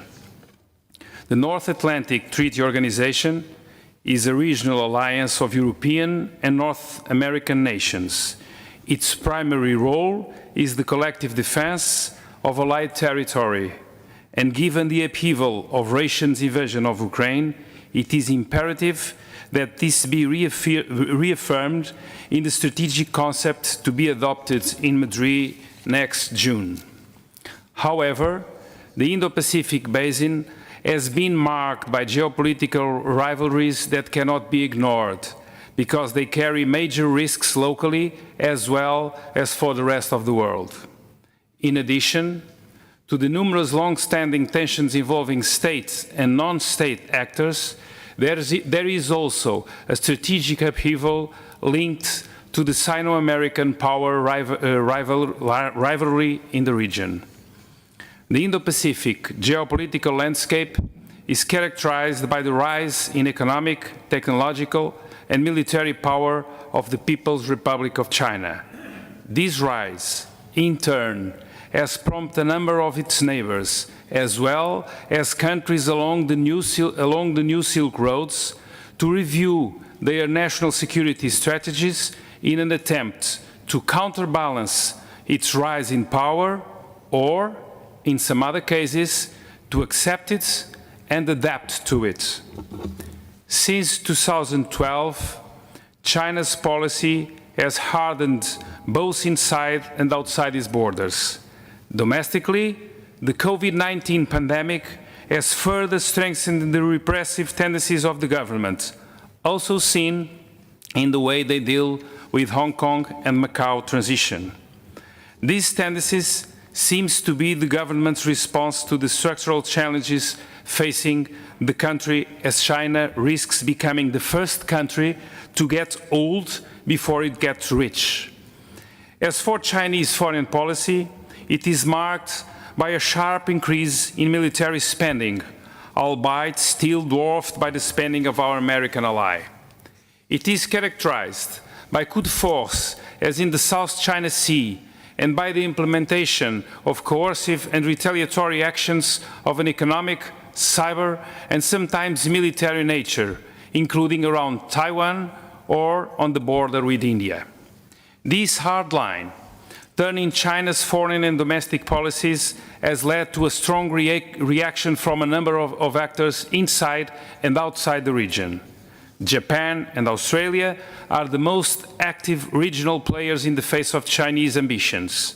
In recent years, they have strengthened their alliance with the United States through the revitalization of the Quad and the conclusion of a new partnership, the AUKUS.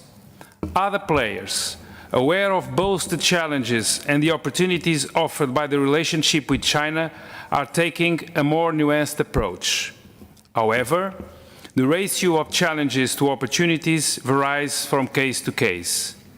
The ASEAN nations are promoting a free and open Indo-Pacific as a priority, which is a cooperative and inclusive vision based on respect for a law-based maritime order in which they are, of course, central. India is also trying to consolidate its partnerships, especially with Japan, but also within the Quad, while at the same time pitting this forum against the future articulations of AUKUS. Allies are also changing their perception and footprint in this region. The United States has by far the largest footprint in the Indo-Pacific. According to its Indo-Pacific Strategy 2022, China poses the greatest threat to the region's prosperity, but it is also a competitor that Washington must deal with responsibly. The United Kingdom has demonstrated its willingness to take a more preeminent place in the Indo-Pacific stage with the AUKUS and its freedom of navigation operations. France, with one of the longest standing military presence in both oceans, is actively pursuing strategic, political, and economic partnerships. Germany and the Netherlands are also turning their attentions to the Indo-Pacific basin, as does the European Union as a whole. Finally, in addition to the persistent nuclear risk linked to the DPR Korea, various tensions of non-state origin, terrorism, piracy, intensification of natural phenomena also contribute to the destabilization of this region. The draft report provides a detailed description of NATO's relations with the 7 Indo-Pacific partners, so I will not repeat them here. China was first mentioned publicly by the alliance in December 2019 London Summit Declaration, and again at the June 2021 and March 2022 Brussels Summit. In its contribution to the new strategic concept, NATO PA calls for agreement on a policy toward China based on interaction, competition, and defense of allied security interests. However, there is so far no common understanding of how the alliance should deal with this issue. While communication between the two sides exists and works, China is not formally considered a partner. The priority, therefore, is for the allies to establish a common position on the challenge that China actually poses to them, particularly in light of its attitude in the crisis arising from Russia's brutal and unprovoked aggression against Ukraine. Therefore, a dialogue on this subject within the alliance with a view to deepening transatlantic cooperation is a crucial precondition before NATO could possibly venture into a dialogue with China. It is highly unlikely that NATO, as such, will be involved in missions associated with the FOEP concept. As a result of Russian aggression, NATO resources will have to be allocated primarily to defense and deterrence in Europe. However, allied nations with significant maritime capabilities, in particular the United States, France, and the United Kingdom, have a role to play in promoting this concept. Coordination and information exchange among them should be improved in an inclusive approach. NATO's approach to the Indo-Pacific region will continue to focus on deepening its relationship with like-minded partners. In this regard, NATO would benefit greatly from, first, close cooperation with the European Union, our alliance's primary institutional partner.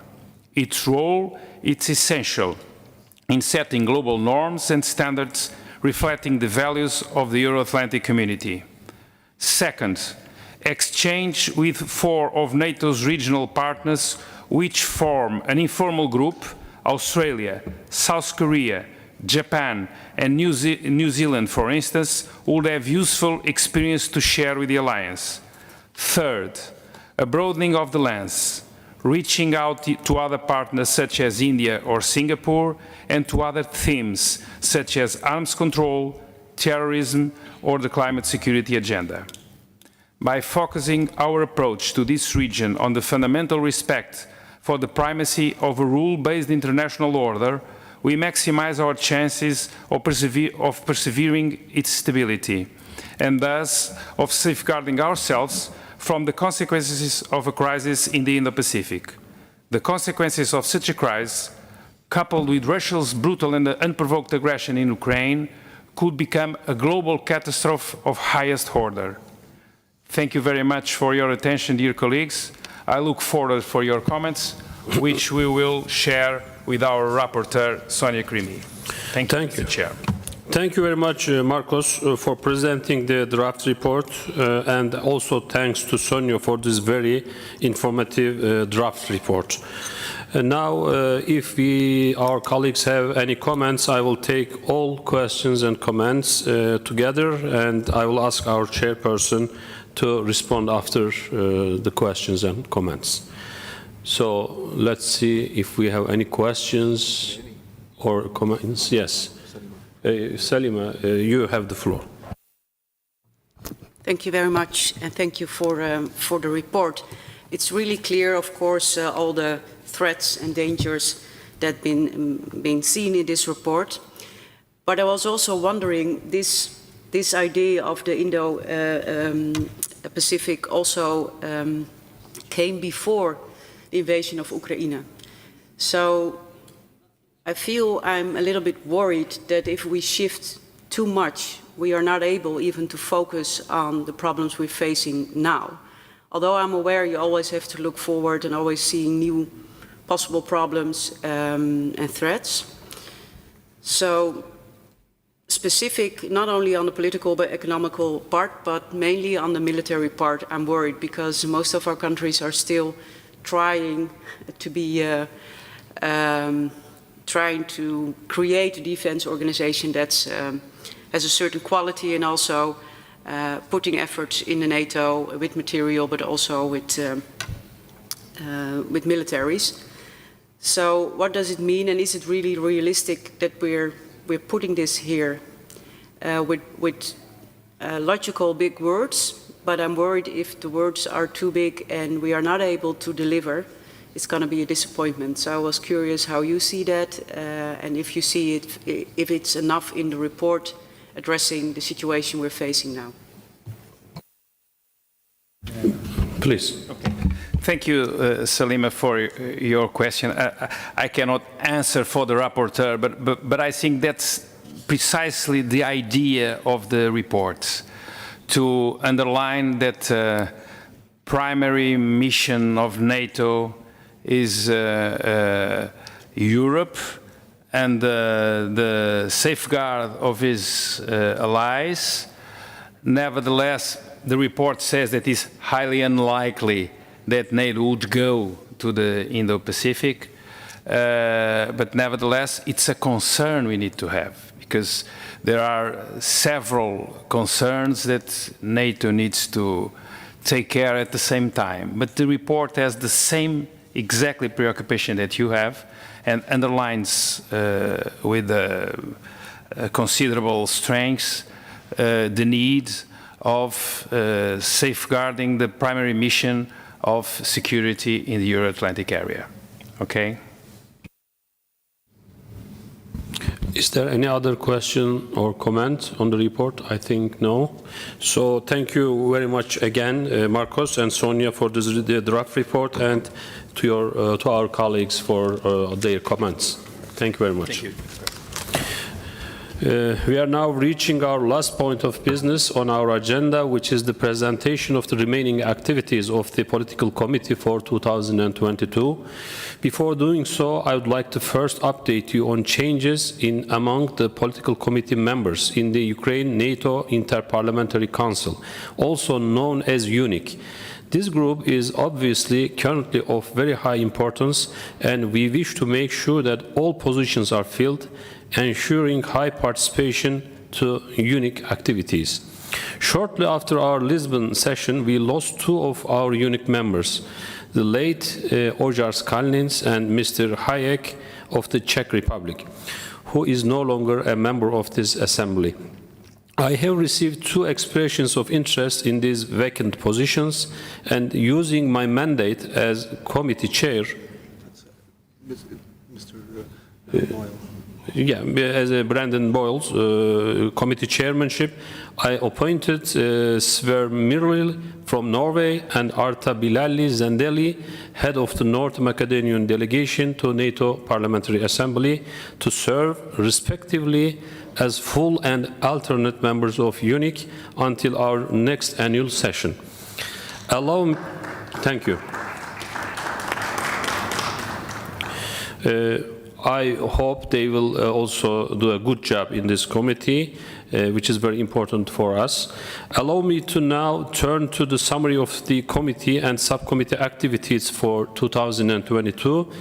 We are thrilled to be able to resume in-person activities after the 2 years hiatus due to the COVID pandemic. Before looking ahead, I would like to thank the delegations who hosted our committee and the subcommittee up to now. We first thank the Belgium delegation for hosting the yearly joint committee meetings in Brussels in February, which were very interesting but quite challenging as the armed conflict in Ukraine was simultaneously unfolding.